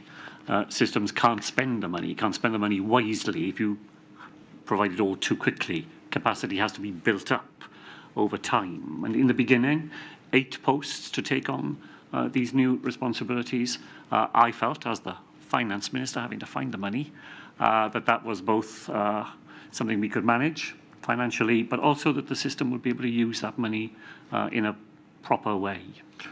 Let me ask you the same question in a different way, Mr. Drakeford. Had the United Kingdom government provided the funding that you had sought, would you have still ended up with only 8 people in that team? Very hard question to be sure, given that they didn't give us any money at all. We would have cut our coat according to our cloth. All right. In terms of personnel, it wasn't just a question then of being able to identify changes in personnel in the particular part of the Welsh Government, the Welsh Government Resilience Team, perhaps. What consideration was given to ensuring that for the discharge across the board of these civil contingencies powers, more people would need to be placed in various other parts of the Welsh Government or outside the Welsh Government, either in relation to the audit teams or the local resilience forum level or the strategic coordinating group level and so on? I think my recollection of the time is that the powers were more about allowing resources that were already there to be deployed more effectively. I'm not saying for a moment that there was no case for additional resources, but the primary case was you have a resource, the powers that they need are not in the right place. When those powers are transferred, those people who are there already will be able to do their job more effectively. And finally, in relation to the structure, there was a pre-existing civil contingency structure in Wales, of course, and as we'll see later in the course of your evidence, it had many moving parts. To what extent did the Welsh Government seek to recalibrate that structure to make sure that the structure was in the best place possible to start carrying out the new functions which the transfer of functions order permitted them to do so? Well, ministerially, because that's the perspective from which I was able to view it, the structures were sufficient to make sure that advice flowed to ministers, flowed in a timely way, was enabled to raise issues with ministers when those issues were required. And in some ways, you don't spend your time looking at the wiring diagram, so long as you are confident that the diagram produces the result that you need, consistent advice of the quality that you require in a timely fashion. And I felt confident that the system did do that.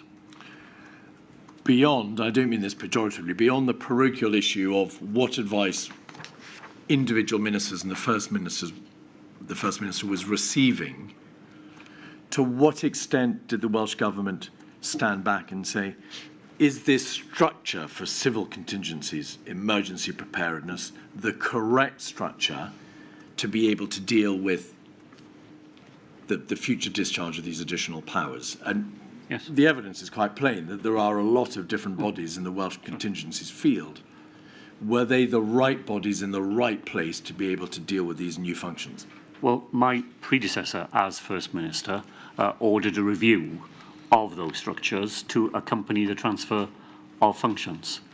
So there was a conscious effort to make sure that the Welsh Government would be equipped in that structural sense to use the new powers that came its way.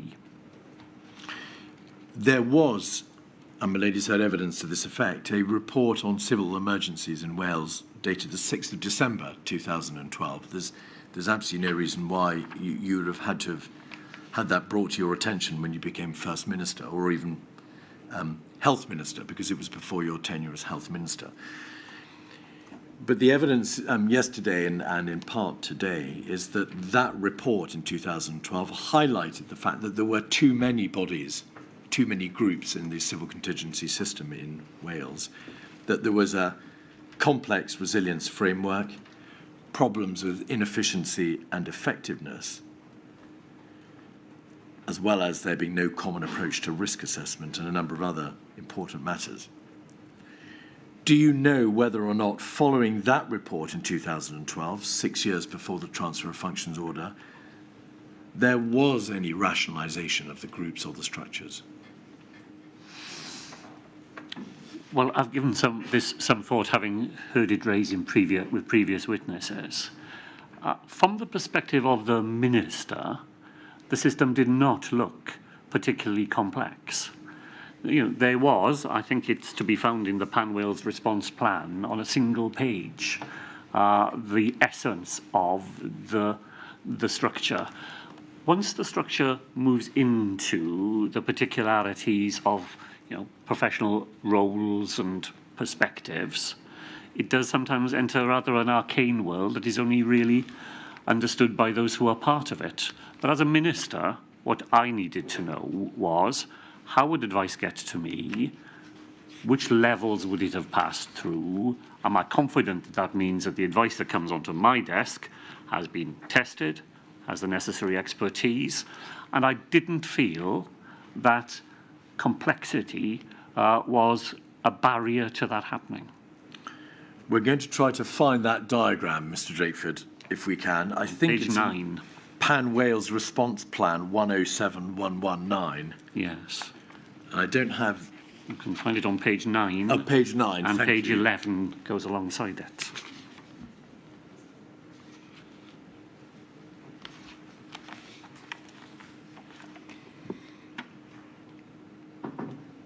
Yes, so there is the flow chart, which deals, in fact, with a slightly different issue, which is the levels of contingency or emergency, because in the event of a level 2, the Civil Contingencies Group is required to establish a Wales Civil Contingencies Committee. So I think what you have in mind is perhaps rather more page 11, which is a concentric chart. No, that's again dealing with levels 1, 2, and 3. We'll see whether we can find it. But I think you have in mind there is a concentric chart which sets out the local resilience forums, the strategic coordinating groups, the various external bodies, and then those parts of the Welsh Government on top. But essentially, from a minister's point of view, provided all of that is effectively translated into the actions that you would need to take in face of an emergency, as set out on pages 9 and 11, then you have confidence to know that the system, when called upon, whatever complexity might lie behind it, the system, when called upon, will operate in that comprehensible way. Would you nevertheless agree that following the 2012 Civil Emergencies Report, the Audit Office report on civil emergencies in Wales, and between that time and 2018, there was no wholesale change or no significant change to the civil contingency structure in Wales. Yeah, I think that will be fair. All right. In May 2018, exactly concurrent, in fact, to the transfer of functions order, there was a report of internal audit services called Audit Services Emergency Planning, Preparedness and Response 128972, which was concerned with the assurance rating of the emergency planning, preparedness and response system. So it's a report by internal audit services within the Welsh Government.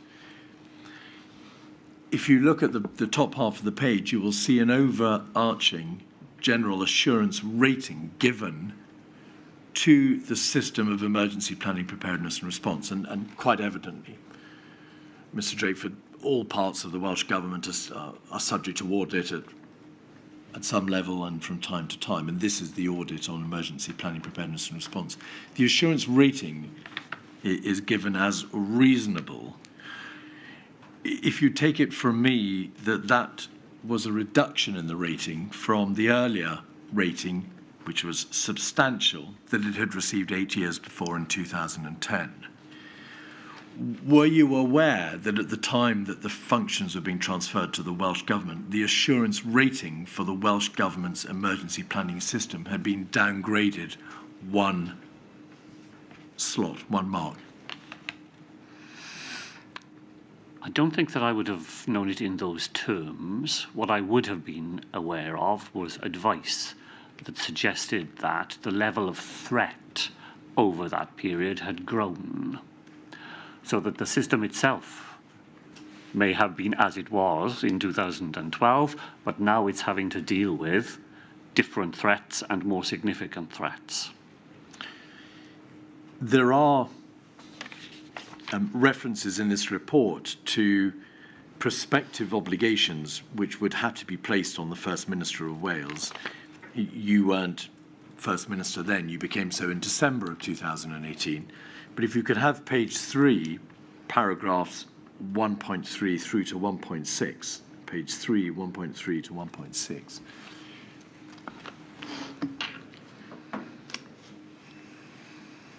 Perhaps picking up the thread at 1.5, following a Wales audit report in 2012, the First Minister has agreed to the transfer of executive functions. This is likely to take place by June 2018. This gives Welsh ministers brand new powers to exercise additional functions, including issuing guidance, monitoring devolved responders and requiring them to produce information, bringing enforcement proceedings. And then, if we could just run through, please, to page 5 at paragraph 3.7 so that we can see the overarching scheme. Page 5, paragraph 3.7. Resource requirements have been identified by the resilience team to be able to carry out the new duties and activities required to support ministers' responsibilities.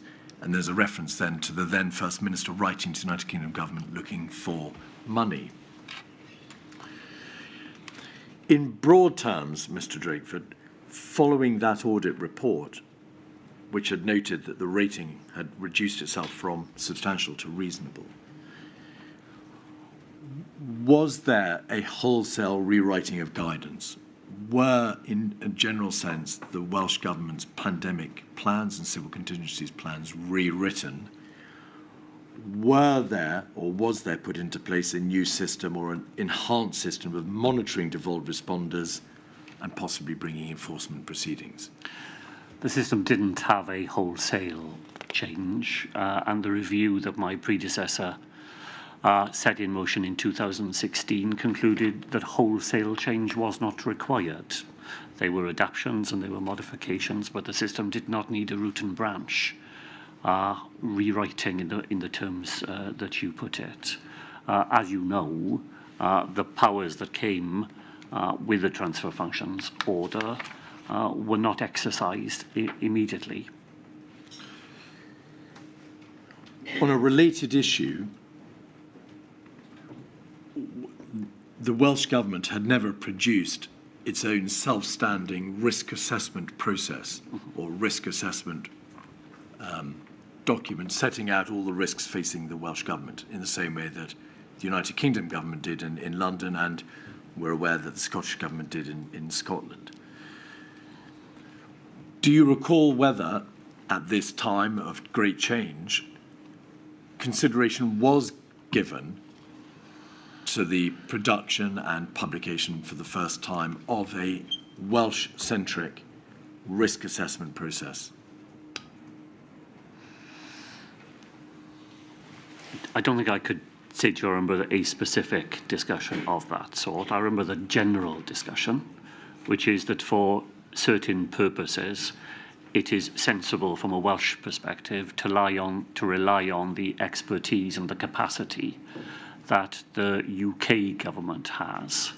And we were content at this point to do so.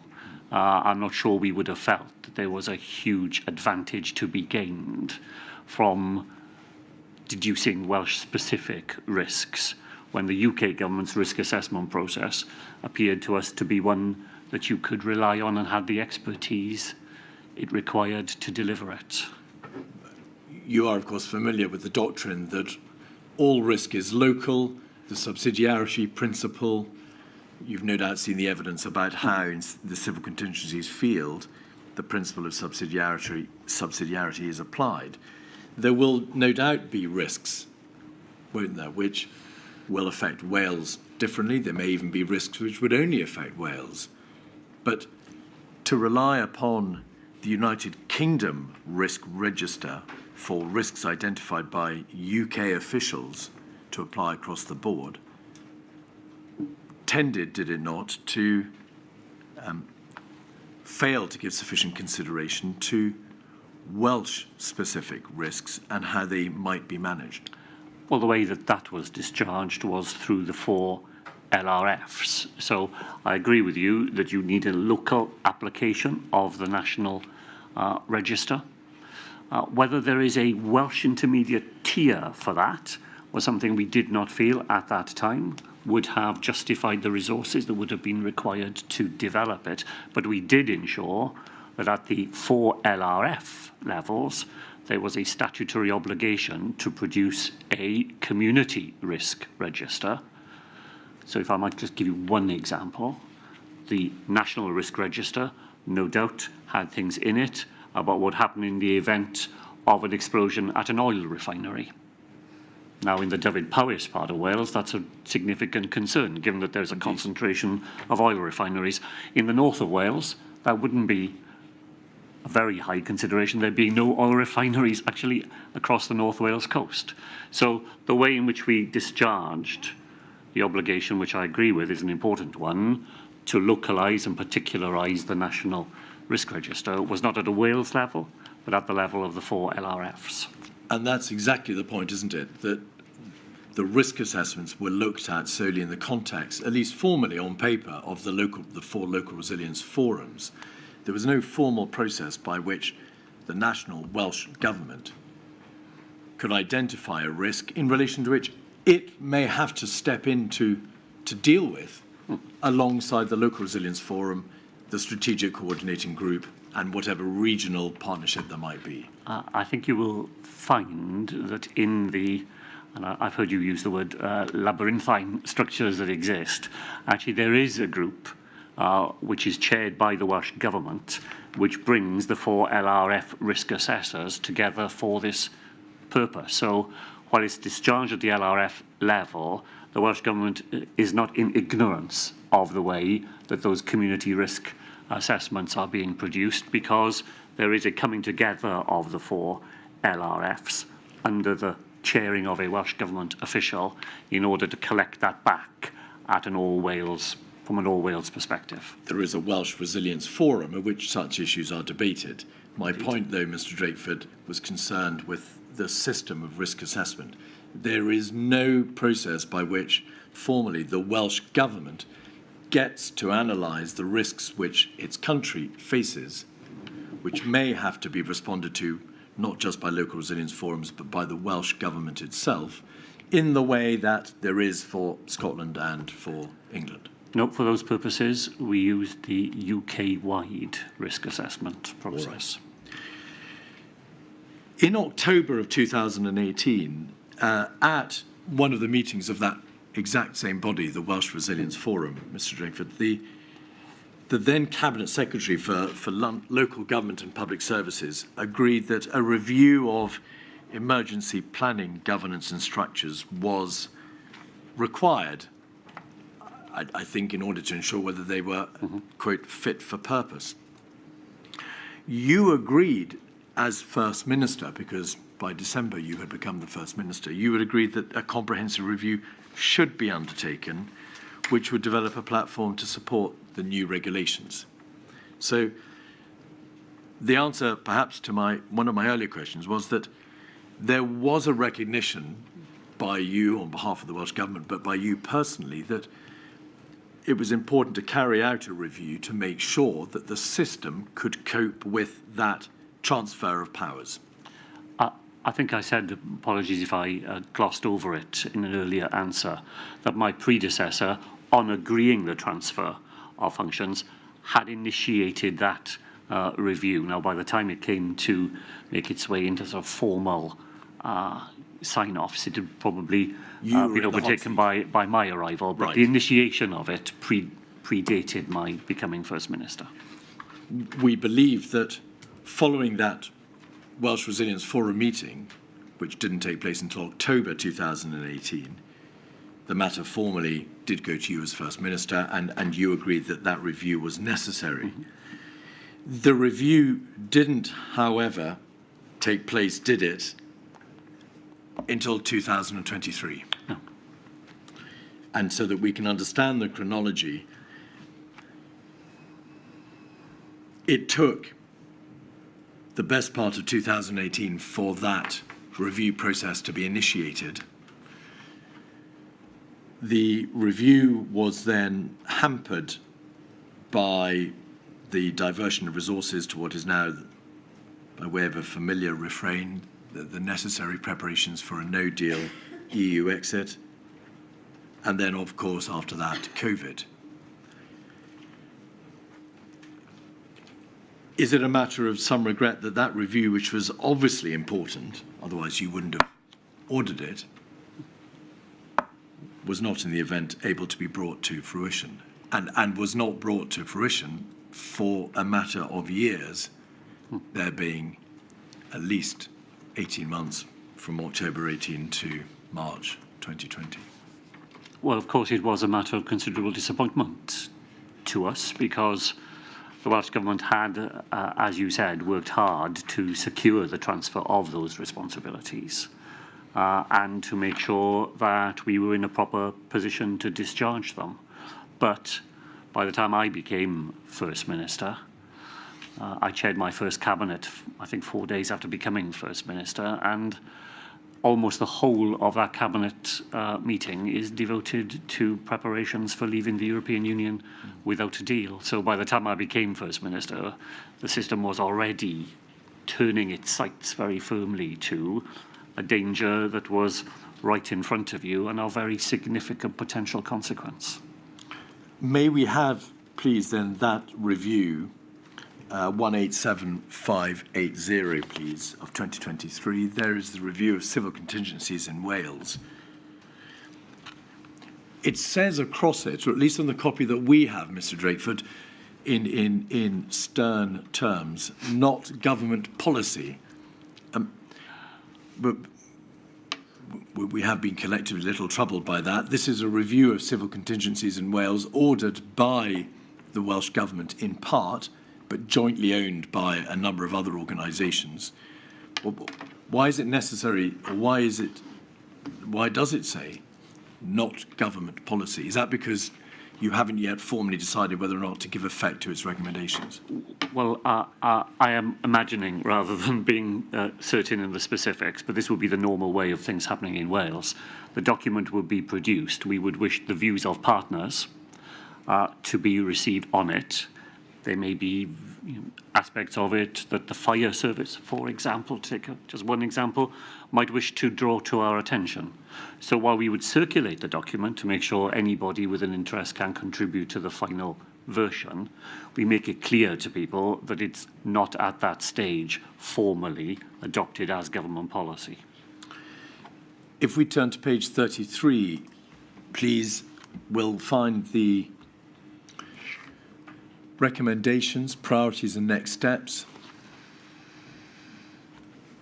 The first one is a national assurance framework for Wales to be developed with monitoring to be managed by the Welsh Resilience Board. So in fact, a new body, not the Wales Resilience Forum, but the Wales Resilience Board. And in the right-hand column, the authors of this worthy document state that this is a matter that is critical.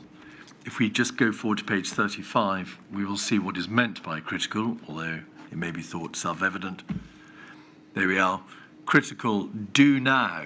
It is of the greatest importance that action is taken immediately. So going back to page 33, may we take it, Mr. Drakeford, that the authors of this report regarded the absence of a national assurance framework for Wales, that is to say, a system by which all the moving parts in the Welsh civil contingency structure could be tested to make sure they were up to scratch, was a matter of the very greatest concern, to which it was essential that action be taken right away. Well, it is self-evidently the views of the authors that this is their most important recommendation. My own view would be that nevertheless, that recommendation has to be tested by others, given that its implementation will rely upon the willingness of others to make that contribution. So no doubt this will make its way to my desk with final proposals, and they may not look identical to the ones that we see in front of us this afternoon. The civil service in Wales will, of course, present this to you along with their own views and no doubt seek a decision from you. Number two, risk. We were just debating this very issue a few moments ago. The Welsh Government and the Local Resilience Forum should work in partnership to interpret the UK National Risk Register and adapt UK-level risks to Wales to identify upcoming and potential risks that would significantly impact Wales. Essential. Does that go directly to the heart of the issue that we were debating a few moments ago? The need for a Welsh Government-level input into the identification, management, ownership of Welsh risks? Yes, it does. I was careful in answering your earlier questions to try to be clear that the view that the UK risk register was adequate for the purpose was a view of that time. I was aware, because I've been involved in some discussions through the Resilience Forum, that contemporary thinking is that intermediate Welsh level may need strengthening, and you see that in this recommendation. On page 34, at number 13, regional risk assessment should be used to define a regional training and exercise regime to address Wales-wide capability gaps or development needs. And then over the page at 15, page 35, centrally managed training and exercise regime. Now, plainly, many of these recommendations must have been formed as a result of the terrible experience of COVID.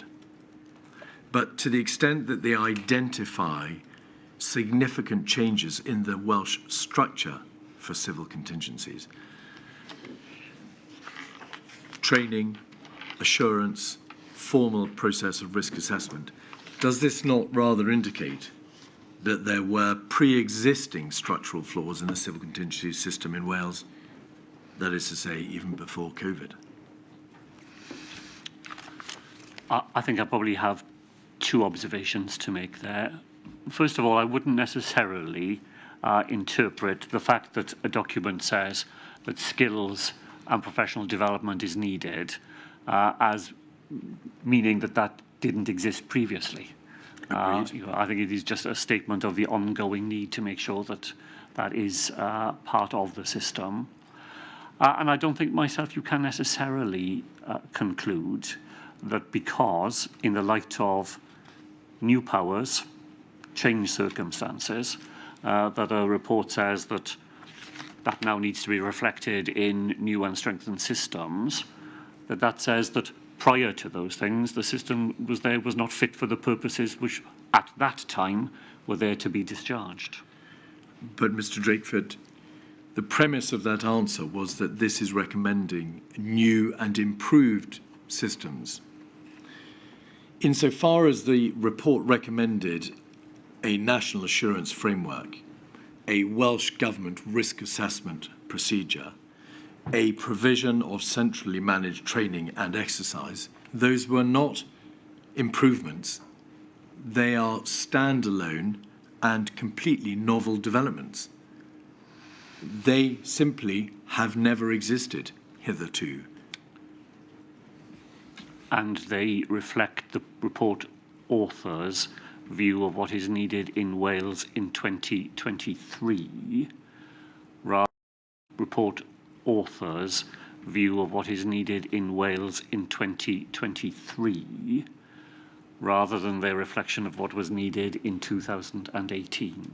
I think that's the only point I'm making, is that it is reflecting today's Wales, today's circumstances, today's challenges. But these were challenges, of course, which have come into focus as a result of COVID. But in terms of the structural performance of the civil contingencies structure in Wales, these are not new issues. The United Kingdom, the London government had put into position over many years a system for national assurance, for national resilience standards. Milady heard evidence about the production of 3 different versions of those national resilience standards. A National Resilience Academy, a structure for training and exercising. They're all part and parcel of civil contingencies, are they not? And the capacity to offer training, and a number of those things existed right through the system. They are restated here in the contemporary circumstances. All right. Risk registers. You'll know from the paperwork which we have provided you with that there were in existence corporate risk registers for the Welsh Government. Please may we have up the first one, which is an issue, which is January 2016, 215556. Page 1, column P5, or entry P5, row P5, resilience, major emergencies. If we fail to provide effective leadership and coordination in ensuring that Wales is prepared for and resilient to the full range of national hazards, then there's a risk to health and the well-being of its citizens. A self-evident risk, one might think. There are then a list of controls identified as being the risk control measures or proposed mitigating actions. And if we could just go over the page, please. We'll see the rubric, the notes which go with those scores, and explain what they all are. If you go back, please, to page 1,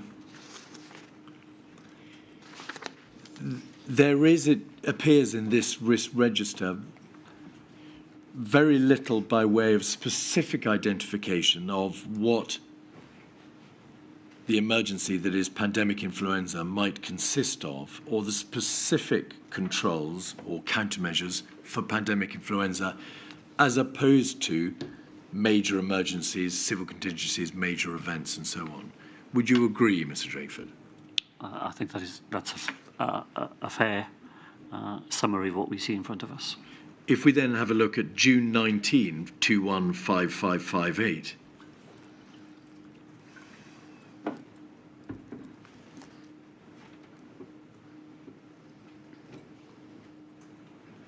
which is a single-page document.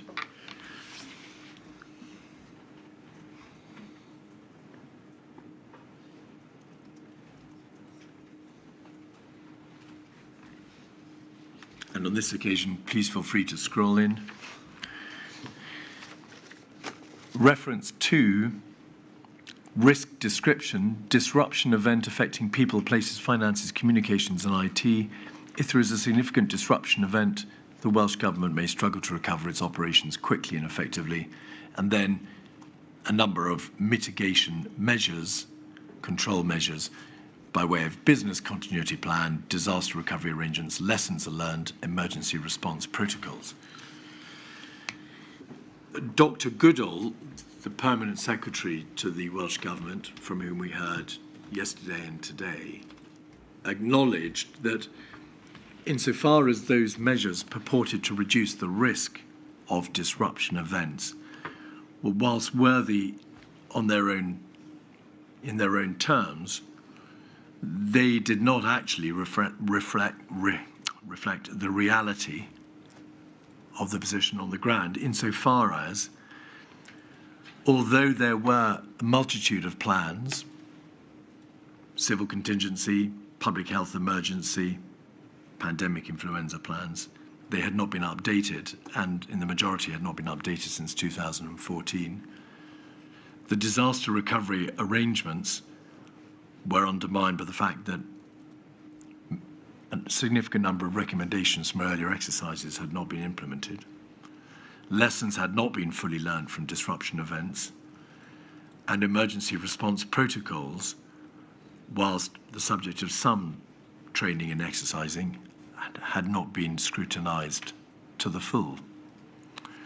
Would you agree, therefore, that insofar as the Welsh Government sought to properly understand the risk of pandemic influenza, it went awry by virtue of relying upon mitigation measures which turned out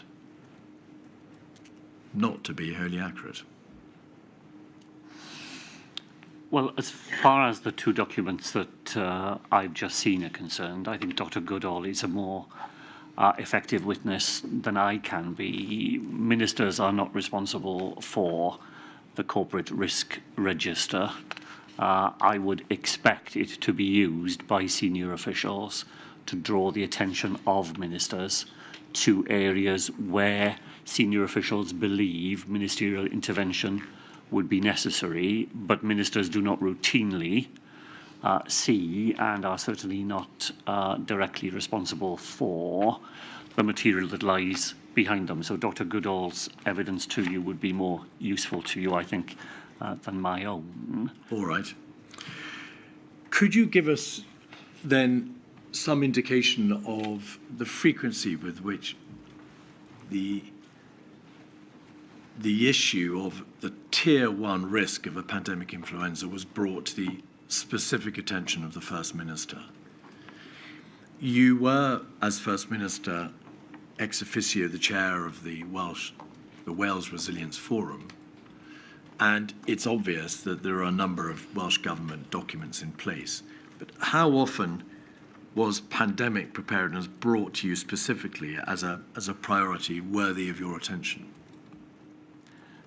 I wonder if I could just make one general point, which is that I have struggled a little in reading documents again for today to distinguish between things which I am learning as a result of preparation and things that I actually knew at the time. And I do not want to imply to you that because I know things now, I necessarily knew them then. Of course. That is a line that I've not always found it easy to completely walk down. But I think I should probably say that, of course, by the time I become First Minister, I have been, as you have said, engaged in the Welsh Government for, well, since the very start of devolution, and have lived through a whole series of emergencies. And having been the Health Minister particularly, I am maybe more alert to the risk of an influenza pandemic than I otherwise would have been. So I am because of those emergencies that you had to deal with. Yeah, the history of being in the Welsh Government is constantly dealing with one sort of civic emergency or another.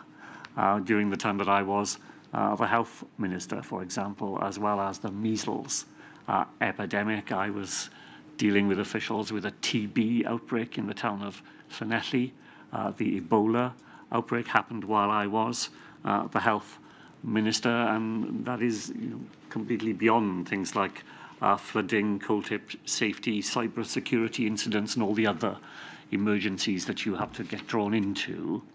By the time I became First Minister, I was therefore aware, but I think as much because of the background of the fact that there was a Tier 1 risk, and that pandemic influenza was, and had been over many years, repeatedly identified as the most likely risk to face the United Kingdom. In his witness statement to this inquiry, Mr Gething said, as far as he could recall, preparedness was not a particular focus of interest or concern in the government, the Senate, or outside, but he became aware of it by virtue of his personal involvement in exercise Cygnus. Regardless of your own plainly established personal involvement as First Minister in the field of civil emergencies and including health emergencies, can you recall to what extent the civil servants brought to you or to your fellow ministers concerns about the state of preparedness for pandemic influenza?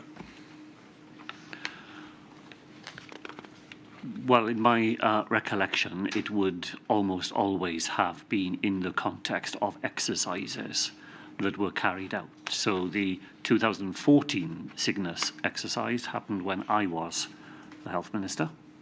That was, of course, the Welsh-only exercise. Yes. So while I share the same identical experience as Mr Gething, I don't think I was ever asked a single question on the floor of the Senate or in any media interview on preparedness, per se. That did not mean that when exercises took place and conclusions were being drawn from them, that your attention as a minister was not drawn to them. In your witness statement for this inquiry, you say, I became First Minister in 2018, that's obviously December 18.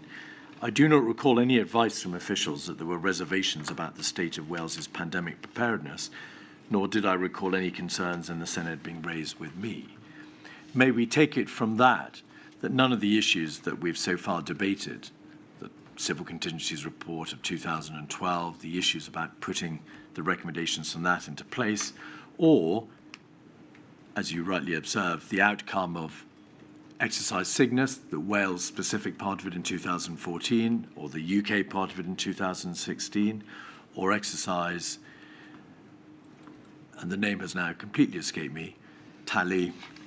Taliesin, I'm very grateful, Mr Drakeford. None of those specific issues, we may take it, were brought to your attention, because they all preceded, of course, you becoming First Minister, and if you never receive advice or you can't recall advice about reservations in the state of pandemic preparedness, it must follow that none of those specific matters were brought to your attention. Not at the point that I became First Minister, but as I tried to indicate, I would have been aware of them, having been involved in those events throughout that period. But your own personal knowledge of the state of affairs, or the state of play, or the civil contingency system, can't be translated into executive action on the part of the government or a determined attempt to try to improve the position. That's not within your capability, is it? You may have known of problems or flaws in the system, but unless the government around you identifies those flaws and determines it will act upon them, nothing is likely to be done, is it? So just to try and make myself plainer if I can, by the time I become First Minister, I am not unaware of the issues that have been faced by the Welsh Government or the exercise in which the Welsh Government has been involved.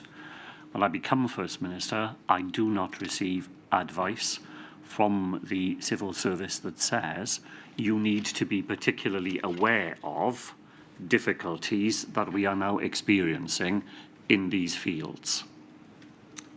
Thank you. We have heard something of task and finish committees being instituted in order to ensure that recommendations from exercises and outbreaks are learned. Following swine flu, the Wales Resilience Partnership team agreed to set up the Wales Pandemic Flu Task and Finish Group to consider recommendations from the 2009 swine flu pandemic. Were you aware that that committee was unable to finish its task because the recommendations were not all fully implemented? I could not say that I was.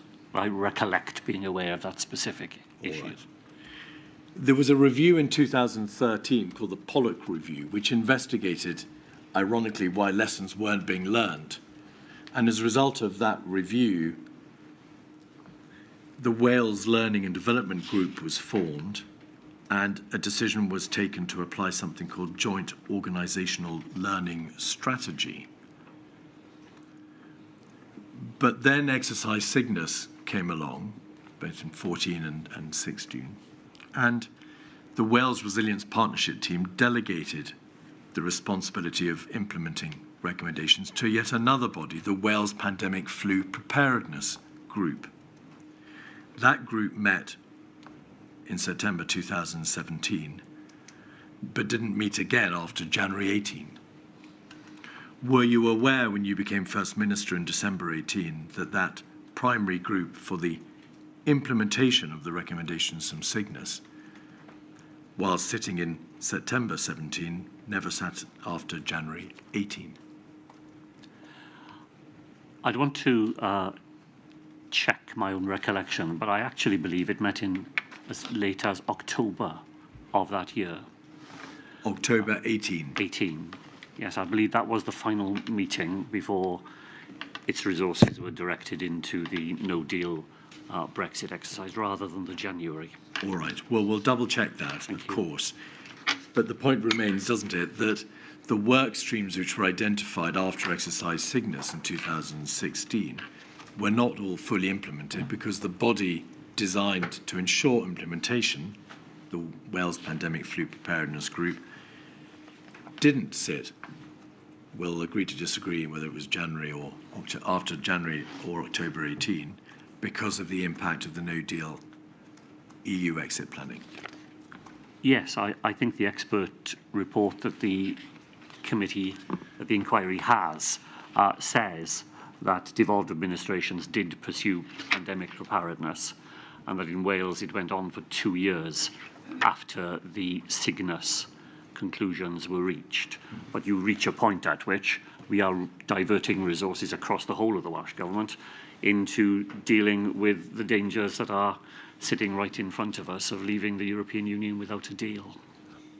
But obviously this inquiry is concerned exclusively with civil contingency, emergency preparedness. From that standpoint, those recommendations were never fully implemented. That is without doubt. I simply make the point that government is never exclusively concerned with any one strand in the many challenges that it has in front of it. Indeed. And you can't understand the way the government responds unless you are aware of the context within which it is responding. Pandemic preparedness is self-evidently a matter of life and death, is it not? Yes. To what extent was that terrible balance identified between focusing upon the life and death consequences of pandemic preparedness and the consequences of failing to prepare for a no-deal EU exit? Apologies if this answer is slightly longer than some of the ones I've tried to give. So, at the point when the UK government decides to institute Operation Yellowhammer, and we are now facing the reality of leaving the European Union without a deal with all the consequences that that would have had for Wales, I am making a decision, along with my colleagues, to divert resources to deal with that. The number of people we have in the Welsh Government who have genuine expertise in civil contingency matters is relatively modest, and their skills are particularly relevant to preparing for leaving the European Union without a deal. To give you just one example, Wales has reservoirs that serve not simply the Welsh population, but the whole of Birmingham and the whole of the northwest of England. The chemicals that you rely on to make that water safe to drink come from Germany. And while we were a member of the European Union, they came without hindrance, and they came on a as they were needed basis. We face a real risk that if we left the European Union without a deal, that water supply would no longer be usable. That is the sort of present danger that you are talking about. It is absolutely real, would be immediate, and would have absolutely direct results in the lives of people. Who do we look to in the Welsh Government to help us to find a way through that if we need to? Well, some of those people would need to be people who had the expertise in preparing and thinking about, and indeed in the Welsh context, practically responding to the other emergencies we had already faced. To what extent was that balance brought to your attention, Mr. Drakeford? And the point that you make is, if I may say so, very well made. You were faced with present and immediate risks, which of course you had to address. But it's in the way of government, isn't it, that you get on with addressing the job in hand. To what extent were you aware that that necessarily was diverting resources away from other, less present, but perhaps more catastrophic risks? Was it an issue on which they sought your advice? I am very consciously aware of it, and I am consistently aware of it, because I'm forever having to disappoint my colleagues who have ambitions in their own portfolio areas, pieces of legislation that they are committed to bringing forward, for example, and my job is to explain to them why that will now not be possible. And I do that month after month throughout the whole of 2019, always to their disappointment. So, yes, the diversion of resources from other priorities to dealing with leaving the European Union without an agreement, it's a very conscious set of decisions and constantly debated as well as to whether we are getting that balance right. May we take it from that answer, Mr. Drakeford, that you were therefore aware of the consequential impact upon pandemic preparedness because of the necessary diversion of resources, that it was an area that was brought to your attention, and in relation to which you were forced into the Hobson's choice, perhaps, of saying that area can no longer be resourced, and it simply cannot be the subject of focus because of this other greater risk that we face. Well, it cannot be resourced to the extent that it previously was being resourced. It's not the case that you rob everything away from it. Work does continue even beyond the end of December 2018, but you've had to reduce the resource in order to deal with something that is immediate and pressing and potentially catastrophic in its impact if you're not able to deal with it. Mr. Keith, forgive my interrupting. How are we doing for time? Because obviously we need a break if we're going. It's a very convenient point. We're determined to complete your evidence today, Mr. Drakeford. Don't panic. I shall return at 2:10, just a 5-minute break. All rise.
Mr. Drakeford, turning to the question of guidance and strategies and plans, you are, of course, aware that the United Kingdom 2011 document, the Influenza Preparedness Strategy, formed the genesis for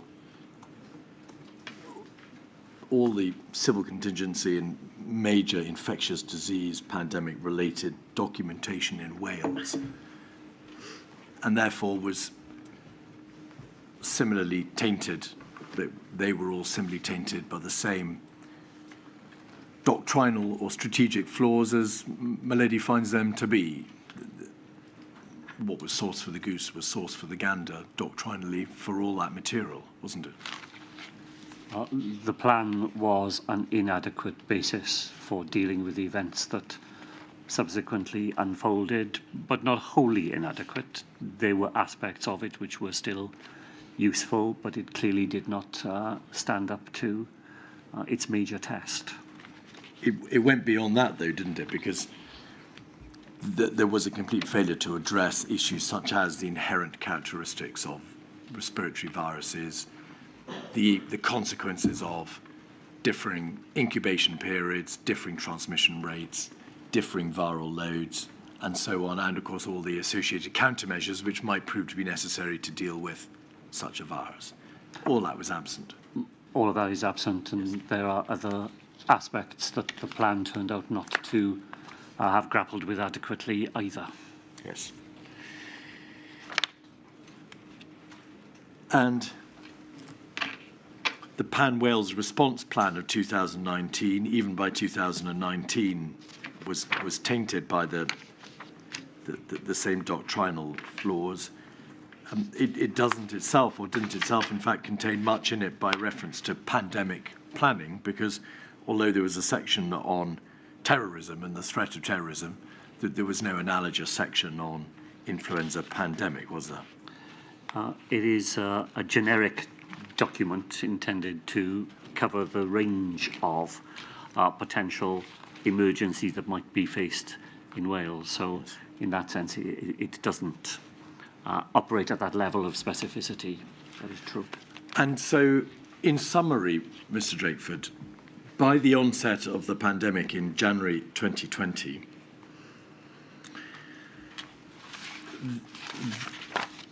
the government, not you personally, but the government had failed to address many of the problems identified in the Wales Audit Office report of 2012 in relation to the complexity of the resilience framework, problems with inefficiency and effectiveness, doubts over the availability and maintenance of physical assets and human resources. It had failed to implement all the recommendations from exercise Tally Essin and the two Cygnus exercises. There hadn't been any significant recalibration of the structural system following the transfer of functions order. None of the pandemic or disease outbreak or civil contingency paperwork that mattered had been updated. And then, of course, materially, some of the final work streams arising from the Wales pandemic flu preparedness group were blown off course by the preparations for a no-deal EU exit.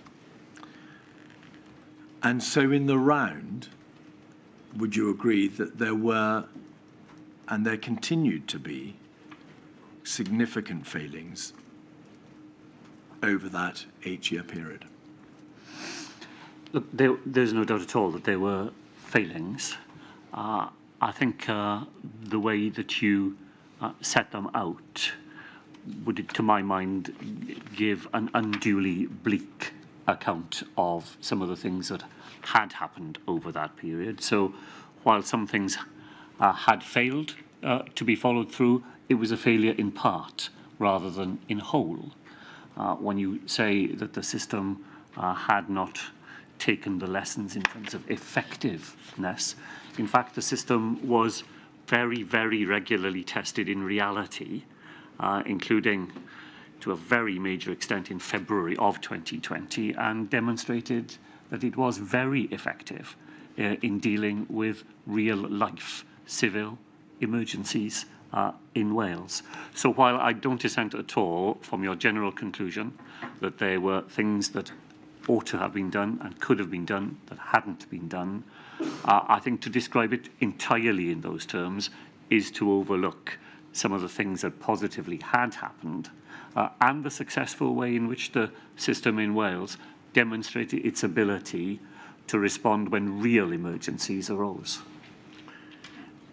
Let me make it absolutely plain, Mr. Drakeford. It forms no part of this examination to question the remarkable individual response, of course, of all those who responded in the face of the pandemic. And, of course, it's quite plain that the Welsh Government was able, in material regard, to respond efficiently to the terrible demands made on it. But the fact that it was able to respond is neither here nor there in terms of the consideration of whether or not structurally the system of preparedness in advance of the pandemic was simply not as good as it should have been, and therefore the Welsh Government was not as prepared as it could have been. Would you agree? Put like that, I would agree, yes. Right. Could I now ask you, please, some questions about links to the United Kingdom, at ministerial and medical level? The Hine Review in July 2010 made a multitude of recommendations about how health ministers should meet pan-UK in order to address matters of mutual concern. Was it your experience that at that level, the health minister level, the relations with between Wales and the Westminster government worked well? No, I wouldn't characterise them as working well. Why not? What they lacked was a systematic basis for engagement. And this has long been my complaint about intergovernmental relations in the United Kingdom, that they rely far too often on individual willingness to work in that way, whereas what you need is a robust system of machinery of government that brings people to the table for common purposes, whether individuals are so inclined or not. You've referred then expressly to ministers. I was actually asking you about at the health level. Does what you say apply, therefore, to all forms of Welsh ministers? So the First Minister, health ministers, and other ministers, yeah. Or does it also apply to the health official level? So, for example, relations between the chief medical officers. At official level, much work goes on day in, day out in a perfectly orderly and engaged way. And I think you've got good examples in the way the chief medical officers at the top of the profession level worked together as well. I was trying to explain my long-held view that the United Kingdom lacks, at that ministerial, intergovernmental level, a sufficiently robust, reliable, regular pattern of engagement that does not rely on the individual predilections of particular players either to become engaged or not to become engaged. In effect, a system that doesn't rely on ministerial whim as to whether or not a meeting will take place at all. Well, I would give you a good example, if I could. When I became the finance minister, I took a telephone call at his initiative from the Chancellor of the Exchequer, Philip Hammond, at the time. We agreed that day-to-day the relationships would be between myself and the Chief Secretary to the Treasury, but he made it clear in that call that at any point, if I needed to speak directly to him about an issue, he would always be available to take that call.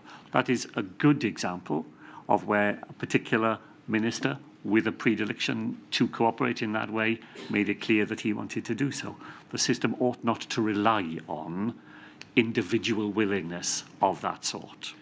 There is evidence to suggest that consideration was given at some stage to the setting up of a health ministers' forum to provide a structure of the type that you've described. Do you know why that never came to pass? Well, there is a JMC mechanism, the Joint Ministerial Committee mechanism. It operated very well in certain contexts. It didn't operate at all in others. It didn't operate in the health context, and during the time that I was the health minister in Wales, while we enjoyed, I would say, very good relationships with Jane Ellison, who was a Conservative minister in charge of public health and who led the Ebola response, that was absent at the level of the Secretary of State. The JMC system has always existed, and it may or may not operate effectively depending on perhaps the whim of the contributors. But I'm asking about a particular body, a health ministers' forum, which was debated after the Hind Review in 2010. Do you know what became of those proposals, or why nothing in practice?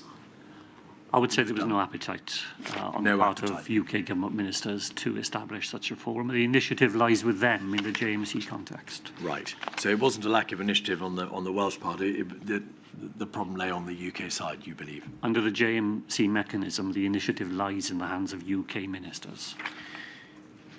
There has since been a review of intergovernmental relations. It took place in 2022. I think it was commissioned in 2018, so it didn't proceed terribly quickly. Do you know whether or not, as First Minister, there have been any meetings of the interministerial groups or the standing committee or the secretariat for which that new process provides? It is a three-tiered structure. Its pinnacle is a council of ministers, that's the First Ministers and the Prime Minister. It has met once, but not in full form, because there has not been a First Minister of the Northern Ireland executive since the agreement was struck. But the current Prime Minister, Mr Sunak, has presided over one meeting of the Council. The intermediate tier has the FISC, the Finance Interministerial Committee, that does meet regularly.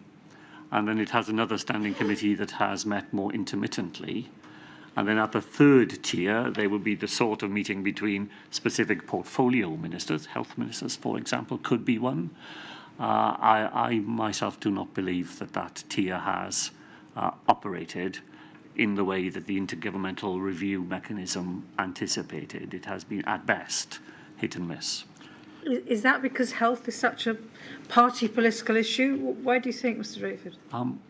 It would be wider than health, and my own view is that where there were pre-existing relationships, they have continued. So there's always been a strong interministerial group around farming and environment and rural affairs, and that has continued to meet under the new regime and to do so regularly.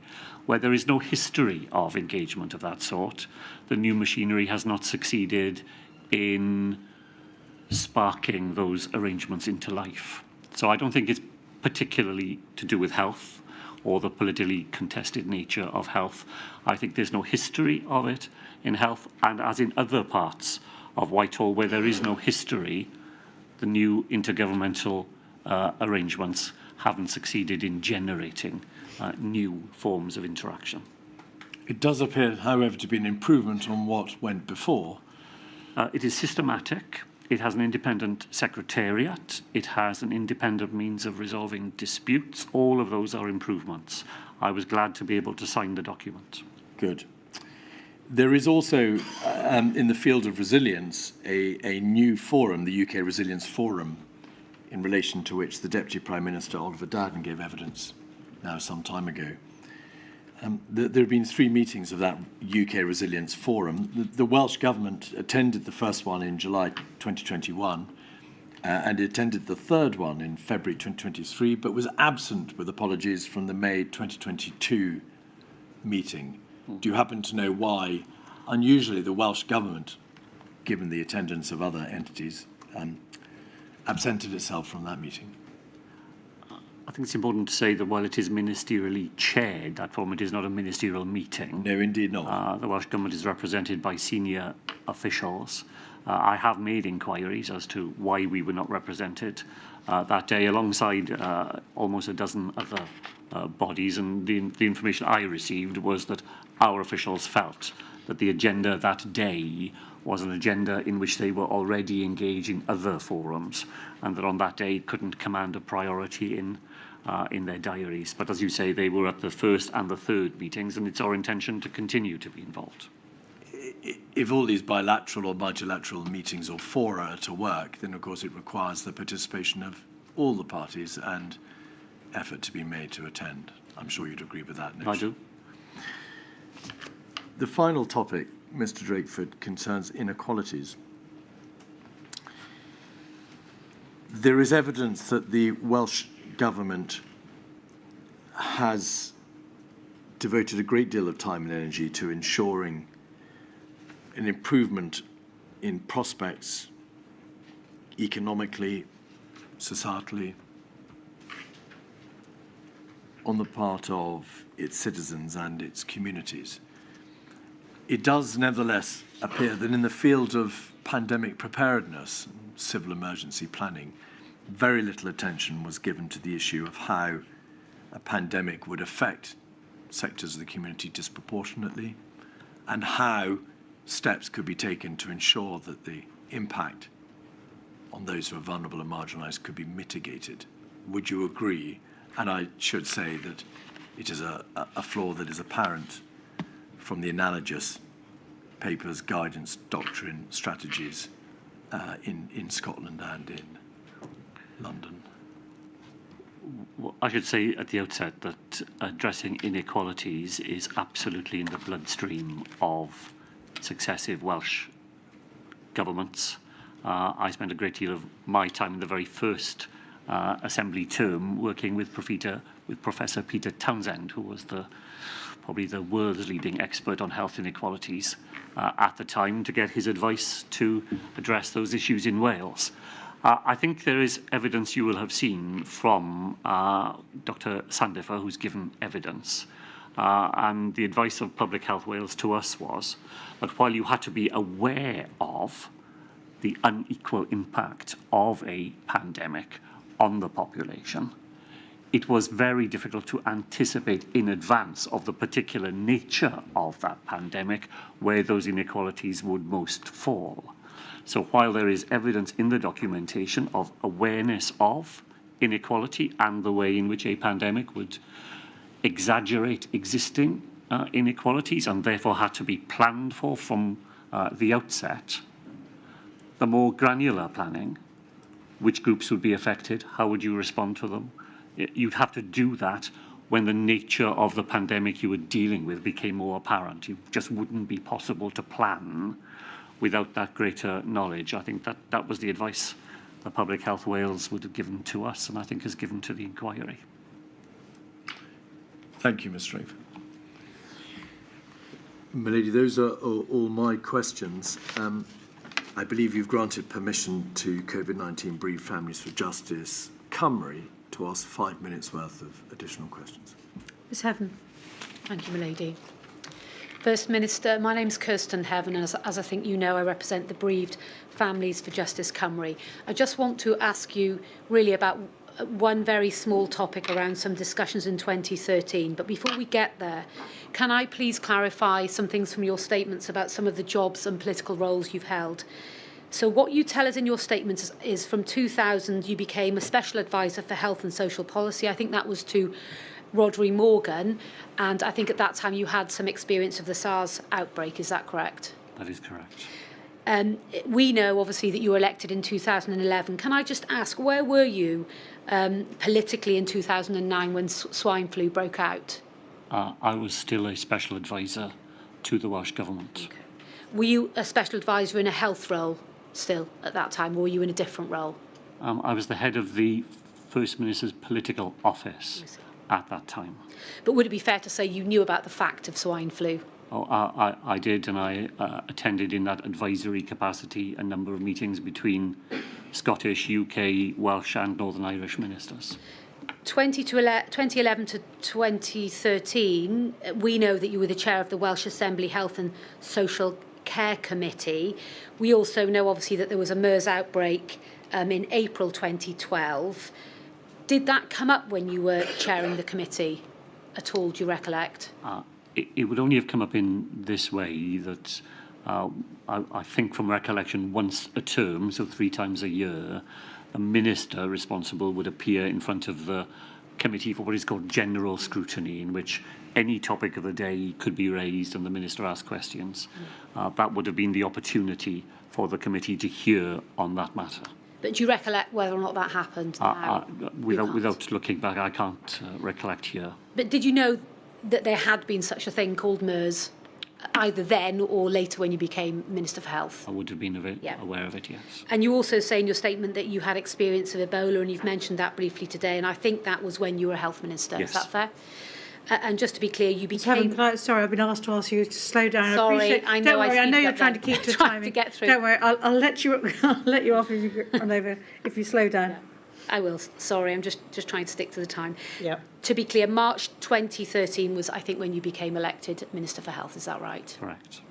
Okay. So yesterday, Frank Atherton was taken to some minutes from the Health Emergency Preparedness Unit, so that's HEPU for short, and these related to a pandemic planning yearly conference in October 2013. They were chaired by David Goulding, who was head of HEPU. Now, there's no suggestion, just to be clear, that you were at this conference. We know that HEPU sits within the Health and Social Services Group and it reports to the Welsh Government. So by the stage of October 2013, I think you'd been in post for 7 months. Is it safe to assume that by this stage you knew about the fact that HEPU existed and the general nature of its work? I would have known Mr Goulding prior to becoming the Health Minister, so I would have been aware of his work in the unit, yes. Okay. Now, what's interesting about this 2013 conference is we can see that a talk was given by somebody called Dr John Watkins, and I won't bring it up just to save time, but I'll summarise the gist of what I want to ask you about. Now, we understand he's a consultant, or he was then, a consultant epidemiologist in Public Health Wales. And he is telling this conference about how current threats include a novel virus, and he says that that pandemic influenza planning assumptions in Wales must consider that Wales could see the emergence of such a novel virus, and he talks about little background immunity, that a vaccine may not work or it may not be available. There's then a reference to virulence and transmissibility in the context of the 1918 Spanish flu, and there's also a reference to swine flu. So in other words, he's talking about virulence and transmissibility with the potential for fast transmission and a very high death rate. Now, as I said, you were not at this meeting, we know that. But given that there's no reference in your witness statement to HEPU or this specific meeting or the gist of this information, is it safe for us to assume that you were not aware that these matters were being discussed either in this conference or in general terms, and that's in relation to a novel virus or a disease X, as it's been referred to in this inquiry? Would that be a fair assumption? I think it would be fair. I was aware of the conference. I've seen Dr Watkins, the report of Dr Watkins's contribution since, but I don't think I would be likely to have been alerted to it at the time. So in other words, you were not briefed? Not on the contribution of a single speaker at a single conference, and I wouldn't expect to be. No. But just thinking generally about your state of knowledge on this, obviously you'll appreciate why I'm asking. It's a very important topic, novel virus, disease X. It's being talked about as a possible risk in 2013 in Wales. We obviously know that you went on to become First Minister for Wales. You went on to chair the Welsh Resilience Forum. Did you, as either a health minister or even in your capacity as First Minister for Wales, specifically ask your officials, be it David Goulding or somebody in Public Health Wales, about the risk of a novel virus or a disease X breaking out in Wales and whether Wales was prepared? So did you ask that question of anybody? No. Given your long experience in health and given what you had seen of the dangerous viruses that I've set out, would you not accept today that that was an obvious and basic question that you could and should have asked? I don't think I would accept it on those terms, because I would have asked myself what sort of answer I would likely to have received, other than to recognise that there are a plethora of unknowns out there that you need to be aware of and that you need to have sources of information about.